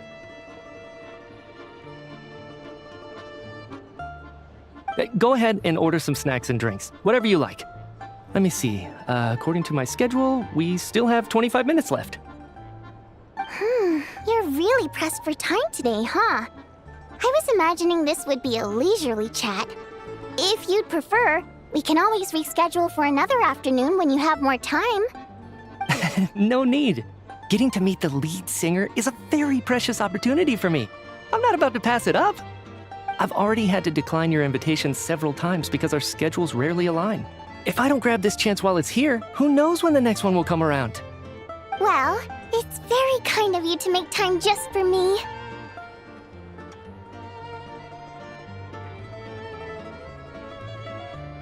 I'm not too sure, to be honest.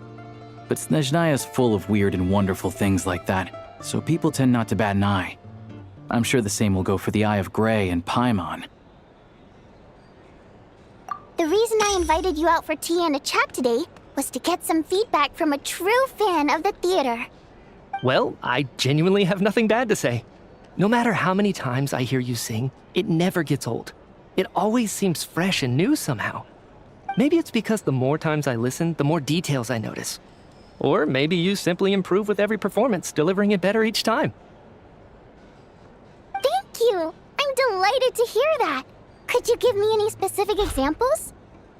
Oh, yeah. The piece you sang today, for example. Beneath the Frozen River? Hey, what's with you? I'm just praising a good performance. I always used to find that such a bleak and lonely song. But the more you listen, the more you realize that it's not as cold and nihilistic as it appears. When you really dig down into it, there's a certain level where you're surprised by the emergence of hope. Wow, I'm impressed. I didn't expect you to pick up on that. Actually, I only tried out that angle after talking with a composer. Still, Beneath the Frozen River wasn't on today's program. Oh, really? But it's a classic. You sing it every time. Almost every time. Oh, well then. Let me say a few words about that other all-time classic, Flying in the Wind from the Mountain Sparrow. I didn't sing that one today either. My voice wasn't quite up to it, so I switched it out at the last minute. Oh, but, Sorry, Mr. Mitya, but you were at the theater today, yes? Of course I was. Remember? I said hello to all the troupe members before the show started. You, Odette, and the others. So what did Odette sing today? Elegy of the Snow-Winged Goose, of course. Correct. I see. I see. You find my singing boring, don't you? That's why you don't remember a single song. Looks like I'll need to cut a few from the program next time. No, that's not it. I swear. All right. I'll be straight with you. I'm sorry. My mind was wandering as you took the stage today. I enjoy watching your shows because the exquisite performances stimulate the mind. It always sparks some inspiration for my research. So, whenever I get stuck at work, I come to the theater for a change of pace. Odette's dance during the elegy of the snow-winged goose today was simply incredible. It got me wondering what she's been going through recently. That look of sheer defiance in the face of utter tragedy, it was so inspiring. I started scribbling in my notebook right away. Not that I made a ton of progress in the grand scheme of things, but I still think it was productive. By the time I snapped out of it, the entire show had finished. So what you're saying is, you didn't listen to my singing at all? Unfortunately not. I'm sorry, I don't know which is more disrespectful. The fact that I don't always come for the show itself, or the fact that I missed your performance. Seems like things are getting a little awkward.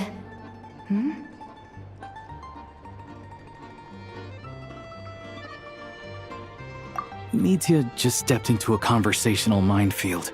If there's one thing Vodyanitsa doesn't like, it's people who show disrespect for her performance. This meeting was so hard to set up. Don't tell me it's already falling apart. It's fine. I suppose this is affirming in its own way. At least, it shows that our performance really touches people's hearts, right? Don't let it bother you. It certainly doesn't bother me. She's showing a lot of restraint.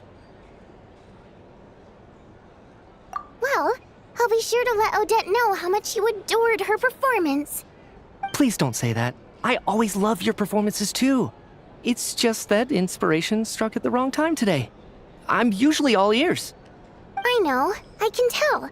That's why I value your opinion.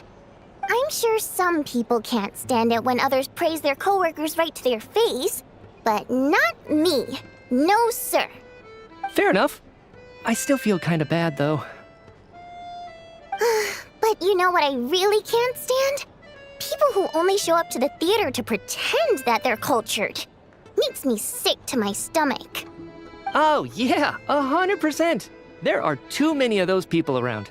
By the time they're walking out the door, they've forgotten all about the show. What's wrong? You look furious. I don't know if you've heard about the boss of the Eastborough manufacturing plant.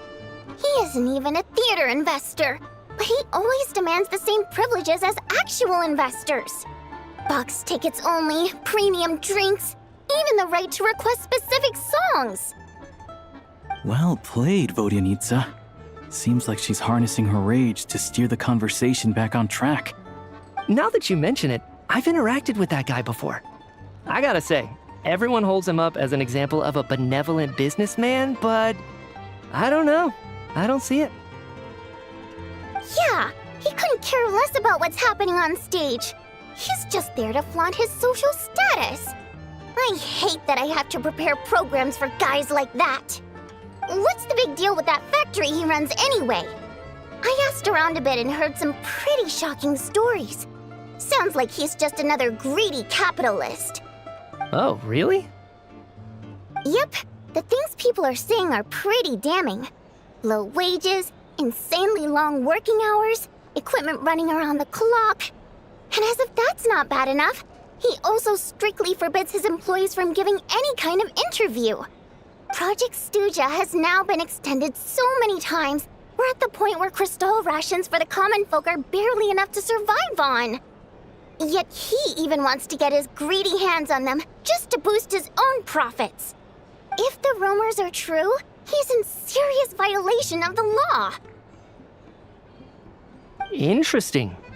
So you've heard about it too? What? So it's really true? Who knows?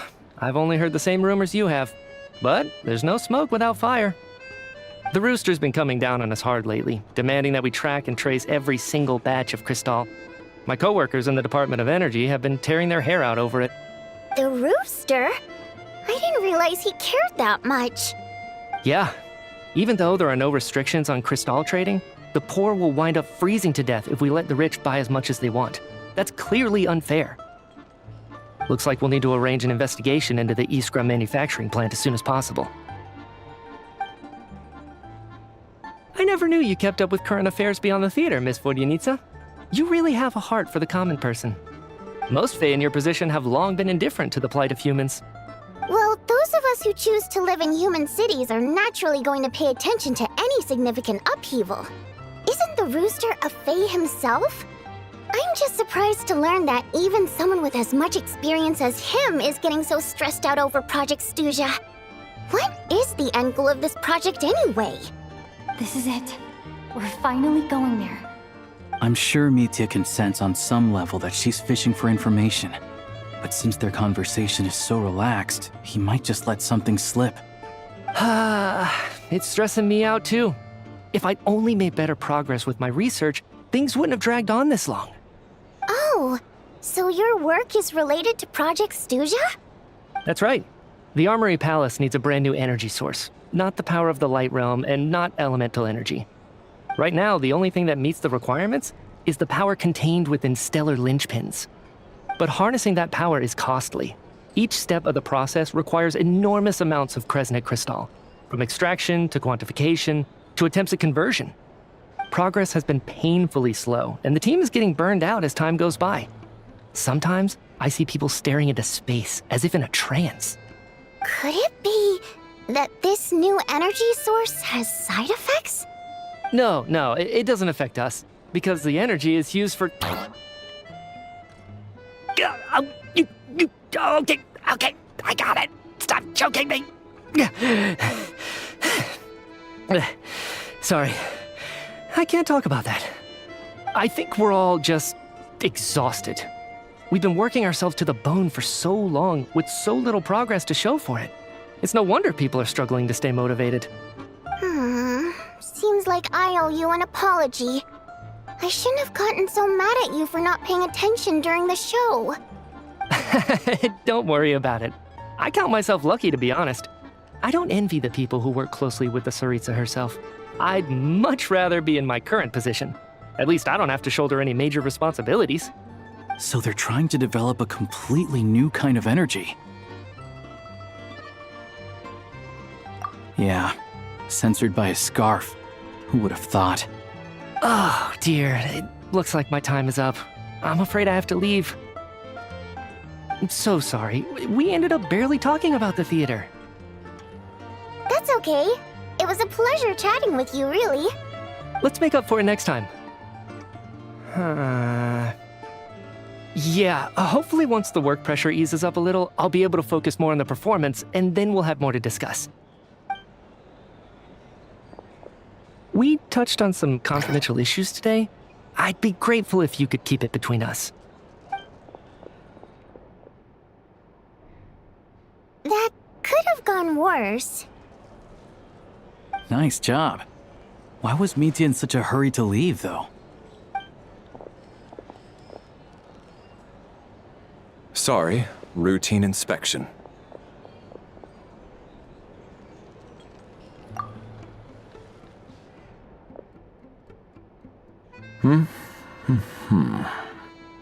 Okay, let's go. So he wasn't rushing to get back to work. He must have calculated that Valeri would find him here in exactly 25 minutes. That's frighteningly accurate. One of the main duties of the Special Assignments Battalion is to ensure that important figures stick to their schedules. All right, time for us to get going too. Excuse me, check please. We'll settle our check too, then. Oh, hello there. Mr. Mitya paid the check before leaving. He also asked me to pass on a message. He said it was an honor to share his tea break with Miss Vodyanica and her two friends. Wait. So he knew we were here all along? This raises a lot of questions. Did he deliberately mention the new energy source so that we'd overhear it? Maybe his work isn't confidential after all. Maybe the key here is the purpose of this new energy. I guess that's the next thing to look into.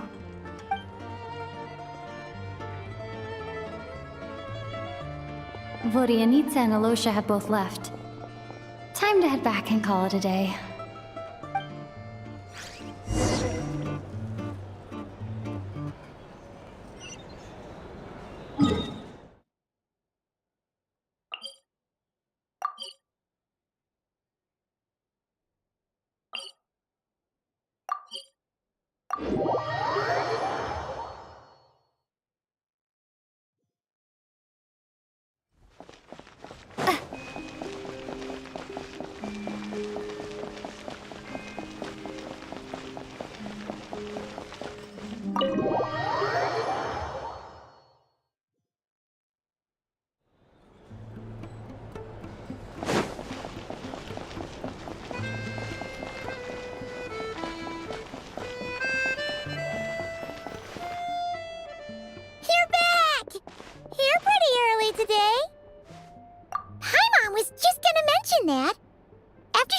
Today, Paimon felt like her temperature was completely back to normal, but her strength still hasn't returned.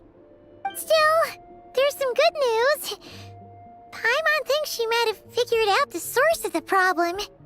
It's like there's some kind of mysterious power affecting Paimon. Paimon's never felt this way before during any of her travels. She only started feeling this way since we arrived in Snezhnaya. That's right. The Armory Palace needs a brand new energy source. Could that have something to do with this? What is it? You're making that face again. You know, the one you get whenever you have a light bulb moment?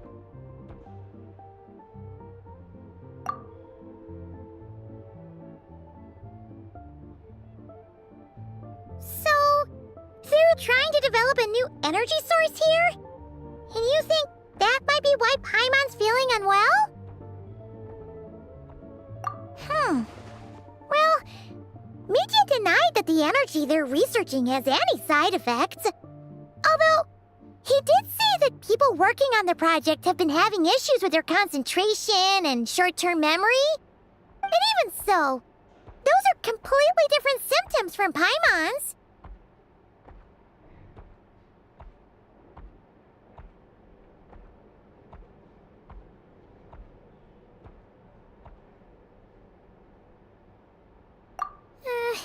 It's pretty faint, so it's kind of hard to tell. But if anything, it seems like it's coming from roughly the same direction as the Armory Palace. Sure, Paimon's with you there. But how, though? The robot only has a limited amount of intel.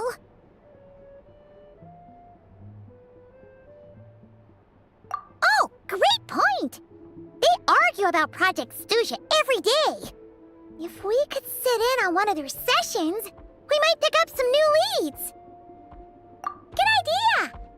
Oh yeah, while you were out, Paimon tried all the yummiest looking desserts in the Potpourri restaurant.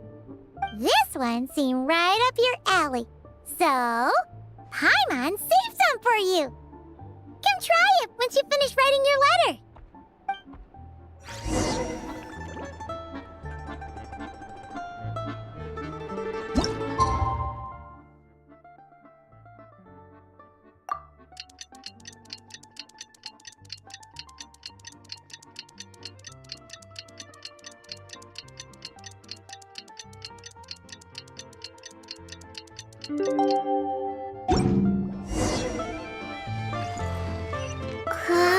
Alosha replied. He says that we won't...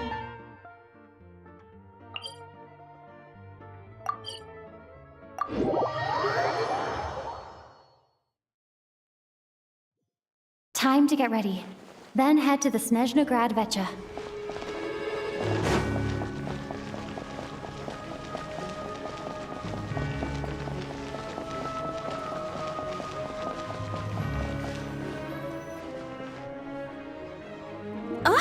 Miss Vodyanitsa, prima donna of the Korolievsky troupe. What a surprise meeting you here. Will you be sitting in on a session of the Vetcha?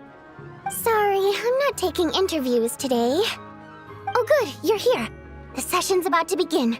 Let's get inside. Please wait, Miss Vodyanitsa. Could you introduce me to your new friend?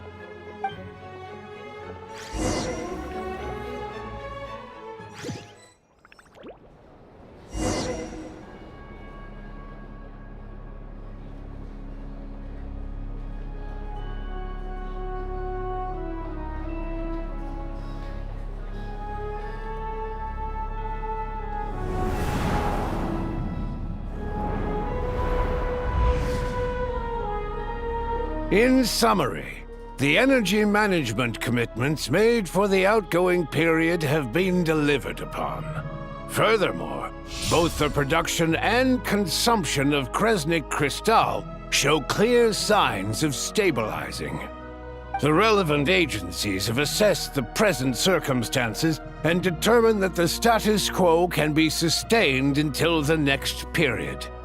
For detailed statistics, I would refer you to the industry reports that have been distributed to all persons present.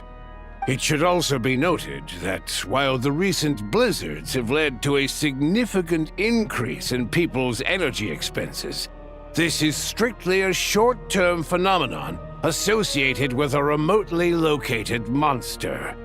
Her Majesty the Tsaritsa is giving her full attention to this matter. We should have every confidence that it will be dealt with swiftly and conclusively. A financial report on disaster relief is also present in this report, courtesy of Pantalone. They cover the same old ground every single time. The rooster never seems to mind, but everyone else is getting tired of it. There's a general lack of trust. People aren't seeing any tangible benefits that affect them directly. Of course, none of that will be reflected in any of the reports on the table. Yeah, if it weren't for these hard copy documents, I could have at least made something up.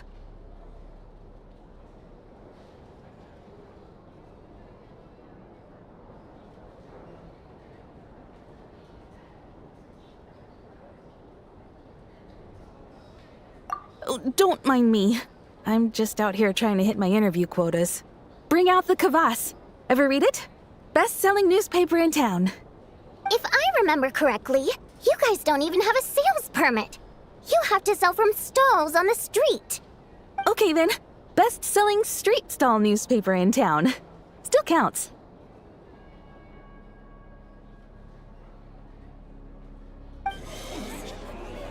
Order! We will now open the floor to the representatives. If there are no further substantive issues to discuss, we will then proceed to a vote on this motion. Snezhnaya has a long tradition of treating members of the Fatui armed forces and their dependents favorably. But recent surveys shows that Fatui families in remote areas have access to 15% less crystal than the average civilian family in Snezhnograd. It's been said many times before, but it bears repeating now. There needs to be a clear and consistent rationale behind how crystal is allocated, or we will soon face immense public backlash. Perhaps you wouldn't need to keep repeating yourself if you would hear me out for once. I say again, true consistency exists only in principle. In the real world, fairness is relative. You appear to treat resource allocation as a simple function of production and population. So what about when the equipment used in production breaks down? Have you factored that into your equation? And do you even know how long it's been since Snezhnaya last conducted a census? If I knew the answers to questions like that, I'm sure I'd be a very wealthy man. And I doubt I'd be going by child. I'd like to bring the focus back to the specific issue I raised. Or do you wish to deny that favorable treatment for Fatui dependents is our long-standing policy? It's easy to be a critic when there's no accountability. That seems to be a running theme in the anti-Project Stuja cohort. Defeat the ringleader and all other problems will magically resolve themselves. That's what they seem to think. But in case you aren't aware, not one jot in my report would change whether Project Stuja continues or not. So you have no intention whatsoever of finding a solution to this problem? On the contrary, I'm the only one here who ever brings solutions. Child opened by speaking up for the armed forces. Regraders struck back with style and a war of words ensued.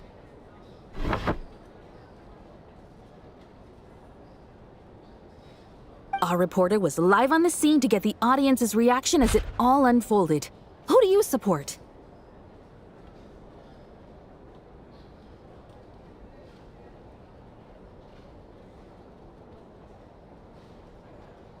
The people have spoken! Child received raucous applause from the crowd as he pushed Regrader onto his back foot with a relentless barrage of questions. It had to be seen to be believed. Now you see why they don't have a sales permit. However this reporter wants to spin things, I haven't forgotten that Tartaglia was representing the Northland Bank when we first met in Liyue. So, surely their relationship can't always have been this strained. You two are getting off topic. Let's focus on what the data is saying.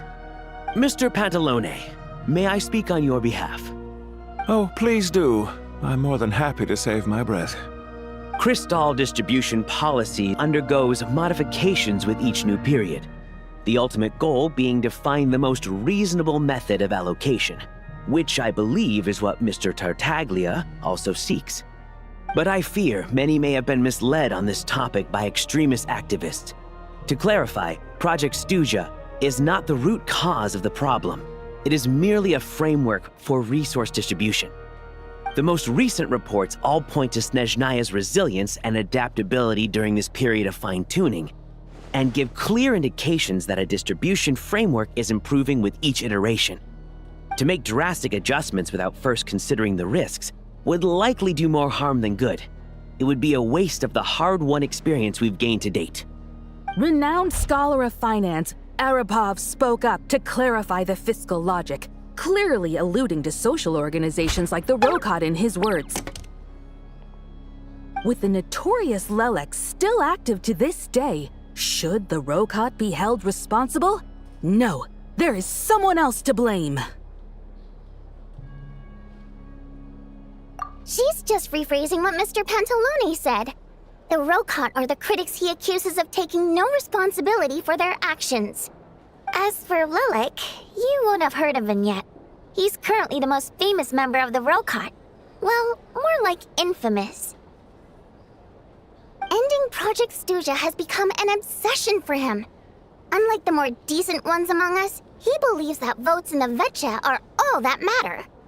So whether it's threats, coercion, or bribery, he'll use whatever means necessary to get people to change their vote.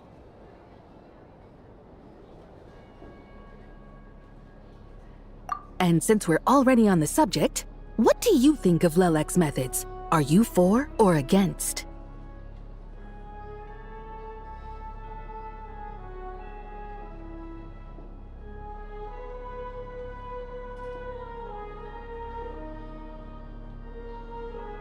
Yes, don't we all? Lelek supporters grow in number by the day. We stand with Lelek. At least someone here wants to take this discussion seriously. I've been considering that issue myself. What you really need is more precise regional data, right? I think it would be easiest to let the Fatui handle it, since they're already in charge of Crystal shipments anyway. We may as well get them to collect some data while they're at it. Whatever you need, you can ask the Fatui to look into it for you. In terms of supervision, I think the Druzhna would be a good fit. I had hoped to discuss this with Miss Vesna, but sadly, she's not present. I will be happy to take a note of your suggestions and present them to Commander Vesna for a decision upon her return. The Commander has always taken a keen interest in Project Stuja. However, given the Druzhna's demanding workload, I'm afraid it may prove difficult for them to provide any practical support. Let us refrain from jumping to conclusions until a concrete and actionable plan is in place. My apologies, Lord Rooster. There are numerous issues to address here. including manpower, time sensitivity, and reporting lines. Nevertheless, I support drafting a proposal. Follow the usual procedure, and it can be raised as a new motion for all parties to evaluate at the appropriate time. In that case, I'd like to share one thought before the proposal is drafted. The issue of time sensitivity was raised just now, which I presume relates to the official reports. In fact, the Energy Commission already collects regular statistics on each urban center and its surrounding area. Would these be of any use? That's a good idea. I read every issue of Svietlolajdovka's report, and although my focus is mostly on the section about equipment operation, the energy consumption statistics also yield a lot of insights. Be that as it may, does no one see an issue with using local data to determine crystal quotas? In the long term, it seems like a very risky solution. Not if they are used purely for reference. So long as we have the report from the Northland Bank's headquarters to corroborate it, no one will be able to fool me. Very well then. It appears that this arrangement is acceptable to all parties. Yeah, sounds good to me.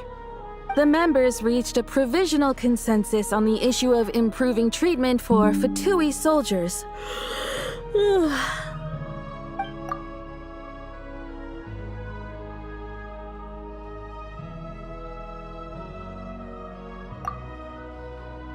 Today, the prima donna of the Korailievsky troupe attended a session of the Snezhnograd Vecha in the company of a most charming young lady. The question on all our minds is, what is the true nature of their relationship?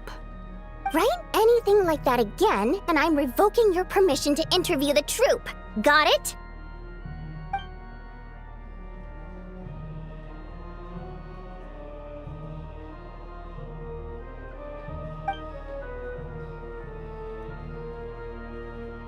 Now then, if there are no further contributions from those present, we shall proceed to the final vote.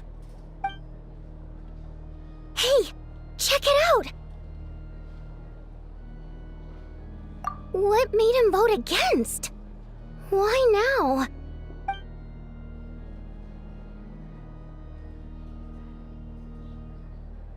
The votes have been tallied. Those in favor of continuing Project Stuja total 61%, securing a clear majority. That was too close. The margin has shrunk yet again. Chuganov was a huge loss. I'll bet Lelik is behind this. I wonder how Pulcinella will respond this time. Chuganov. I see. Lelik strikes again. Yes, go, Lelik. Once Project Stuja is defeated, our unwavering support at Bring Out the Kvass will finally pay off when we make our comeback. I can taste our victory already! In accordance with the result of this vote, Project Stuja will remain in effect until the next Vecha period.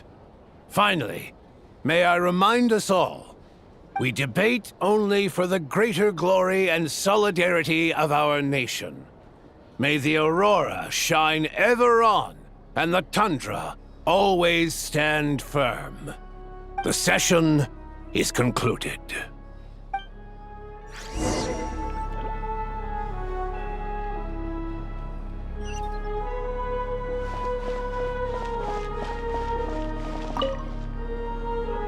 I have to say, I really wasn't expecting Chuganov to vote against Project Stuja. Well, in principle, Snezhnaya's business and political elites ought to be the ones least likely to oppose it. As we heard, Project Stuja is basically just a resource distribution framework that requires everyone to cut back during the winter. But even if the policy got cancelled, the Tsaritsa's energy needs wouldn't suddenly go down. The extra demand from the public would have to be filled from somewhere. So logically, the factories would have to take the hit. I got a letter from Mr. Mitya just before today's session. He said he's confirmed that there are issues around overtime and excessive energy consumption at the Iskra manufacturing plant. In a situation like this, once the Rooster receives the report, He'll order the factory to halt production and submit to an investigation before issuing a penalty. But that's a week-long process, and thus didn't make it onto the VII agenda this time. I don't think he suspects anything so far. Exactly. And as you know, he's a very selfish person. I was originally gonna try and flip him after he received notice of the official sanctions. My plan was to convince him that the whole thing was completely unfair. Rather than just sit back and take the hit while his factory stopped production, he'd be better off voting to end Project Stuja. At least that way, no one else would be able to make any money either, because all the factories would suddenly have more limited energy to work with. But now, he's already voted against it, which means someone must have used more forceful means to change his vote. Just like with everyone else who flipped. Yeah, no one knows why Lilac is so obsessed with ending Project Stuja, but by the looks of it, he's inching closer and closer to success. Lilac must have strong motivations, given how he'll stop at nothing to achieve his goal.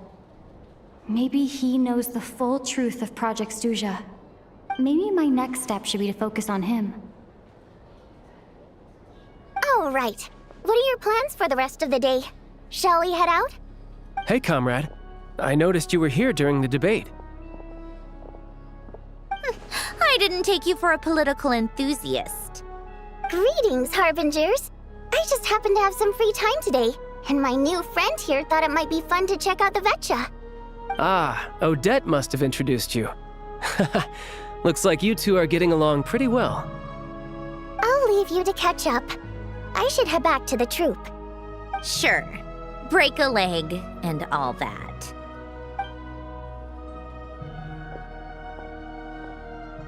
Thought it might be fun to check out the VII, did you? Things are never that simple with you, Traveler. There's no way you're here for kicks and giggles. Tell me I'm wrong.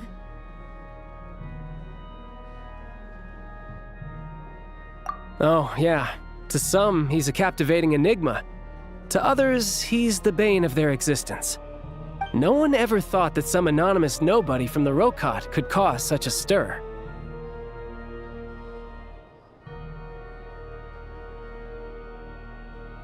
Huh? You want to look into Lelik? Then I'm sure his days of anonymity are numbered. What do you think, Snezhnaya? Fine by me, I guess. If the Traveler actually manages to expose Lelik, it'll be doing Pulcinella a favor. In return, it seems fair to let her in on what we've learned so far. My thoughts exactly. Sharing is caring, after all. Head back to Glupov and grab the files on Lelik. It's easier to just pull the records than go through the rigmarole of getting the Traveler a visitor's permit. As you command, child, sir. In that case, since we're going to be waiting anyway, I'll have someone brew a pot of black tea.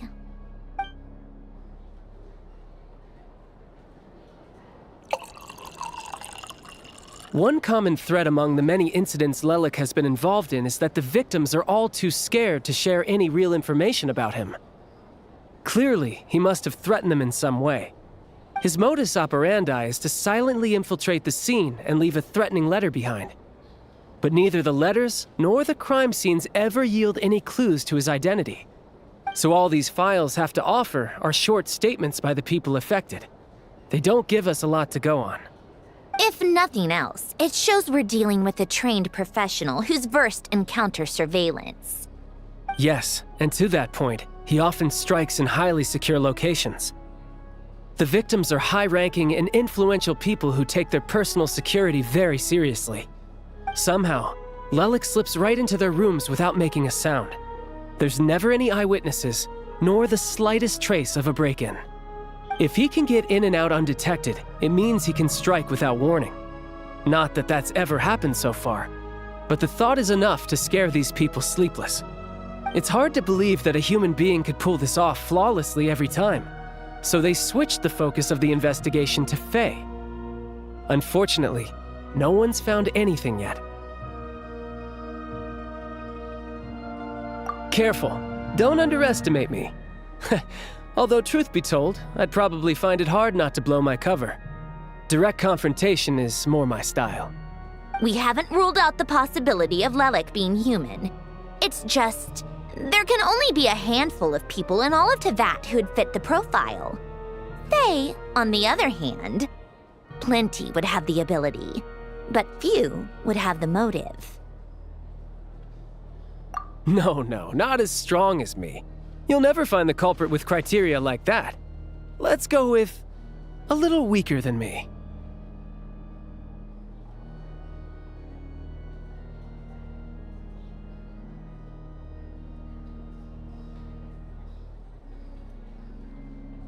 There's no denying that Master is strong, but meticulous. We can only hope. She's just trying to find a reference point. Stop getting fixated on who's stronger than who. But that's the most important thing. In my opinion, anyway.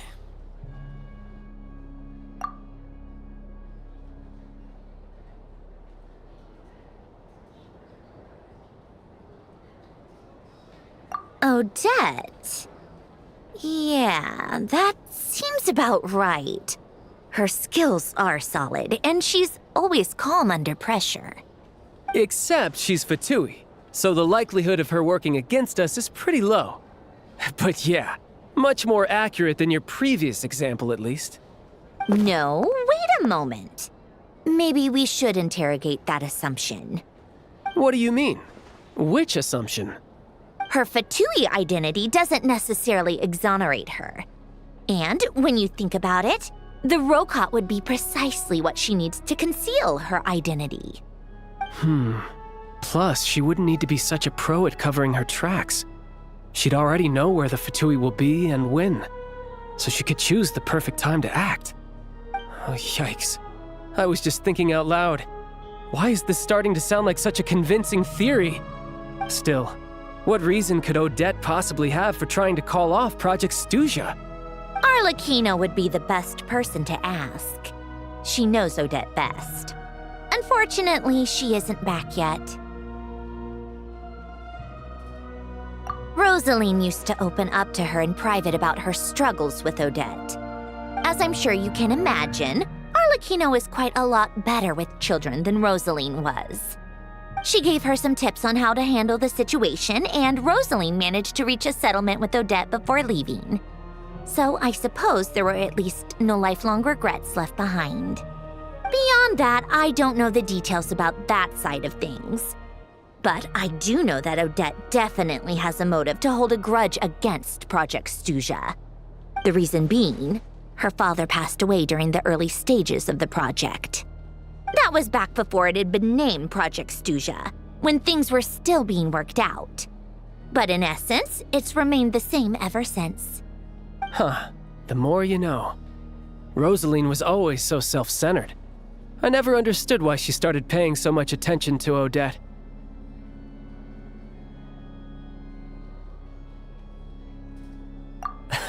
Is that such a surprise? If you cast your mind back, you may remember that Rosaline and I weren't exactly close. We had tea together a few times, but that was about it.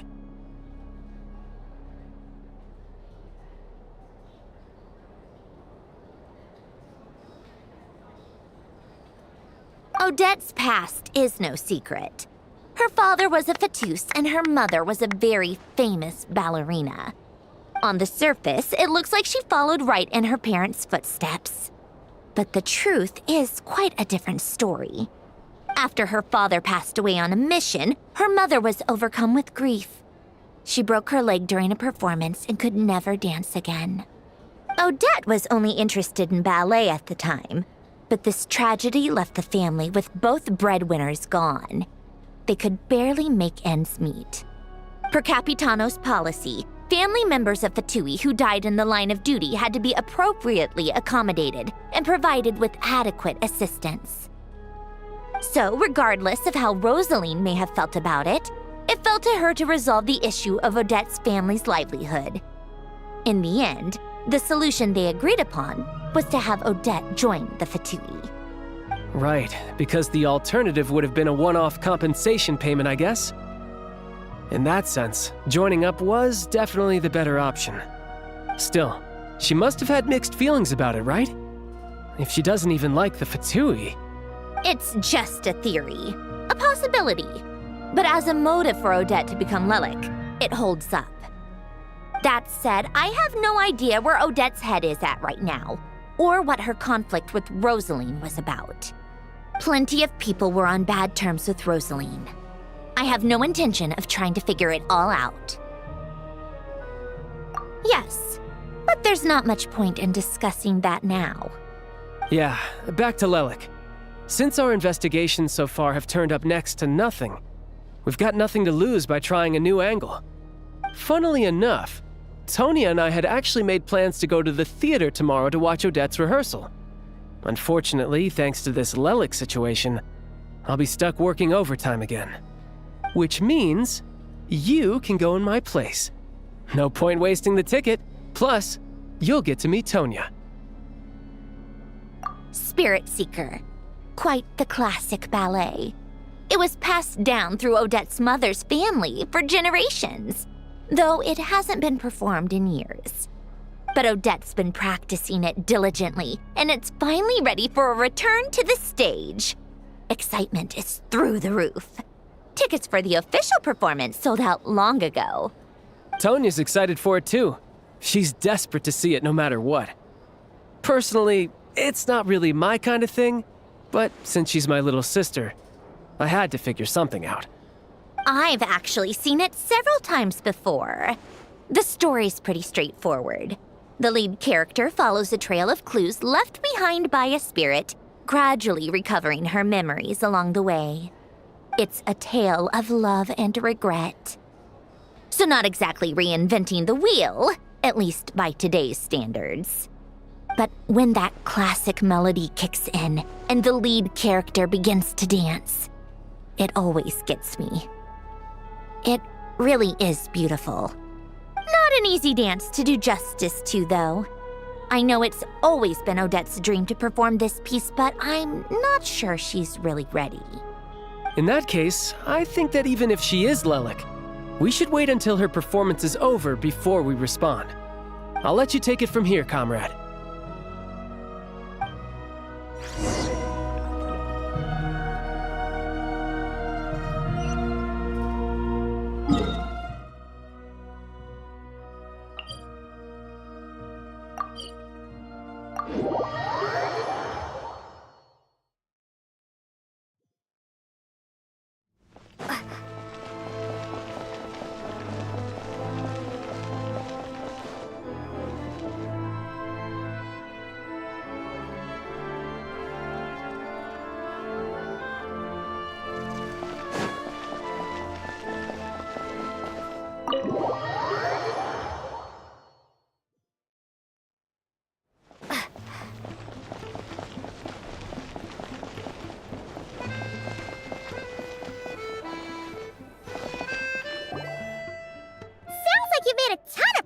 Today.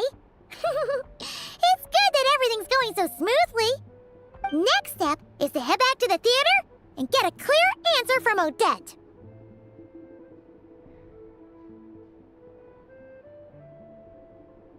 Either way, Paimon doesn't get the sense that she's a bad person. Sure, she might have done some pretty extreme things, but Paimon bets she has her reasons. Maybe this is going too far, but with everything she's managed to do so far, wouldn't it make more sense in theory to be even more, heavy-handed? Why leave a letter when she could, well, we know there are plenty of other ways to keep people in line, right? The point is, she could have gone further, but she didn't. So, if it is her, she's got some principles at least.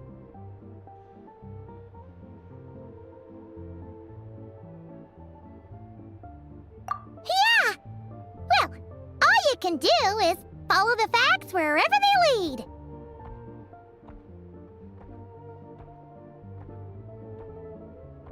No change, really. But that thing Paimon told you about yesterday? Paimon feels like she can sense it more clearly now. Hearing you talk about your day makes Paimon itch for an adventure. If only she could be there with you so we could experience it all together. Yeah, I wish you could be there too. I'm not used to adventuring alone. But don't worry, we'll get to the bottom of this. Guess it's just one of those things. Never mind. Paimon will behave herself and keep resting.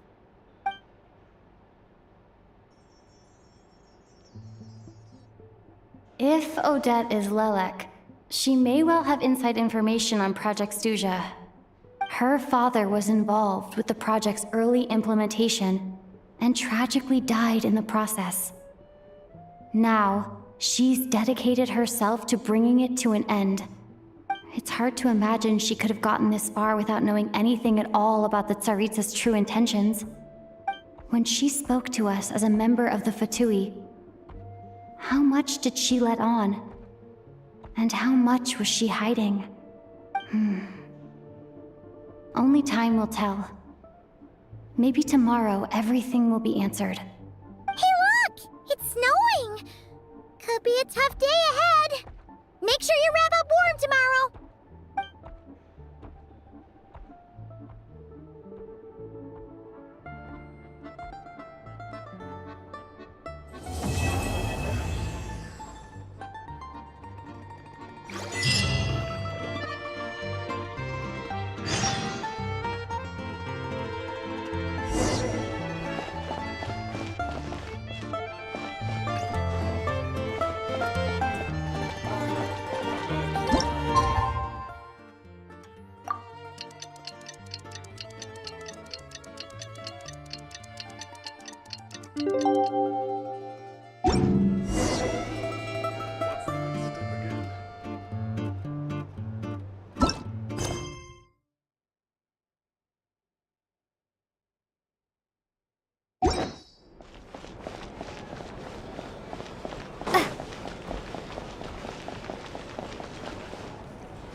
Ooh, it sure is cold today.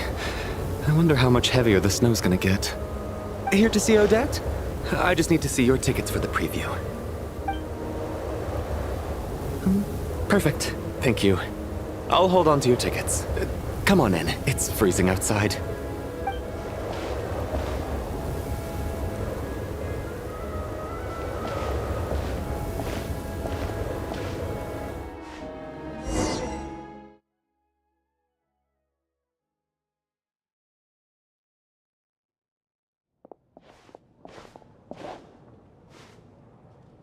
I think I'll leave the Lelek question until after the show's over.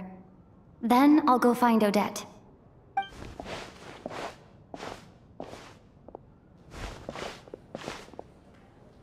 Child said he was originally going to come with Tonya, so I'm guessing Tonya's already here somewhere.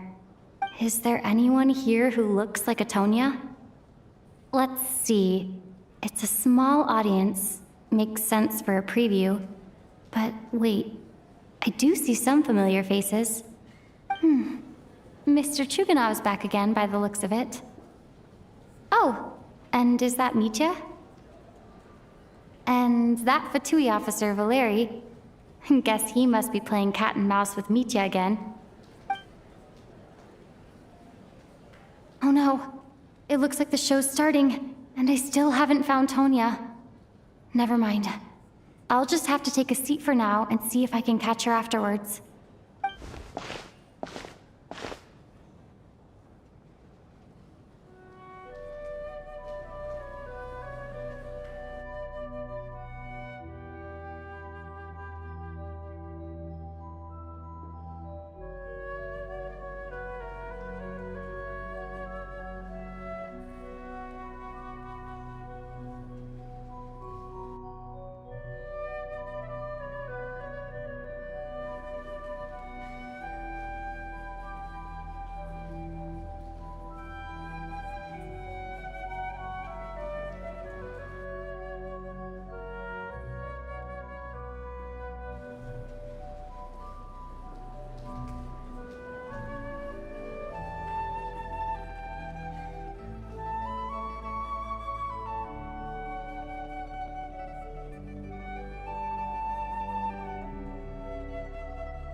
Members of the audience, I'm a staff member here at the theater.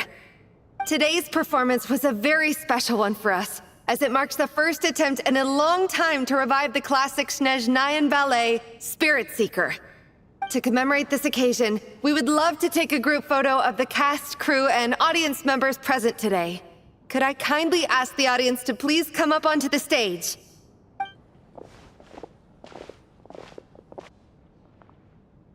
All right, everyone, huddle in a little more. Now, look at the camera. 1, 2, 3.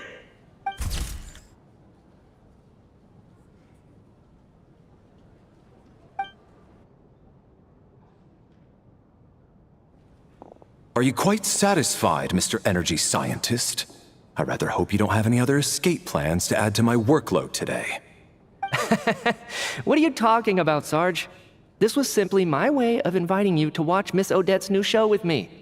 And wasn't the performance spectacular? In the future, I heartily encourage you to take a leaf out of my book.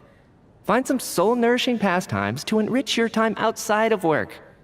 It was indeed a fine performance, but I must correct you on one point. This is not time outside of work. These are working hours. Working hours and non-working hours are just a social construct. Human technology can never advance if we're too rigid in our thinking, Sarge. May we leave now? Already? I mean, I was kinda hoping to soak up the atmosphere for a little longer, but... No? Okay, guess I'm pushing my luck. Didn't seem like too much to ask, but fair enough. Off we go then, Sarge. Back to the land of working hours. Lead the way. That has to be her. She's the only person in the audience around Tonya's age. Excuse me? Are you Tonya? Huh? Your brother's busy today, so I took his ticket. Don't worry about him. He's fine. Oh, okay. Sorry for the trouble. What's wrong? Are you sick? No, I'm fine. It's nothing. Maybe she caught a cold on the way here because of the weather?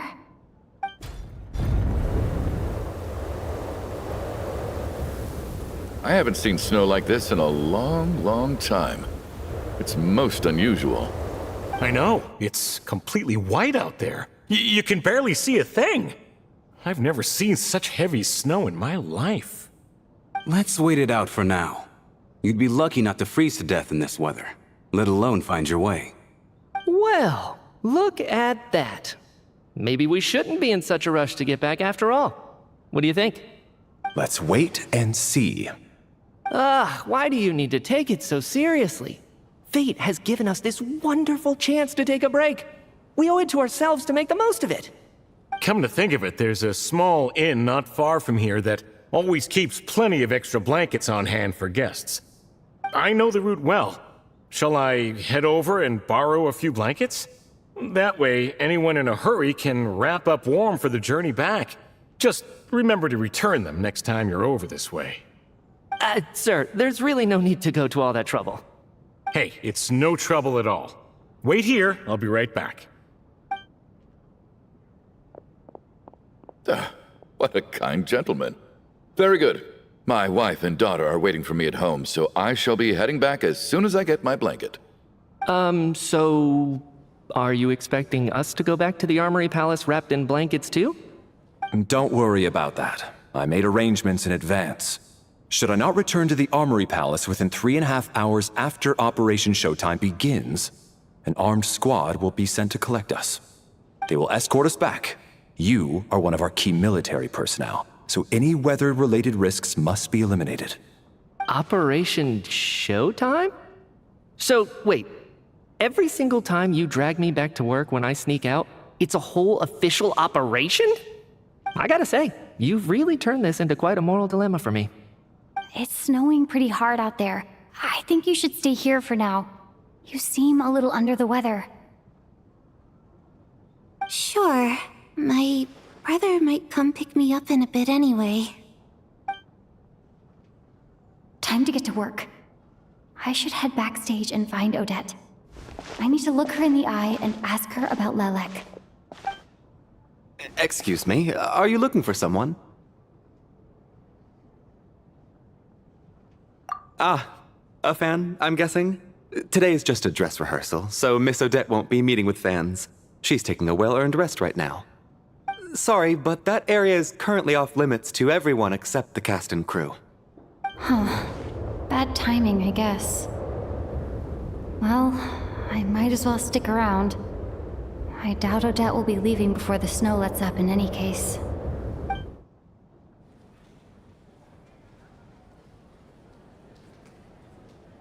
What happened to the gentleman who went to fetch the blankets? How has he still not returned? I was thinking the same thing. It's still snowing very hard. Do you think something might have happened to him? Whatever the reason for his delay, I must say I hate nothing more than people who make empty promises and fail to deliver. Well, I have to treat my employees like that on occasion, but that's different.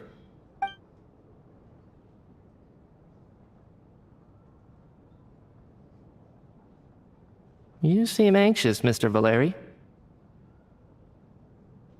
It's been nearly 4 hours since I left the armory. The army should have arrived to extract us by now. They know how much I despise tardiness and disrupted plans. There's simply no reason that they shouldn't have shown up by now, barring exceptional circumstances. Surely a snowstorm like this one counts as such. Few things in this world can stop the Snezhnayan army, Mr. Mitya. And a snowstorm is certainly not one of them. Why don't you go out and take a look? They might be right outside, waiting for your orders before they dare come in. An absurd hypothesis. I have no intention of leaving your side for even a moment until I have escorted you back to the Armory Palace. This doesn't look like an ordinary snowstorm to me. That guy who left earlier.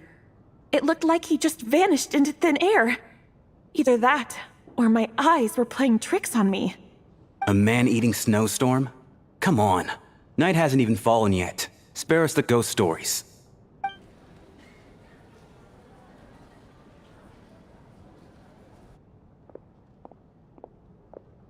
Traveler, didn't know you were coming today.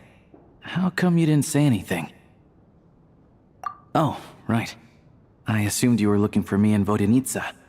Odette's still backstage. Whoa, that's quite a snowstorm out there. I've been working backstage this whole time, so I didn't even notice.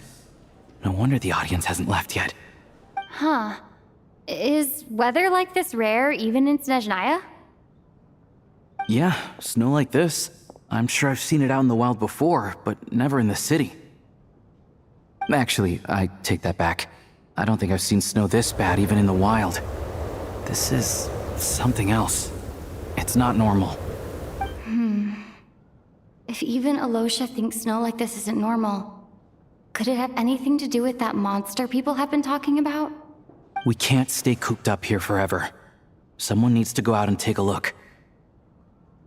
No need. I have plenty of experience with snowstorms. Besides, I work here while you're an audience member. I should be the one to do it.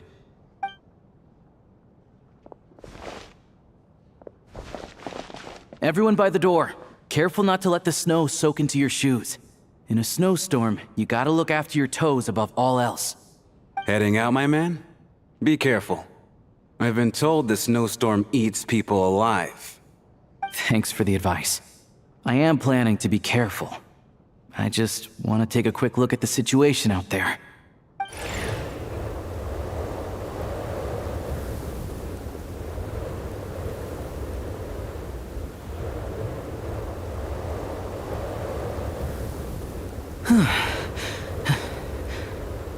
He's back! He's back! How was it? What's going on out there? Did you see any soldiers patrolling the area? Something about this storm isn't right.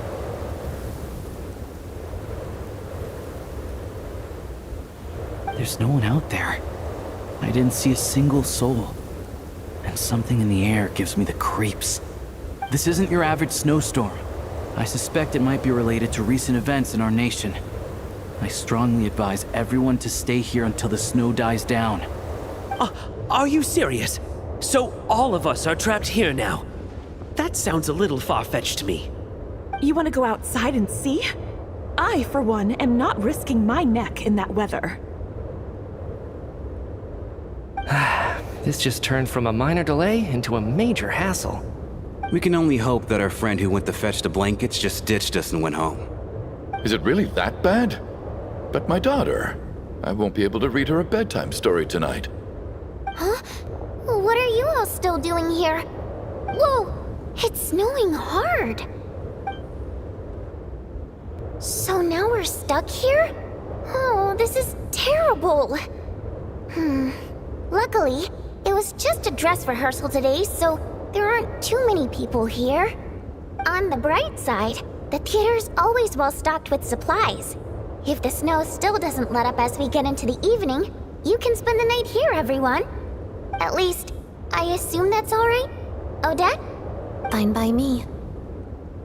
This seems like a sensible backup plan under the circumstances.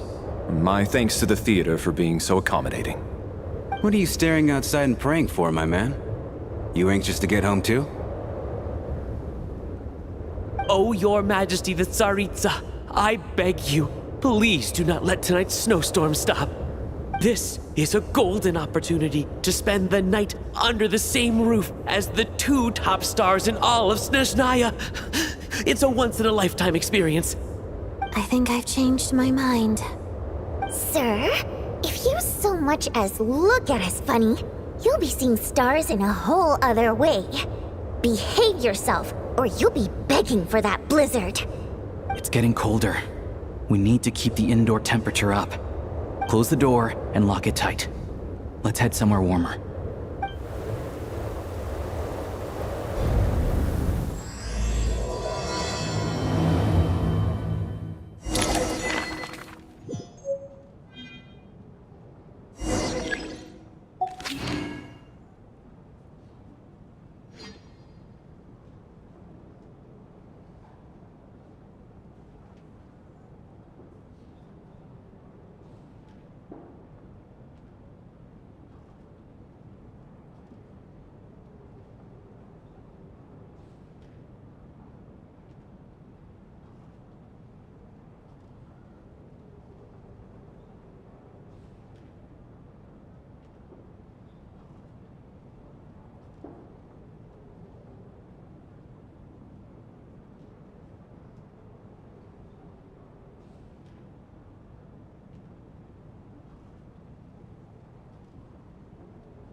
maybe I wasn't meant for this world.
I'll catch up.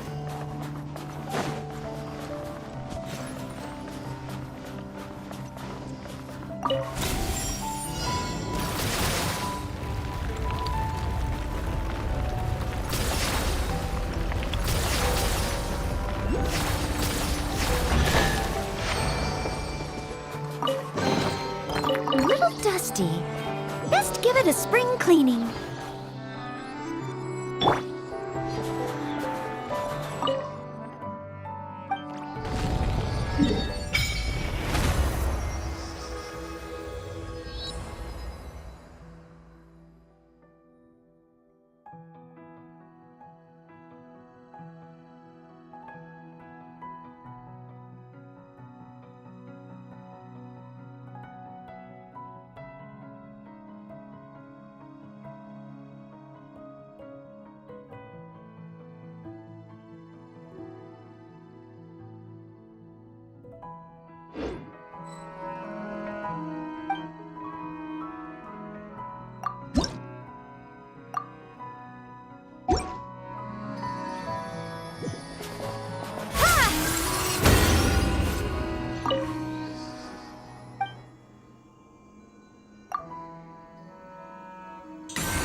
I'll catch up.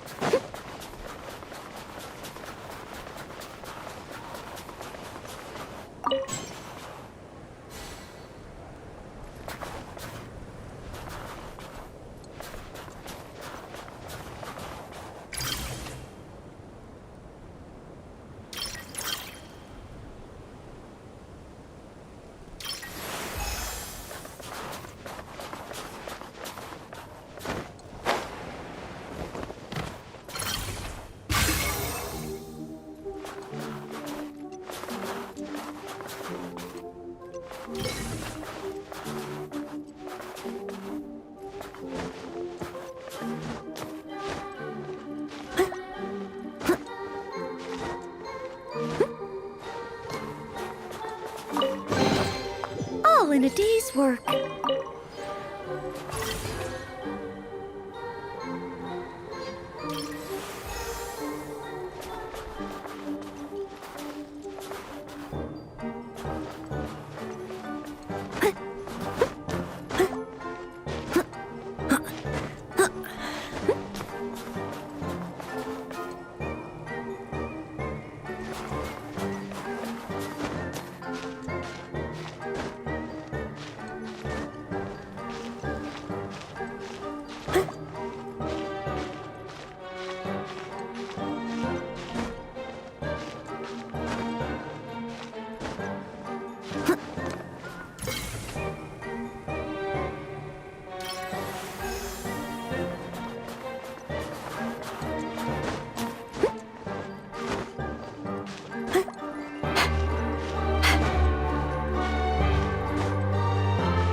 in a day's work. Leave it all to me.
I must leave no stone unturned.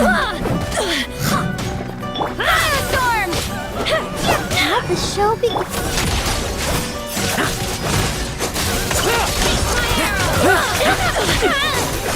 Bet you weren't ready for this.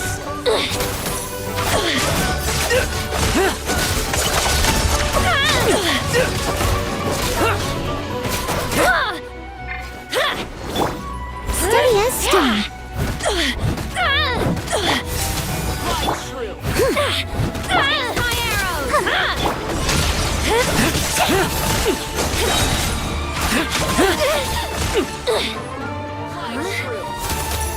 Like lambs to the slaughter.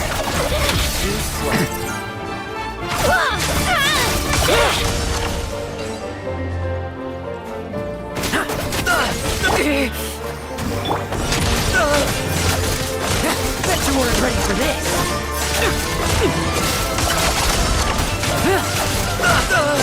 Now that's it.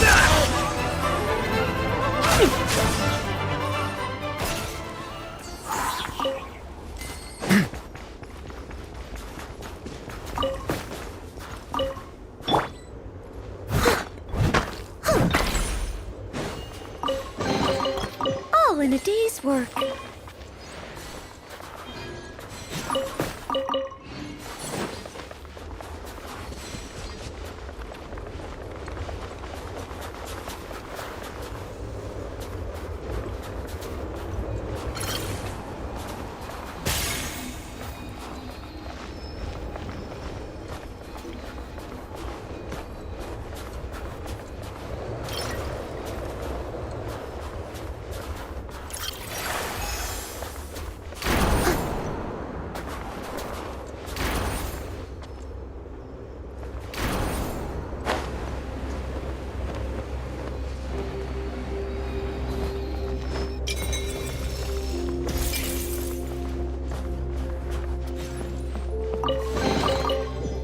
Dusty.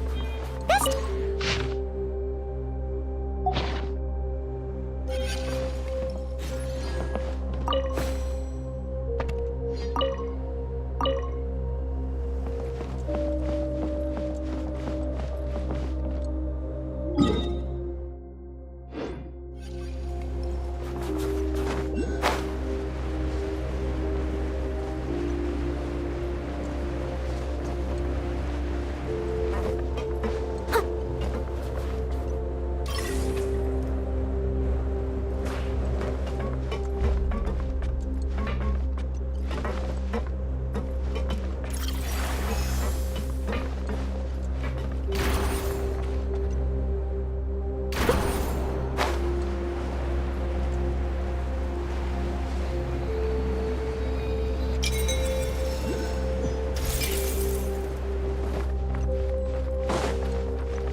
must leave no stone unturned.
answer from this world?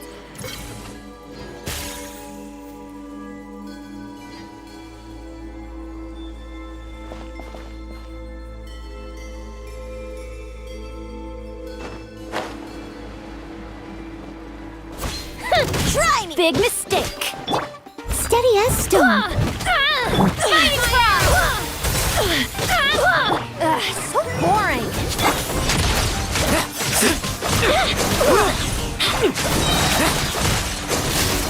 Take my arrow! Strike all units.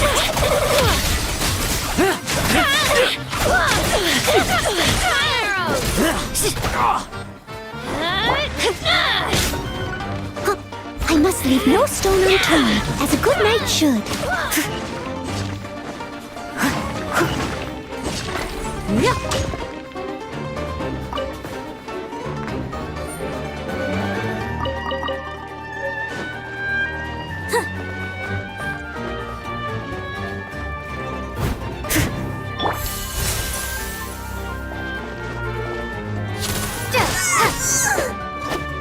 Target acquired! I'll protect us.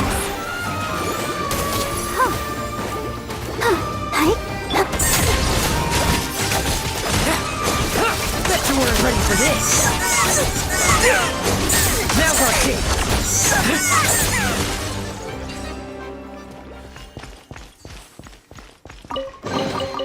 Ah, the spoils of war. Let's see what's inside.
meager haul. Still.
A meager haul.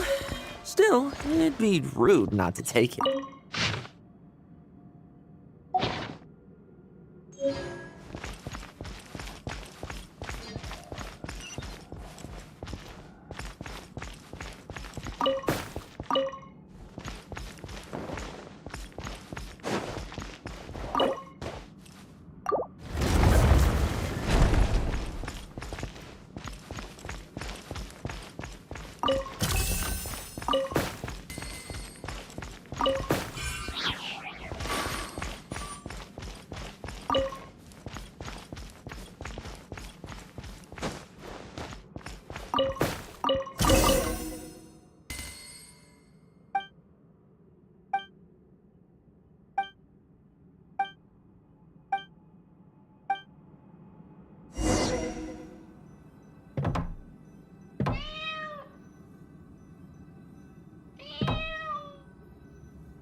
Ah, the spoils of war. Let's see what's inside.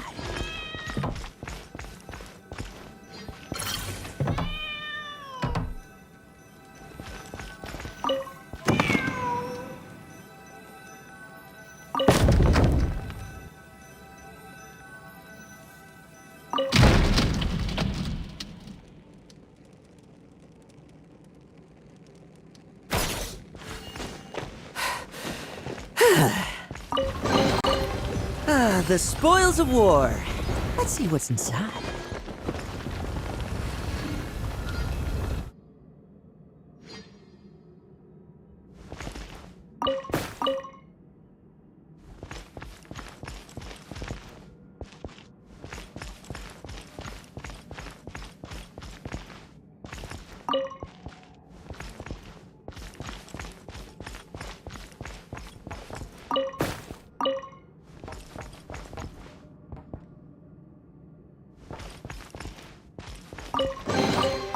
A meager haul.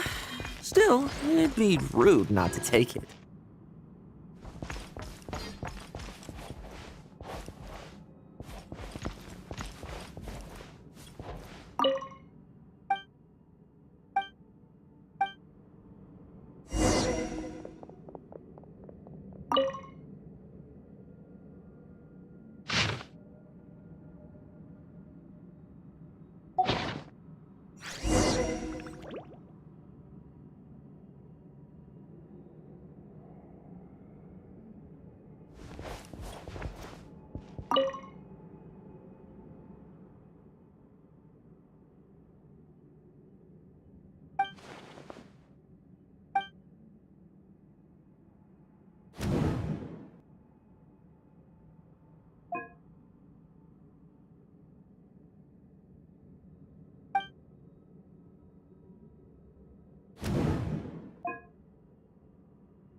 Ah, the spoils of war.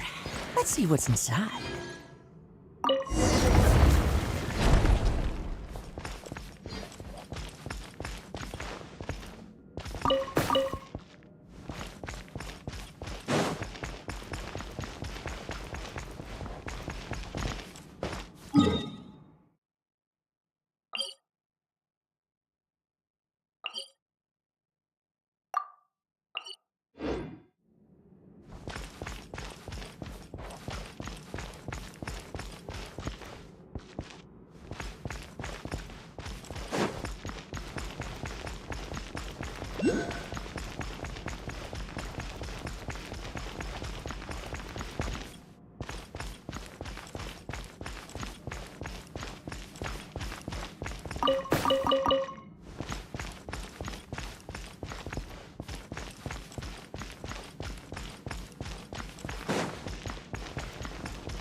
Should be worth holding on to.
Refill.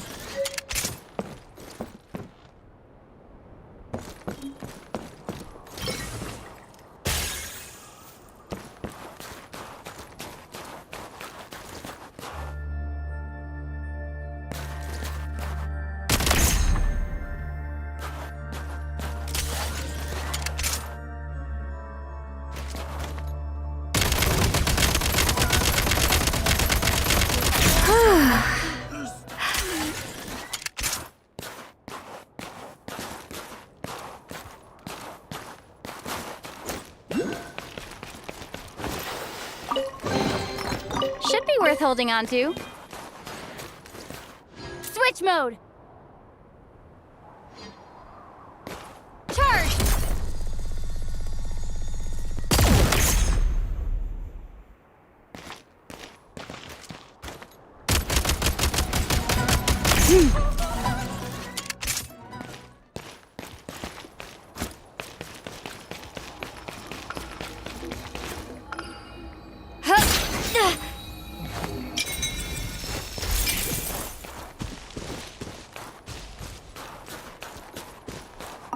Should be worth holding on to.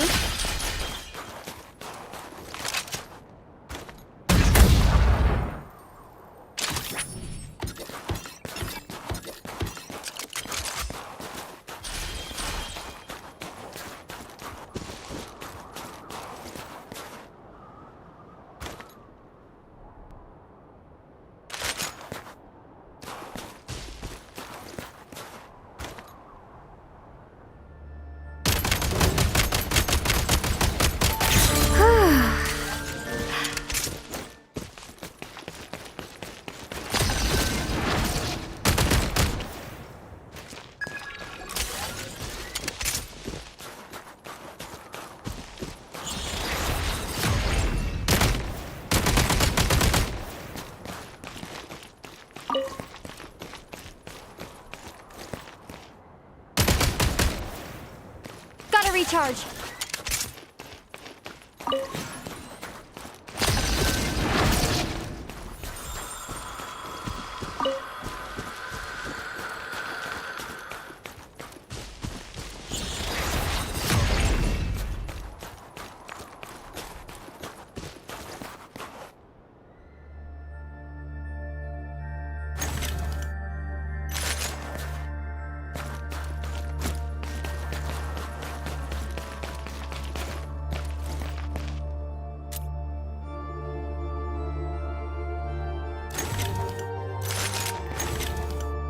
Demolition time!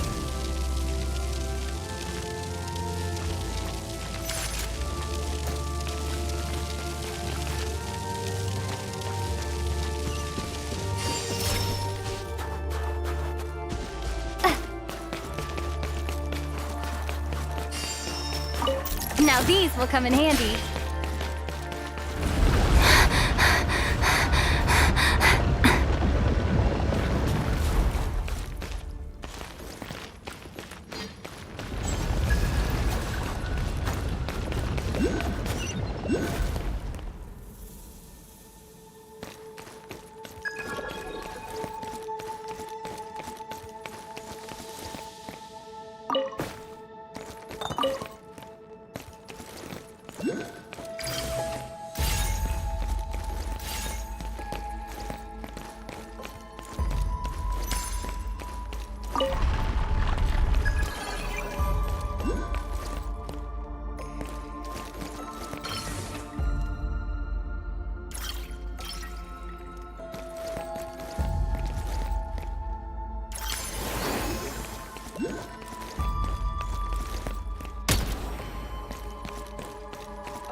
Time to catch my breath.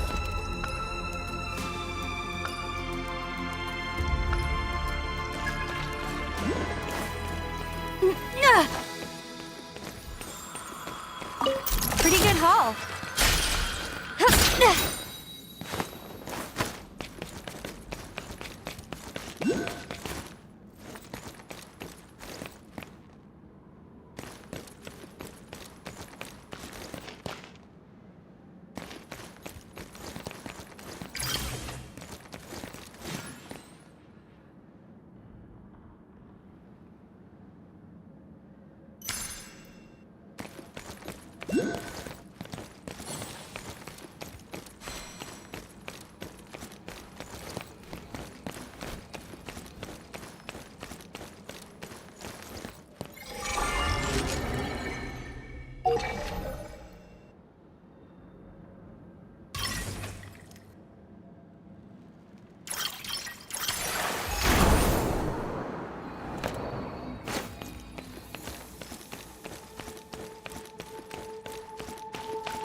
Nice.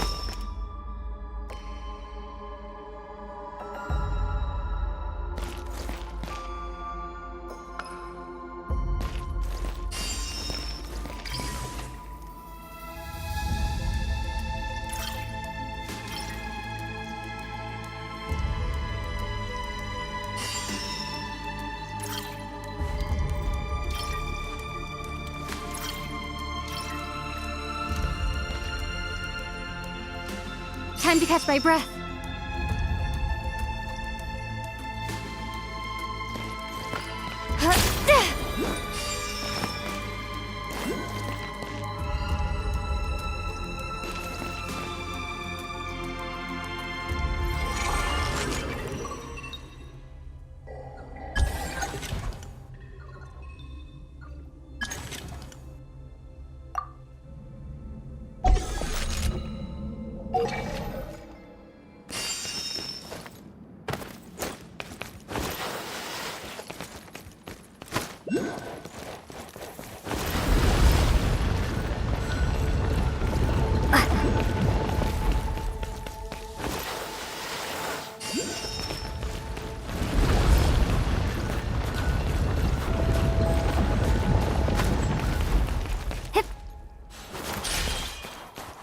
Time to catch my breath.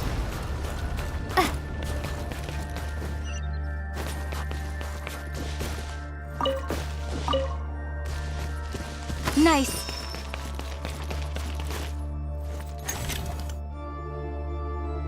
Demolition time!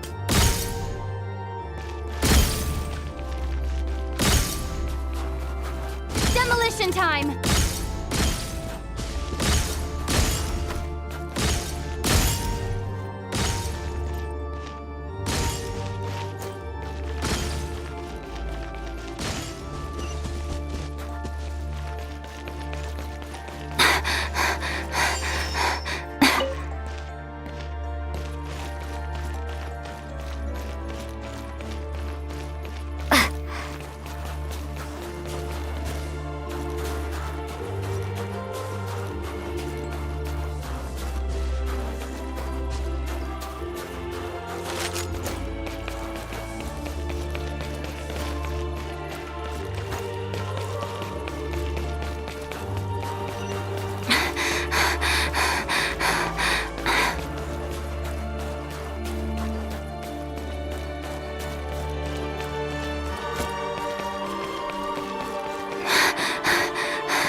Frag out!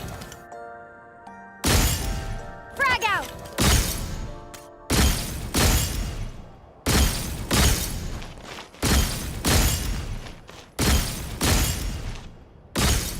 Try this!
Demolition time!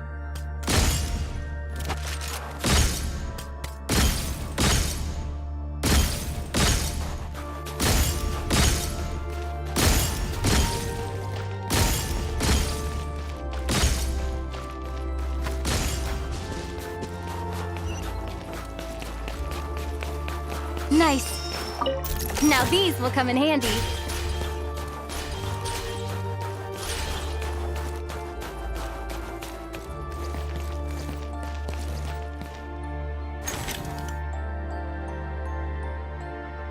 Try this! Frag out!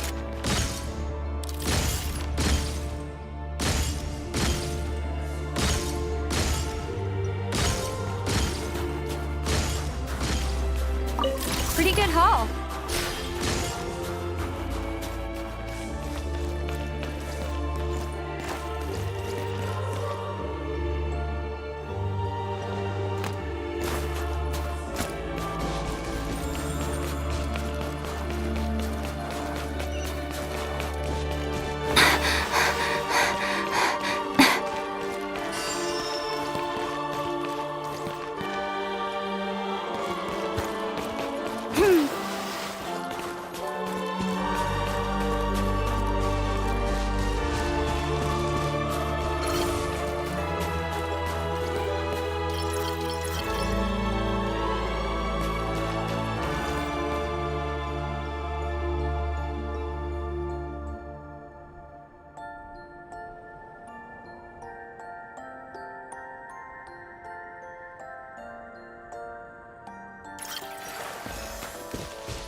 Pretty good haul.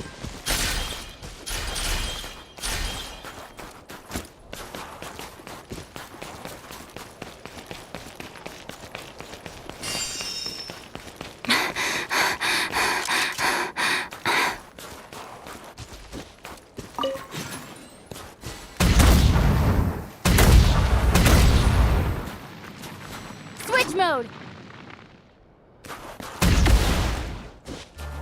Switch mode.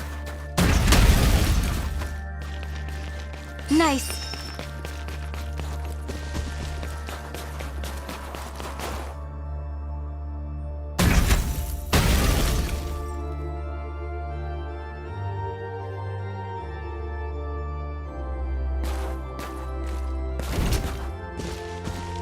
State number 2.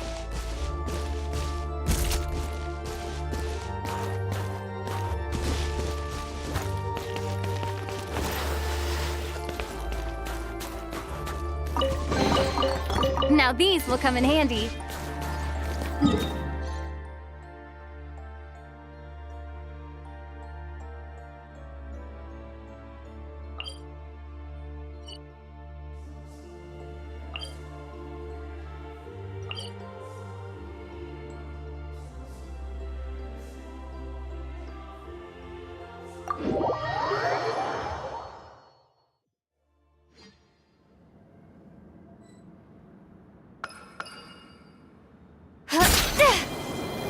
Nice.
refill.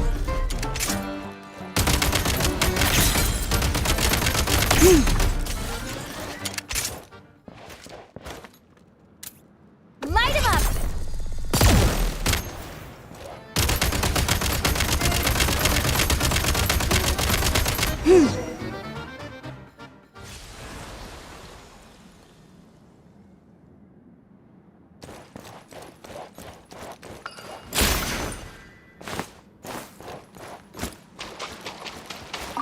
Should be worth holding on to.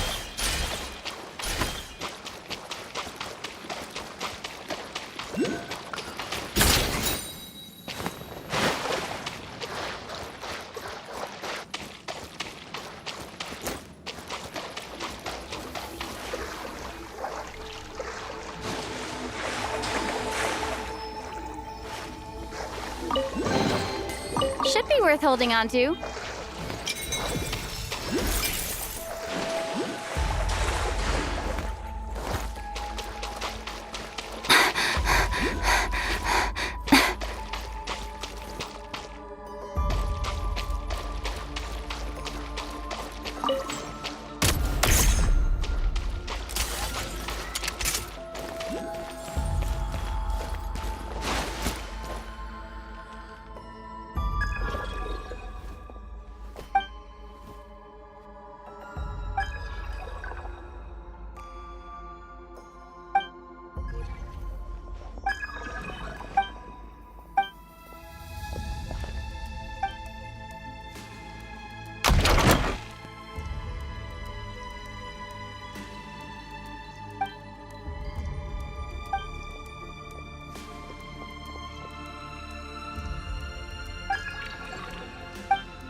Switch mode!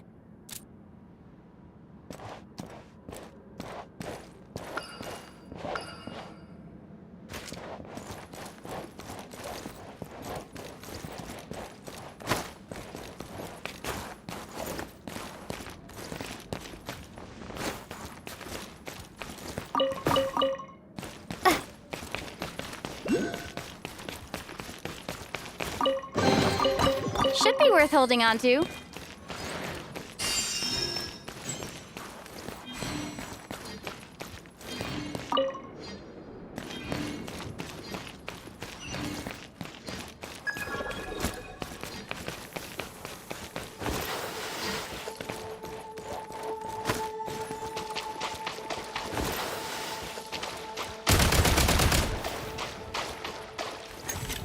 Frag out!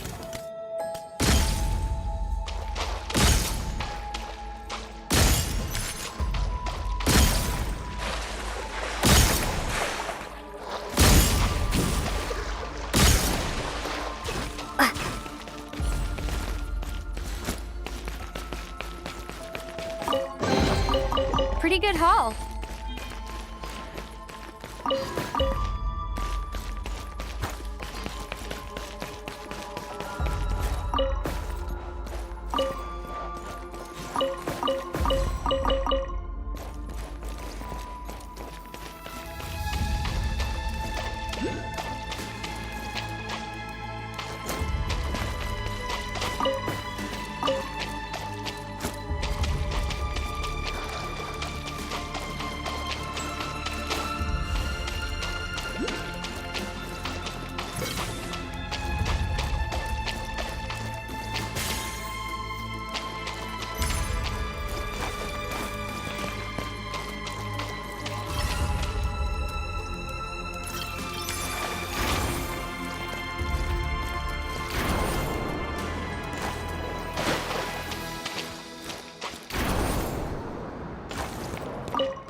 Pretty good haul.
number 2.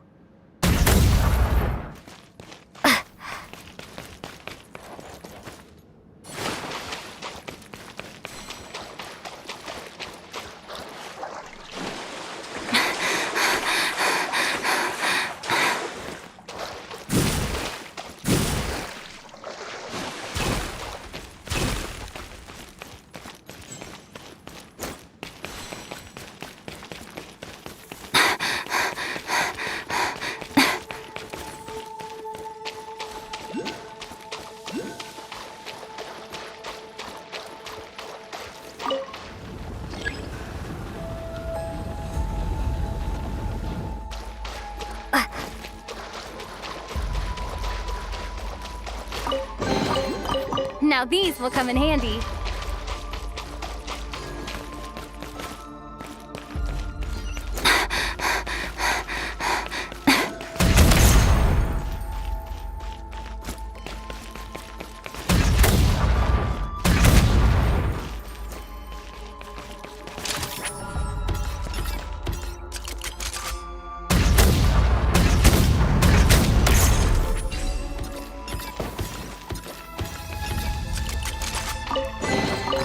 Should be worth holding on to.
Should be worth holding on to.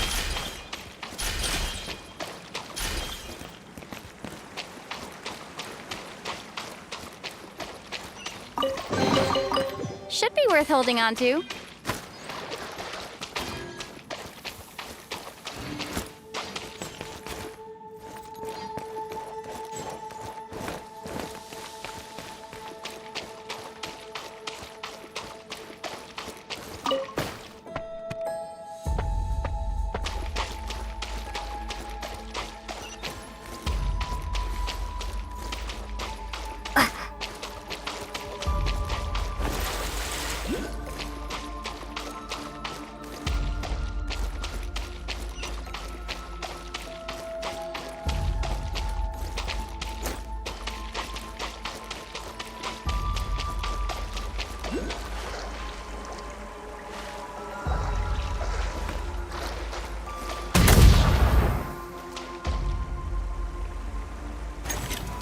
Demolition time! Frag out!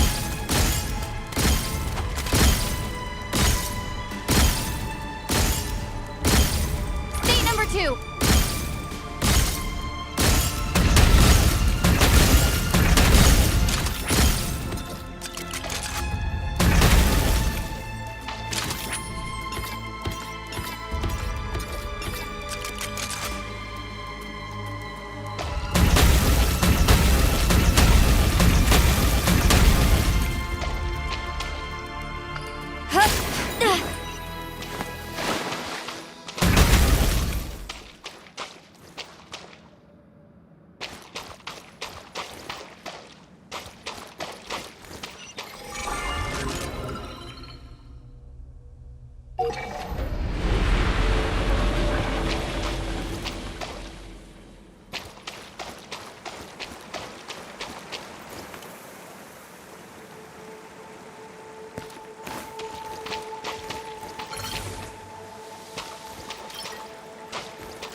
There's no place like the Cat's Tail, especially in weather like this.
Yeah.